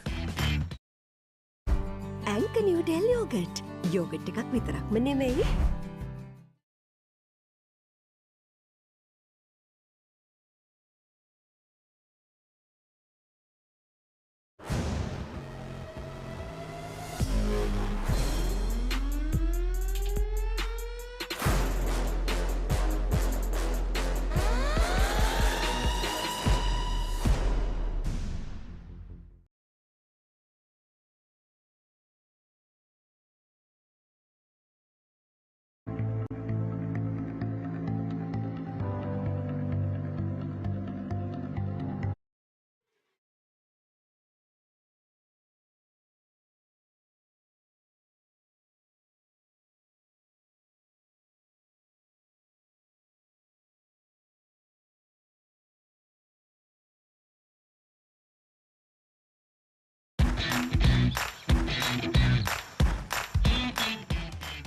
Heels Crest Naimere sausage, the bite that bites back.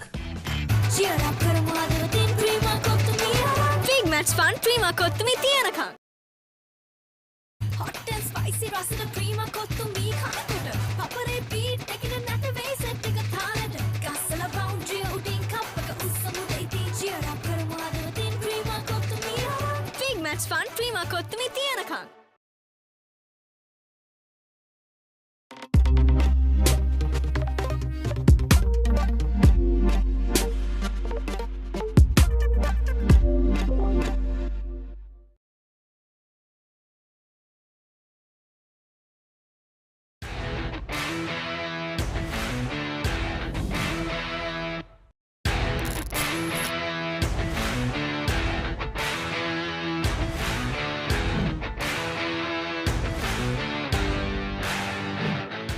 මම මුලින්ම 6 වසරේදී කරන්දෙනි මධ්‍යම විද්‍යාලයේ ඉගෙනීම හදාරනකොට එක දවසක් ඒ පාසලේ ක්‍රීඩා භාරය ගුරුතුමා සමග ආවා කෝච් ඒ දෙන්න ඇවිල්ලා එක දවසක් කිව්වා මෙහෙම ක්‍රිකට් ඇකඩමියට මෙහෙම ළමයි බාර ගන්නවා කැමති කට්ටිය ඇවිල්ලා සහභාගී වෙන්න කියලා එදා ඒ මේකට තමයි මම ඊට පස්සේ ගිහිල්ලා සහභාගී වුණේ මම මුලින්ම ඇකඩමියට සම්බන්ධ වුණේ දිනේෂ් කුමාර කියන කෝච් අරහා ඊට පස්සේ කරන්දෙනි මධ්‍යම විද්‍යාලයේ අජන්ත කුමාර සමග මම under 90 under 17 වැඩ කරලා තිනවා ඊට පස්සේ ගාල් රිච්මන්ඩ් විද්‍යාලයට ගියාට පස්සේ ලක්මාල් සර් සමග ධම්මික සුදර්ශන සර් සමග වැඩ කරලා තිනවා කරන්දෙනිය මධ්‍යම විද්‍යාලයේ මම ක්‍රීඩා කරනකොට මට හම්බුණා 2016 නැගියන ක්‍රීඩකයා ඒක මම ලබා ගත්තේ කඩලු 100ක් සමග රන්ස් 600ක් ලබාගෙන ඒක ගැන මම ගොඩක් සතුටු වෙනවා.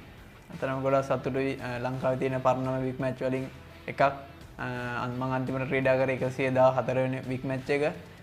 ලංකාවේ ගොඩක් ප්ලේයර්ස්ලා බිහි වෙච්ච බිග් මැච් එක. ගොඩක් සතුටුයි මට ඒක අවුරුදු දෙකක් මම බිග් මැච් ක්‍රීඩා කරා. ලොකු එක්ස්පීරියන්ස් එකක්. ගොඩක් සතුටුයි.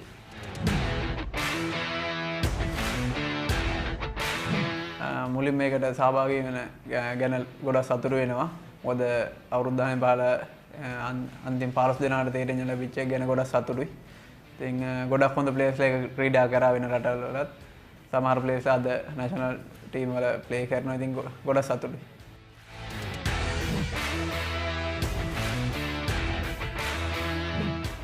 ඇත්තටම ගොඩක් සතුටුයි මුලින්ම මගේ පළවෙනි අවුරුද්ද මම LPL කණ්ඩායමට නියෝජනය කරන ඉතින් ගොඩ ලොකු සතුටක් දැනෙනවා.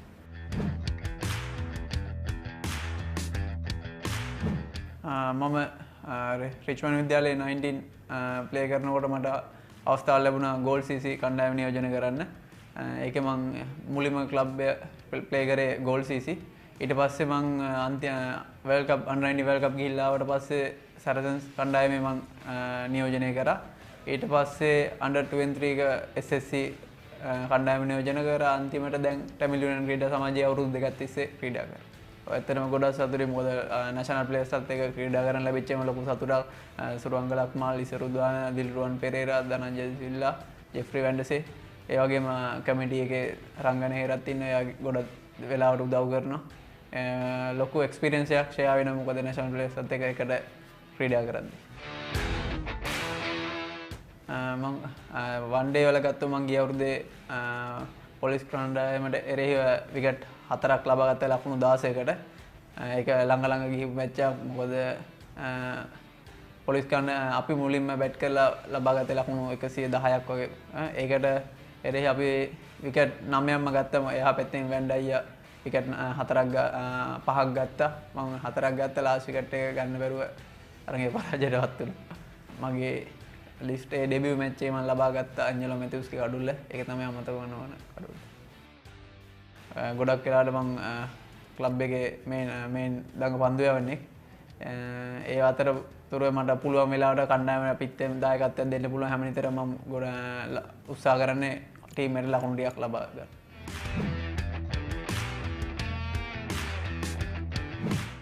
ලංකාවේ ගත්ත රංගන හේරත් මම ගොඩක් කැමතියි. මොකද එයා ලංකාවේ ගොඩක් මැච් දිනවපු බෝල කෙනෙක්. එයාත් එක්ක ක්‍රීඩා කරන්න කැමතියි. ඊට පස්සේ ලෝකෙන් ගත්ත විරාට් කොහ්ලිට කැමතියි ගොඩක්. මොකද එයා මැච් දිනවන්නේ එකයත්. එයාගේ එක්ස්පීරියන්ස් එක කොහොමද ලබා ගන්න පුළුවන් විදියට තමයි මම ආසයි. මන්දාරම් කතාවේ අනුෂ්කා උදා සූර්ය ශාලිනී තාරක ක්‍රිෂ් RCB විතර ඔම්ලට් සුදි නාගහවත් පීරියඩ් එකක් කට් කරලා අහුවෙලා ගෙදරින් එනවා. මැත්ස් ඉංග්ලිෂ් නේමා DST ෆෝමැට් තුනම කැමති. එකේ ඉනින් එක විකට් 10ම ගන්න.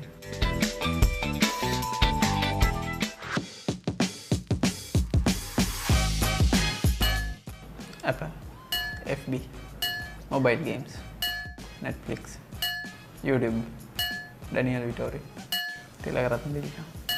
එක වරේ මොලයි විකට් අය. එකෙන් ඉන්නේ ලකුණු 300ක් ගන්නවා.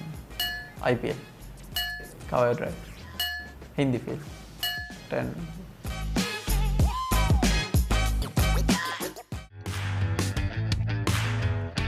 අම්මා තාත්තා අයියා ඒ හැම සියලු දෙනා මතක් කරන්න ඕන.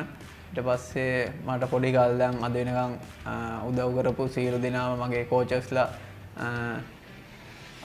මුල්ම පුහුණුකරු දිනේෂ් කුමාර, ඊට පස්සේ අජන්ත කුමාර, රිච්මන්ඩ් විද්‍යාලයේ ධම්මික සුදර්ශන ලක්මාල් සර්, ඊට පස්සේ දිස්ත්‍රික් කෝච්ලා, ප්‍රොවින්ෂල් කෝච්ලා Ruwan Kalpage sir, Sachith Pathirana sir, Thilina Kandamby and Hashan Thilakarathna under 19 coach. ඒ සියලු දෙනාටම අමතරව මට අද වෙනකම් උදව් කරපු සියලු දෙනාටම ගොඩාක් ස්තුතිවන්ත වෙනවා.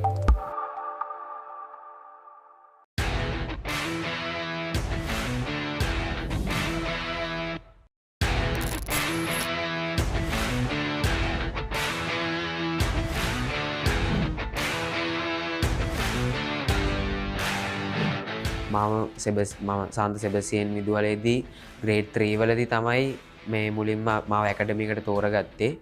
ඇකඩමිය එකේදී කියන්නේ අපි මුලින්ම ටෙනිස් බෝලෙන් තමයි පටන් ගන්න. ඊට පස්සේ තමයි ලෙදර් බෝල් එකට යන්නේ. ටෙනිස් බෝලේ හොඳට කරගෙන ගියාට පස්සේ ග්‍රේඩ් 3 එකේ ලාස්ට් ටර්ම් වෙද්දී මාව 13C ටීම් එකට තෝරගත්තා. එතනදී අපිට එහෙම ලොකු මැච් තිබුණේ නැහැ ඉතින් ඒ දවස්වල. ඊට පස්සේ එතනින් පස්සේ මාව 13A ටීම් එකට තමයි ගත්තේ. එතනදී අපිට මැචස් 5ක් ගහන්න තිබ්බ. මේ ඒ මැචස් පහේදීම අපි කණ්ඩායමක් විදිහට හොඳට කරා. ඊට පස්සේ එතනින් පස්සේ under 13 මගේ අන්තිම අවුරුද්දට කලින් අවුරුද්දේදී හරියට ටූර්නමන්ට් එකක් ගැව්වා. සිංගයගෙන් තමයි මේ ස්කූල් ක්‍රිකට් එකෙන් කරේ. ඒකෙදී මම බෙස් බෝලර් වෙනවා. එතනින් පස්සේ තමයි මම එන්නේ 13 ලාස්ට් ඉයර් එකේදී තමයි මම එන්නේ මේ සාන්ත ජෝසප් විදුහලට. ඊට පස්සේ එතනින් ඇවිල්ලා මම අවුරුද්දක් ක්‍රිකට් ගැහුවේ නැහැ. මට ඔබ්ජෙක්ෂන් ලෙටර් එක මේ හම්බුන්නේ නැති හින්දා. ඊට පස්සේ මම under 15 ෆස්ට් ඉයර් එකේදී සෙල්ලම් කරා සාන්ත ජෝසප් විදුහලේ. ඊට පස්සේ under 17 එකේදී තමයි මාව under 17 එකේදී ෆස්ට් ඉයර් එකේදී තමයි මම මේ under 17 එකේදී බෙස්ට් බෝලර් වෙලා under 15 එකේදීත් බෙස්ට් බෝලර් වෙලා ඒ අවුරුදු දෙකේදීම බෙස්ට් බෝලර් වෙලා තමයි මම තමයි ක්‍රිකට් පටන් ගත්තේ.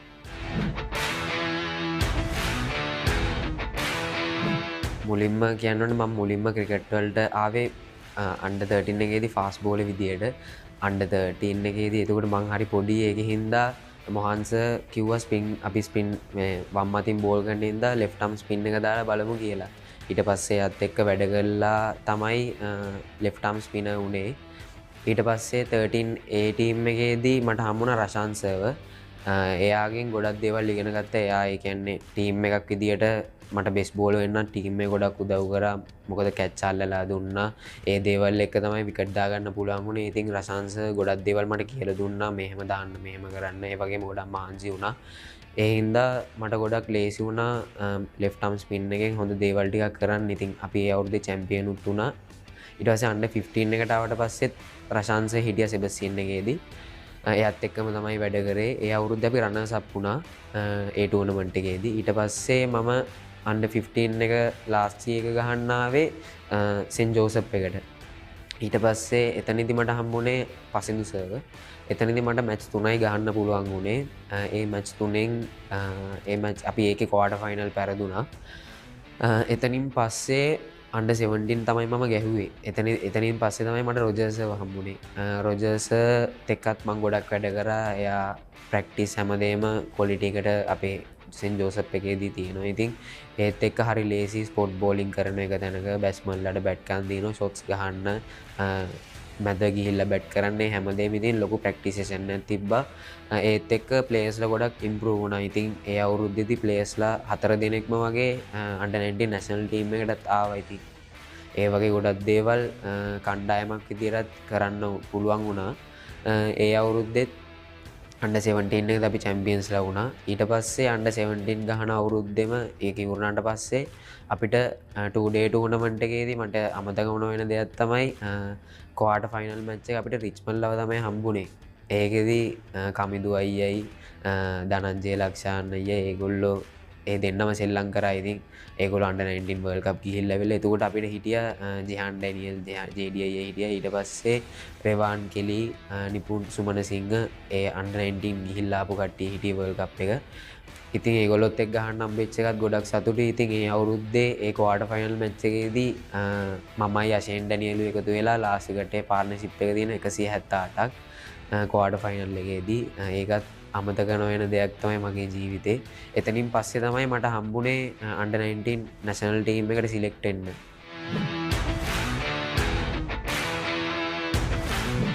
මට බිග් මැච් 4යි සෙල්ලම් කරන්න පුළුවන් වුණේ. ඊට කලින් මතක් කරන්න ඕනේ මගේ පළවෙනි බිග් මැච් එක ඇත්තරම ගොඩක් වටිනවා මට. මොකද ඒ අවුරුද්දේ අපේ ජෙහන් අයියා තමයි ජේඩී අයියා තමයි කැප්ටන් කරේ. ඒ අවුරුද්දේදී මම බෙස් ඕල් රවුන්ඩර් වෙනවා ඒ බිග් මැච් එකේදී. ඇත්තටම මේ ගොඩක් මට අමතක නොවන බිග් මැච් එකක්. ඊට පස්සේ අපි ඒ සීසන් මම බිග් මැච් අවුරුදු 4යි මම සීසන් 5ක් සෙල්ලම් කරා අන්ඩර් 19 එකේදී. සීසන් 5න් අපි චැම්පියන්ෂිප් 4ක් තියෙනවා. 2 day චැම්පියන්ෂිප් 2යි 1 day චැම්පියන්ෂිප් 2යි. ඉතින් ඒ මුලින්ම මට කෝච් විදියට හිටියේ මේ අන්ඩර් 19 එකේදී රොජර්ස් අවුරුදු 2ක් කරා. රොජර්ස්ගෙන් පස්සේ අපිට කෝච් කරන්න ආවේ නිරෝෂන් බණ්ඩාරතිලක සර්. එයාත් එක්කත් වැඩ කරා අවුරුද්දක්. ඒ අවුරුද්දේදී අපිට කොවිඩ් තත්ත්වෙත් එක්ක නවත්තන්න වුණා ටූර්නමන්ට් එක. ක්වාටර් ෆයිනල් අපි ඇවිල්ලා හිටියේ. අපි පෙරදුන්නේ නැහැ. පැරදෙන්නේ නැතුව ඇවිල්ලා හිටියේ අන්බීටන් ටීම් එකක් විදියට. ඊට පස්සේ අවුරුදු 2ක් අපිට කෝච් කරා ඩිලන් රාමනායක සර්. ඒ අවුරුද්දේදී වන් ඩේ ටූර්නමන්ට් එක තමයි ගියේ. ඒ අවුරුද්දේදී මම කැප්ටන් කරා. ඒ අවුරුද්දේ අපි වන් ඩේ ටූර්නමන්ට් එකේ චැම්පියන් වුණා. ඊට පස්සේ අවුරුද්දේ කැප්ටන් කරේ ෂෙමෝන් ඩැනියල්. ඒ අවුරුද්දෙත් අපි චැම්පියන්ස්ලා වුණා. ඉතින් එහෙම තමයි අන්ඩර් 19 ටූර්නමන්ට් එක ගියේ.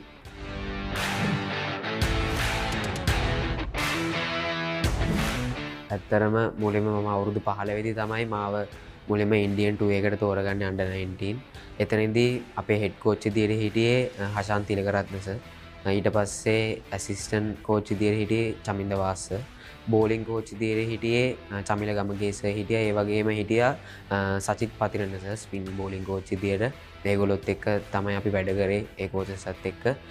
ඉතින් ඒගොල්ලොන්ගෙන් ලොකු සපෝට් එකක් හම්බුණා මට වගේම මගේ කණ්ඩායමටත්. මම ඉන්ඩියන් ටුවර් එකේ මට පළවෙනි ටෙස්ට් මැච් එකේදී තුන්වෙනි දවසේ මගේ බෝල වැදිලා ඇඟිල්ල පල්ල ගියා. ඊට පස්සේ මම වන් ඩේ වලටත් හිටියා ටෙස්ට් මැච් 4 ඩේ වලටත් හිටියා. මම පළවෙනි 4 ඩේ එකෙන් පස්සේ මම ඉන්ජර්ඩ් වෙච්ච හින්දා මම ගෙදර ගිහිල්ලා ආයෙත් වන් ඩේ වලට ආවා. වන් ඩේ වලදීත් පළවෙනි වන් ඩේ මැච් එක ගැහුවට පස්සේ ප්‍රැක්ටිස් දෙවෙනි ප්‍රැක්ටිස් එකට යද්දී මේ ආයෙත් බෝල වැදිලා ඒ ඇඟිල්ලම ආයෙත් මේ වෙනවා. තුවාල වෙනවා. ඊට පස්සේ මං ආයෙත් එන්නේ ඒෂියා කප් එකට. ඊට පස්සේ අපිට ඉන්දියන් ටුවර් එකෙන් පස්සේ තිබ්බ ඒෂියා කප් එක. ඒකෙදී අපි රන්නර්ස් අප් වෙනවා. කැප්ටන් කරේ නිපුන් ධනංජය. එයාගේ යටතේ තමයි සෙල්ලම් කරේ. ඉතින් ඒගොල්ලොන්ගෙනුත් ලොකු සපෝට් එකක් හම්බුණා. ඊට පස්සේ මම මැච් අවුරුදු දෙකක් ගියා වර්ල්ඩ් කප් එක වෙනකම්. මට වර්ල්ඩ් කප් එක යන්න බැරි වුණා. මම මැචස් 13ක් සෙල්ලම් කරා අන්ඩර් 19 එකේදී. ඊට පස්සේ එතනින් පස්සේ තමයි මම කැප්ටන් කරන්නේ.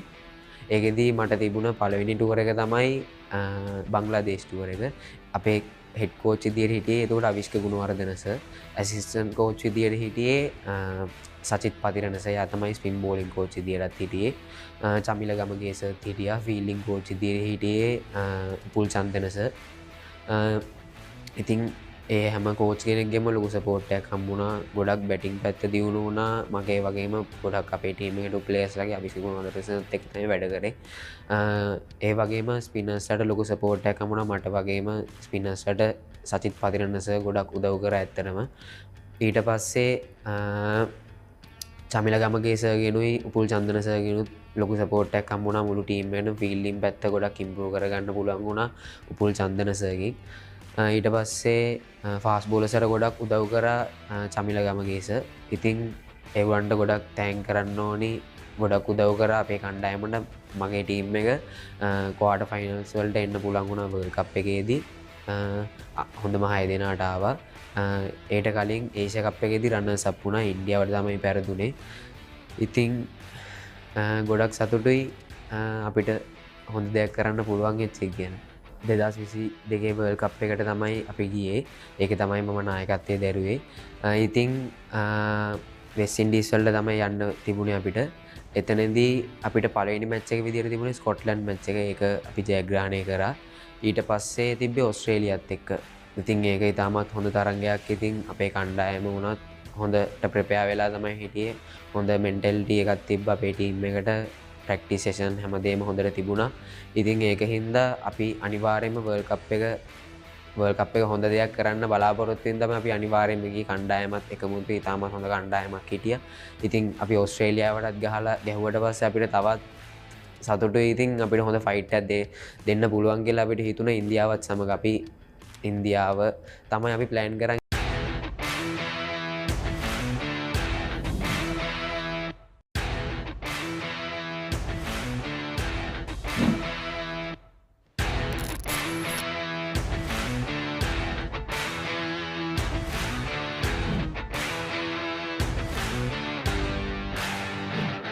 ඉපදුනේ රත්නපුරේ. මම ස්කූල් ගියේ ඒ රත්නපුර ප්‍රින්ස් කොලේජ් එකට. මම 3 වසරේදී අම්මටයි අප්පච්චිටයි කිව්වා මට ක්‍රිකට් ගහන්න ඕනි කියලා. ඊට පස්සේ යාළුවා කිව්වා ඔයා ශිෂ්‍යත්වයේ පාස් වුණොත් අපි දානවා කියලා. ඊට පස්සේ මම ශිෂ්‍යත්වයේ ඒින්ද හොඳට පාඩම් කරලා පාස් වුණා. මම ශිෂ්‍යත්වයේ 171ක් අරගෙන ඊට පස්සේ මාව කොළඹ මහානාගමට දැම්මා. ඒදි තමයි මම ක්‍රිකට් පටන් ගත්තේ මුලින්ම. ඊට පස්සේ මාව ඒ ඇකඩමි එකට මුලින්ම ගත්තේ. එදා මට මුකුත් කරන්න කියලා මුකුත් කිව්වේ නැහැ. මට බලන් ඉන්න කිව්වා. ඊට පස්සේ එහෙම අපිට කානිවල් එකක් තිබ්බා ඉස්කෝලේ. කානිවල් එකේදී මම හොඳට බෝල් කරා. බෝල් කරලා සර් කිව්වා වා එන්න දිගටම. ඊට පස්සේ ඒකෙන් පස්සේ මාව සී ටීම් එකට ගත්තා. සී ටීම් එකේදී මට මැච් ගොඩක් හම්බුන්නේ නැහැ. මට පොඩ්ඩයි හම්බුනේ. ඒකෙදී මම විකට් 15ක් ගත්ත මැච් 5ට. ඊට පස්සේ ඒ අවුරුද්දෙන් පස්සේ ඊළඟ අවුරුද්දේ B ටීම් එකට මාව ගත්තා. ඒකෙදි ෆුල් ටූර්නමන්ට් එක ප්ලේ කරා. ඒකේ විකට් 35ක් ගත්ත සීසන් එකට. ඒකෙන් පස්සේ ඒ ටීම් එකට ගත්තා. අන්ඩර් 13 ලාස්ට් ඉයර් එකේදී. ඒ එකේදී මම විකට් 60යි රන්ස් 465ක් අරගෙන ඕල් අයිලන්ඩ් වෙස්ට් බෝලයි ඔලයින බෙස් ඕල් රවුන්ඩයි වුණා. ඊට පස්සේ එකෙන් පස්සේ මාව අන්ඩර් 19 ප්‍රැක්ටිස් මැච් එකට එන්න කිව්වා. මම ඉස්කෝලේ ග්‍රවුන්ඩ් එකේ ඉද්දි MIC මිස් තමයි මම එක්කන් ගියේ. ඊට පස්සේ ඒ ප්‍රැක්ටිස් මැච් එකේදී මම විකට් 5ක් ගත්තා. ථර්ස්ටන් එකත් එක්ක තිබ්බේ. ඒකෙන් පස්සේ මට දිගටම අන්ඩර් 19 ප්‍රැක්ටිස් එන්න කිව්වා. ඊට පස්සේ මම ඒ අවුරුද්දේ මිනි බැටල් එකේදී විකට් 5ක් අරගෙන මිනි බැටල් එකේ බෙස්ට් බෝලර් වුණා. ඊට පස්සේ එහෙමම අන්ඩර් 15 ටූර්නමන්ට් එක ආවා. ඒ ටූර්නමන්ට් එකේදී විකට් 18ක් අරගත්තා. ඒ සීසන් එකේ මුකුත් නෑ වුණේ. අපි ෆස්ට් රවුන්ඩ් සෙකන්ඩ් රවුන්ඩ් එළියට ගියා. ඊට පස්සේ දෙවෙනි සීසන් එක මට ගහන්න වුණේ නෑ. කොවිඩ් ආවා. ඊට කලින් අන්ඩර් 15 ප්‍රොවින්සියල් ටූර්නමන්ට් එක තිබ්බා ප්‍රීමියර් එකේ. ඒකට මාව සිලෙක්ට් කරගත්තා. මම ඒකේ පළවෙනි මැච් එක ප්ලේ කරා පල්ලි කැලේ කැන්ඩි ටීම් එකත් එක්ක. ඒකෙදි ඒක ගහලා ඉවරලා යද්දි මට ඩෙන්ගු හැදුනා ඒකේ. ඊට පස්සේ ඒ මාස 5ක් විතර මට ප්‍රැක්ටිස් කරන්න බැරි වුණා. අන්ඩර් 19 ෆස්ට් 11 සීසන් එක මිස් වුණා. 2019-2020 සීසන් එක. ඊට පස්සේ අන්ඩර් 17 ෆස්ට් ඉයර් සීසන් එක ශ්‍රී ලංකාවෙන් බැරි වුණා කොවිඩ් සීසන් එකකින් ඉඳලා. ඊට පස්සේ අන්ඩර් 17 ලාස්ට් ඉයර් සීසන් එක ෆස්ට් රවුන්ඩ් එකක් විතරයි අපේ ගියේ. ඒක එහෙම ගියා. ඊට පස්සේ අන්ඩර් 19 මගේ ෆස්ට් 11 පළවෙනි මැච් එක මම ප්ලේ කරන්නේ පවන් අයියේ කැප්ටන්සි එකත් එක්ක 2020-21 සීසන් එකේ. ඊට පස්සේ තමයි මගේ ෆස්ට් 11 කැරියර් එක පටන් ගන්නෙ. ඊට පස්සේ ඒ අවුරුද්දේ අපිට බිග් මැච් ප්ලේ කරන්න බැරි වුණා කොවිඩ් සීසන් එකේ ඉඳලා. ඒක පස්සට ගියා. ඒත් ප්ලේ කරන්න බැරි වුණා ඒක. ඊට පස්සේ ඊළඟ සීසන් එක දේවින්දු කැකිරිදෙනිය කැප්ටන් කරේ. ඒකෙදී අපිට බිග් මැච් එක ප්ලේ කරන්න පුළුවන් වුණා. ඒ සීසන් එකේ අපි හොඳටම කරා. අපි සෙමි ෆයිනල් වලට ආවා. සෙමි ෆයිනල් එකේදී අපි රිච්මන්ඩ් එකත් එක්ක තිබ්බේ. මේ මැච් එක අපිට දිනන්න තිබ්බයක්. ඒ වුණාට අපිට පරාදෙන්න වුණා. ඊට පස්සේ බිග් මැච් එක ආවා. අපි බිග් මැච් එක 2 ඩේ එක නෝඩී ගියේ. නෝඩී ගියාට ෆස්ට් ඉනින් අපි දිනුම්. ඊට පස්සේ බිග් මැච් 1 ඩේ එක ආවා. 1 ඩේ එක අපි පස්වෙනි පාරටත් දින්න ඒ අවුරුද්දේ. දේන්දු කැකිරිදෙනිය කැප්ටන් කරේ. ඊට පස්සේ මම අන්ඩර් 13 වලදී අපිට වෙස්ට් එකත් එක්ක මැච් එකක් තිබ්බා. මම මේ මැච් එකේ ෆස්ට් ඉනින් එකේ බෝල 30ට ලකුණු 100ක් ගැහුවා. ඒක මට අමතක වෙන්නම නැති සිදුවීමක්. තව ඒ සීසන් එකේම කෝට් සෙන් තෝමස්ට මම එක ඉනින් එකේ විකට් 9ක් ගත්ත ලකුණු 36කට. ඒකත් අමතක වෙන්නේ නැති එකක්. තව අන්ඩර් 19 මේ සීසන් එකේ බෙනෙඩික් මැච් එක අපේ විකට් ගියා 140ට විකට් 7ක් ගියා. ඒකට ඊට පස්සේ මම එහා පැත්තේ මගේ පාර්ට්නර්ත් එක්ක පාර්ට්නර්ෂිප් එකක් දාලා අපි ඒක 215කට ඇදගෙන ගියා මැච් එක. ඇදගෙන ගිහලා ඊට පස්සේ මම බෝල් කරලා විකට් 4ක් ගත්තා. මේ මැච් එක මට අමතක වෙන්නේ නැති මැච් එක. 13 එකේ අපි ක්වාඩර් ෆයිනල් එනවා. ක්වාඩර් ෆයිනල් ඇවිල්ලා රොයල් මැච් එක පරදිනවා. ඊට පස්සේ අපි ඒකෙන් එලිමිනේට් වෙනවා. ඊට පස්සේ 15 වලදී එන්න බැරි වෙනවා අපිට. 17 වල ටූර්නමන්ට් එක තිබෙන්නේ නැති හින්දා ඒකෙත් බැරි වෙනවා. ඊට පස්සේ 19 one day ටූර්නමන්ට් එකේ අපි ගියේ ලාස්ට් සීසන් එකේ සෙමි ෆයිනල් එනවා. සෙමි ෆයිනල් ඇවිල්ලා අපි රිච්මන්ඩ්ට අසනන්දයට ලෙස පරාද වෙනවා. ඊට පස්සේ මේ සීසන් එකේ one day ටූර්නමන්ට් එකේ අපි ක්වාඩර් ෆයිනල් එනවා. ක්වාඩර් ෆයිනල් ඇහිල්ලා අපි කටුගස්තොට සෙන් ඇන්තනීස්ට පරාද වෙනවා.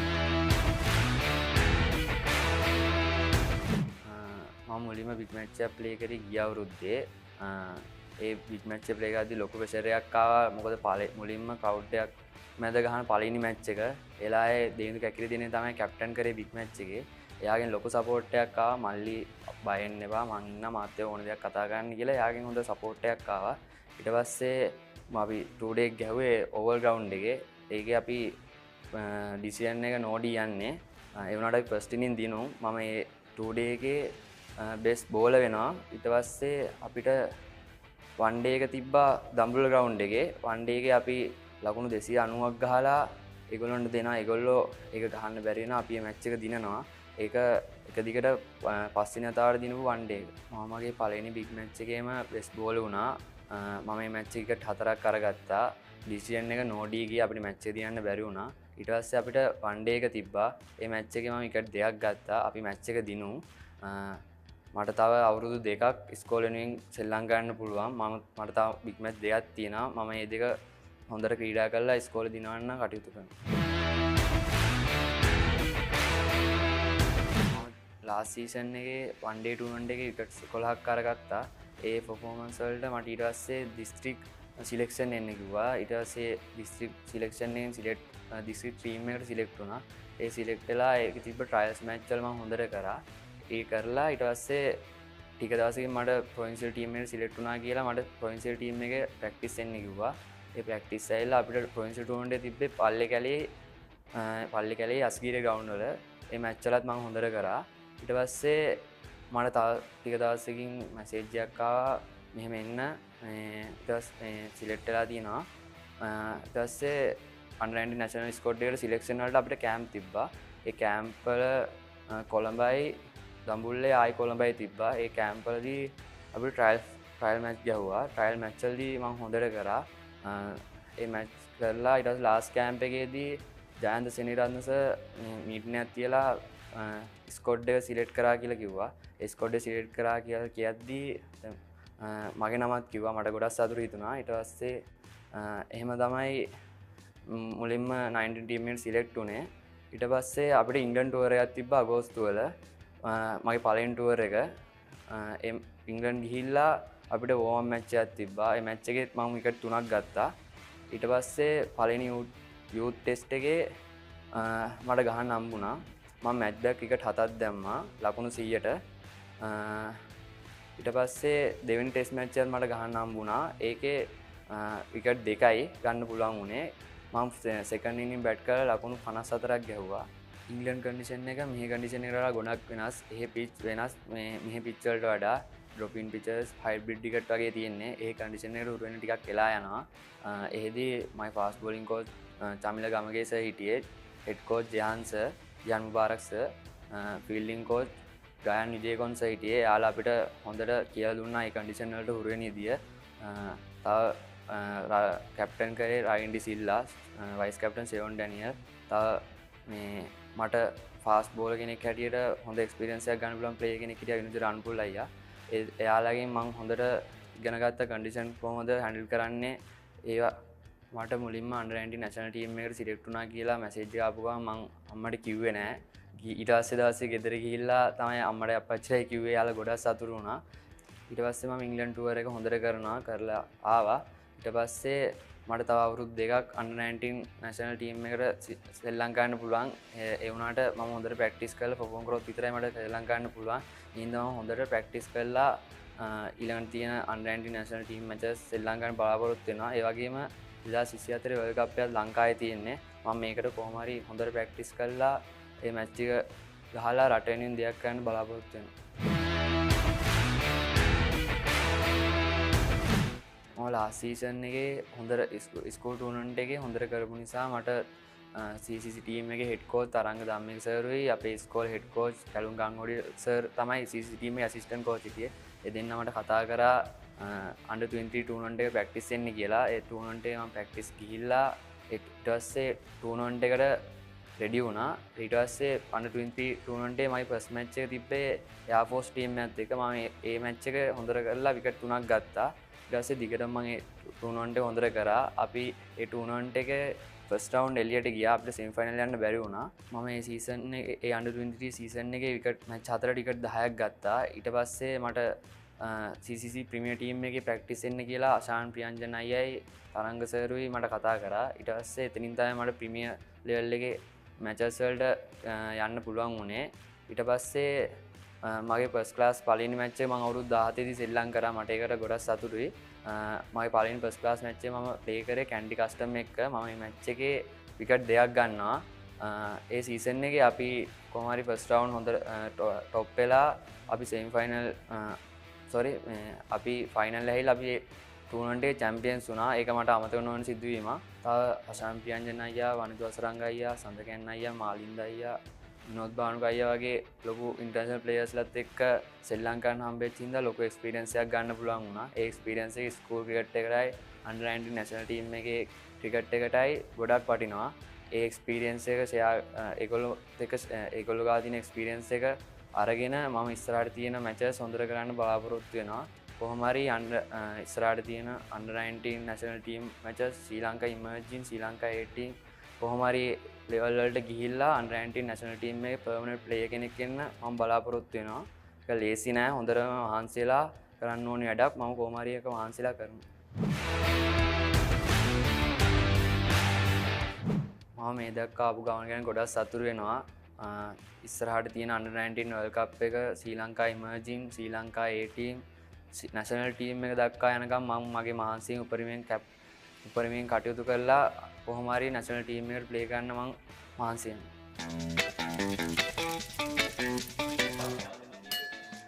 Memories, Tom Cruise, Emma Watson, The Quiet Place, Mumbai Indians, Jaffna, Knowles, Duvia, Gunawardena sir.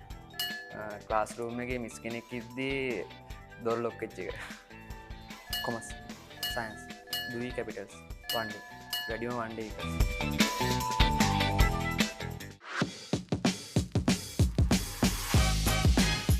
Android, WhatsApp, Netflix, Instagram, PC games, YouTube, calling. Sam Karan, Dilshan, IPL, Cover Red, English News, Kottu, Shirts, Trousers, Armboard.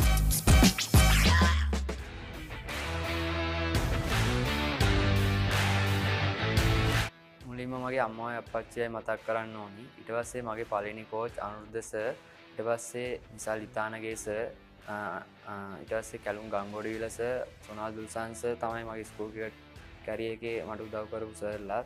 තව CCC team එකේ head coach Tharanga Dhammika sir, assistant coach Silva Sanda sir, under 19 national setup එකේ head coach Jihan Mubarak sir, මගේ fast bowling coach Chamila Gamage sir, fielding coach Gayan Wijekoon sir, Sampath Perera sir, fitness training coach Buddhika sir වගේ කට්ටිය විශේෂයෙන් මතක් කරන්න ඕනි. ඒ වගේම ස්කෝල් ප්‍රින්සිපල් සර්, MIC සර්ලා, POG සර්ලා හා OB එකේ සහෝදරයෝ හැමෝම මතක් කරන්න ඕනි. ඒ වගේම පාස් ක්‍රිකටර්ස්ලා, පාස් කැප්ටන්ස්ලා, CCC ටීම් එකේ සහෝදරයෝ හැමෝමයි ඒ කට්ටිය හැමෝම මතක් කරන්න ඕනි. මට මේ තැනට එන්න පොඩි කාලේ ඉඳන් වචනකින් හරි උදව් කරපු හැමෝටම ස්තුතියි. කාගේ හරි නමක් සඳහන් කරන්න අවුතුනා නම්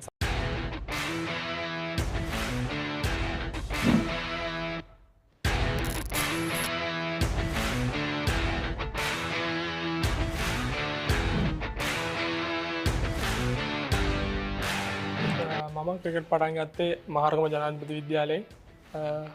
මුලින්ම මම 4 වසරේ තමයි ක්‍රිකට් ක්‍රීඩාවට යොමු වෙන්නේ. මුලින්ම මට කෝච් කරේ ශම්මි හිටියාරච්චි සර්. එයාගේ ඉඳලා එයාගේ යටතේ මම 13න් 15 15න් 15 17න් 15 19න් 15 අවුරුද්දක් සෙල්ලම් කරා. මහරගම ජනාධිපතිගේ ඉඳලා මම ඊට පස්සේ ඕඩල් වලින් පස්සේ ශාන්ත සර්විසස් විද්‍යාලයට යනවා. ඊට පස්සේ ඒ ස්කෝලෙත් අවුරුදු 2ක් බිග් මැච් අවුරුද්දක් ක්‍රීඩා කරනවා. ඊට පස්සේ මහරගම ජනාධිපති විද්‍යාලය ගැන කතා කරොත් අnder 13න් 15 අවුරුදු 2ක් සෙල්ලම් කරා. මම පළවෙනි B ටීම් එකේ සෙල්ලම් කරේ. මම 6 වසරේදී. ඒ අවුරුද්දේ මම ෆාස්ට් බෝලර් කෙනෙක් විදිහට තමයි ටීම් එකේ සෙල්ලම් කරේ. ෆාස්ට් බෝලර් කෙනෙක් විදිහට සෙල්ලම් කරලා ඒ අවුරුද්දේ මම විකට් 4යි ගත්තේ. පළවෙනි අවුරුද්ද මගේ. ඊට පස්සේ දෙවෙනි අවුරුද්දේ මම B ටීම් එකේ සෙල්ලම් කරේ. තුන්වෙනි අවුරුද්දේ A ටීම් එකේ සෙල්ලම් කරන්න හම්බුණා මට. කැප්ටන් කරේ තිලෝක මීමනගේ. ඒ අවුරුද්දේ මම ලකුණු 320ක් රැස් කරගත්තා මැච් 7ට 52ක් එක්ක. ඊට පස්සේ under 17 එකේ මට පර්ෆෝම් කරන්න හම්බුන්නේ නැහැ. මම මැච් 5යි සෙල්ලම් කරේ under 17 පළවෙනි අවුරුද්ද මගේ. ඊට පස්සේ දෙවෙනි අවුරුද්දේ ගහද්දී මම 52ක් සෙල්ලම් කරා මැච් 4යි ගහන්න හම්බුනේ. මැච් 4ට 52ක් ගැහුවා. 19න් 15 මගේ පළවෙනිම අවුරුද්ද ගැහුවේ මම 8 වසරේදී. 8 වසරේදී ඩිවිෂන් 3 මහරගම ජනාධිපතිය.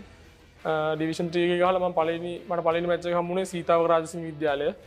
සීතාවක රාජසිංහ විද්‍යාලයේ සෙල්ලම් කරලා මම ෆස්ට් ඉනින් ගැහුවේ ලකුණු 10යි. ඊට පස්සේ එදාම පහුවදා සෙකන්ඩ් ඉනින් මම ගැහුවා ලකුණු 36යි බෝල 21ට. ඒක තමයි මගේ ඒ අවුරුද්දේ බෙස්ට් ඉනින් එක උනේ under 19 එකේ. ඊට පස්සේ තව අවුරුද්දක් මහරගම ජනාධිපති සෙල්ලම් කරා මම. ඒ අවුරුද්දේ කෝච් කරේ බැසිල් ජිනේන්ද්‍ර සර්. ඒ සර්ගේ යටතේ ඉඳලා මම ලකුණු 214ක් රැස් කරා මැච් 5ට. ඒ අවුරුද්දේ ලොකුවට පර්ෆෝම් කරන්න හම්බුනේ නැහැ. මම ලොකුට අච්ච හිටපු නැති හින්දා ඕ ලෙවල් තිබ්බයි අවුරුද්දේ. ඊට පස්සේ ඕ ලෙවල් ඉවරලා මම ශාන්ත සර්වීසස් විද්‍යාලයට යනවා ඩිවිෂන් 1 ක්‍රිකට් එකක් ගහන්න ඕන හින්දා. කලින් දැන් මේ මහරම ජනාධිපති විද්‍යාලයේදී බැටින් එකේ සෙල්ලම් කරලා තිබ්බේ. ඊට පස්සේ සර්වීසස් එකට ගියාට පස්සේ ලොකු එක්ස්පීරියන්ස් එකක් ඒ කියන්නේ මටත් පුරුදු නැහැ. මම කලින් ටර්ෆ් ගහලා තිබ්බේ නැහැ. අරකට සර්වීසස් එකට ගිහිල්ලා මම මාස 2ක විතර කාලයක් යනකම් ඇඩ්ජස්ට් වුණා විකට් වල මට පුරුදු නැති හින්දා. ඊට පස්සේ මම සර්වීසස් එකේ පළවෙනි අවුරුද්ද ගැහුවා ලකුණු 96 ගැහුවේ මැච් 5ටම 1.50යි තිබ්බේ. අනිත් මැච් 4ම මම ෆේල්. ඊළඟ අවුරුද්දේ මට අපේ ටීම් එකේ සීනියර් ප්ලේයර්ස්ලා කවුරුත් නැති හින්දා කැප්ටන්සි එක මට හම්බුණා. ඒ කැප්ටන්සි එක කළා මම ඒ අවුරුද්දේ රන්ස් 503ක් රැස් කරගත්තා ඉනිං 10කදී. 50 අර්ධ ශතක 6ක් රැස් කරගත්තා ඒ අවුරුද්දේ. විකට් 39ක් ගත්තා ඒ අවුරුද්දේ. මම මුලින්ම ෆාස්ට් බෝලර් කෙනෙක් විදිහට ඉඳලා මට අපේ ටීම් එකේ ශ්‍රී ලංකාවේ මට ප්ලේස් එකක් තිබුණේ නැහැ ටීම් එකේ ෆාස්ට් බෝලර්ස් දෙනෙක් හිටපු හින්දා. එතකොට අපේ කෝච් මට යෝජනා කරා මේ ෆේස් එක දාන්න බැර නම් ස්පින් එකට මුලින්ම දාලා පුරුදු වෙන්න කියලා. ඒක කොහමද ස්පින් එක දාපු පළවෙනි මැච් එකේ නාලන්දත් එක්ක තිබ්බේ අන්ඩර් 13 B ටීම් එකේදී. ඒ මැච් එකේ මම විකට් 4ක් ගත්තා. ඊට පස්සේ අවුරුදු 2ක් විතර යනකම් මේන් ඕවර් ස්පිනර් විදිහට ගැහුවේ මම. ඊට පස්සේ ඕවර් ස්පිනර් වගේ සෙල්ලම් කරලා මට ඕපන් කරන්න ආසාවක් තිබ්බා පොඩි කාලේ ඉඳලම. ඒ ටීම් එකේ chance එකක් තිබ්බේ නැහැ ලොකු අයියලා හිටපු හින්දා. මම එතකොට කොහොම හරි මගේ බැටිං ඉම්ප්‍රූව් කරගෙන මම සර්ගෙන් එක මැච් එකක් කිල්ලෝ ඕපන් එක. එතකොට සර් කිව්වා මේ එකක් දෙන්නම් ගහලා බලමු කියලා මුලින්ම. ඊට පස්සේ එතකොට මම 8 වසරේ නෑ 6 වසරේ හිටියේ. 6 වසරේ ඉද්දී මම පළවෙනි මැච් එක ඕපන් කරලා පළවෙනි මැච් එක ගැහුවේ ගාල් ඉස්කෝලයක් එක්ක. ඒ ඉස්කෝලේ මම ලකුණු 18ක් ගැහුවා පළවෙනි මැච් එකේ. 6-2යි 1-4යි ගහලා.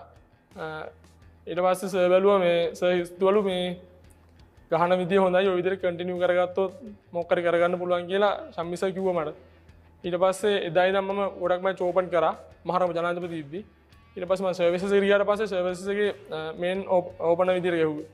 ඔව් 15න් 15 තිලෝක මීමනගේ කැප්ටන් කරපු අවුරුද්දේ ඒ අවුරුද්දේ අපි ෆස්ට් රවුන්ඩ් මැච් 4ක් දෙනලා අපි සෙකන්ඩ් රවුන්ඩ් තේරුණා. සෙකන්ඩ් රවුන්ඩ් පළවෙනි මැච් එකේ තිබ්බේ අපිට මොරටු විද්‍යාලයත් එක්ක. මොරටු විද්‍යාලය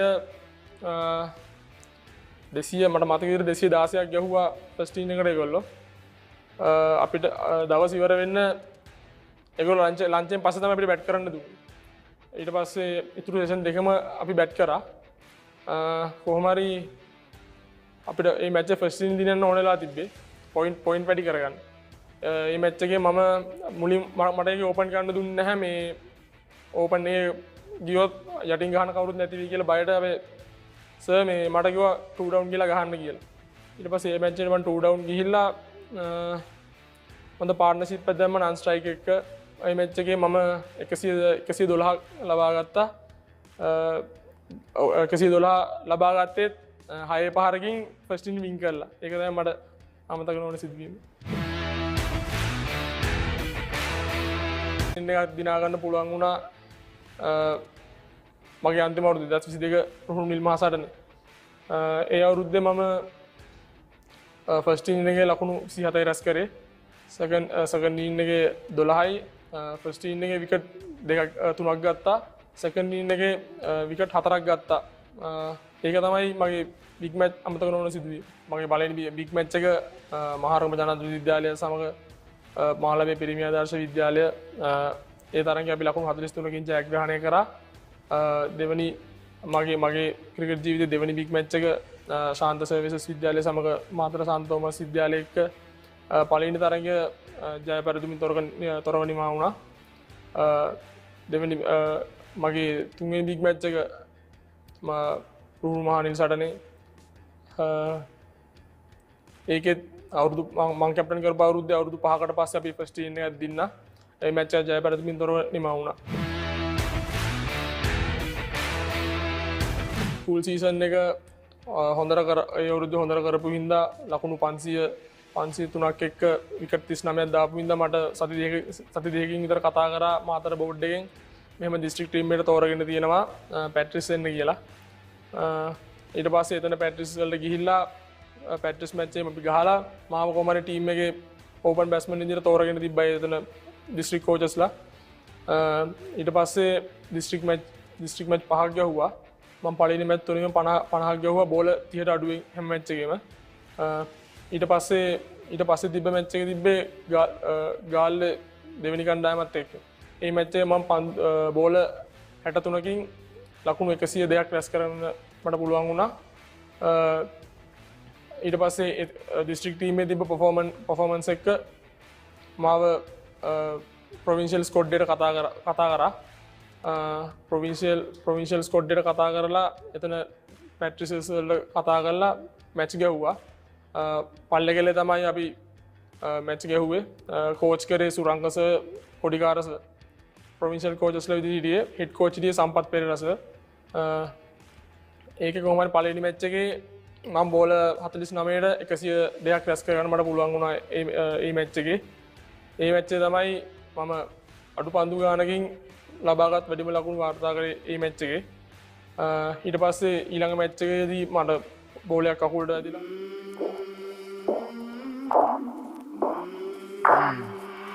I came from the mud. There's dirt on my hands. Strong like a tree. There's roots where I stand. Oh, I've been running from the law.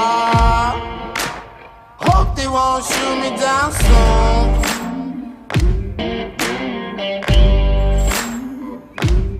They sing on a sleepless night. Try to catch me howling at the moon.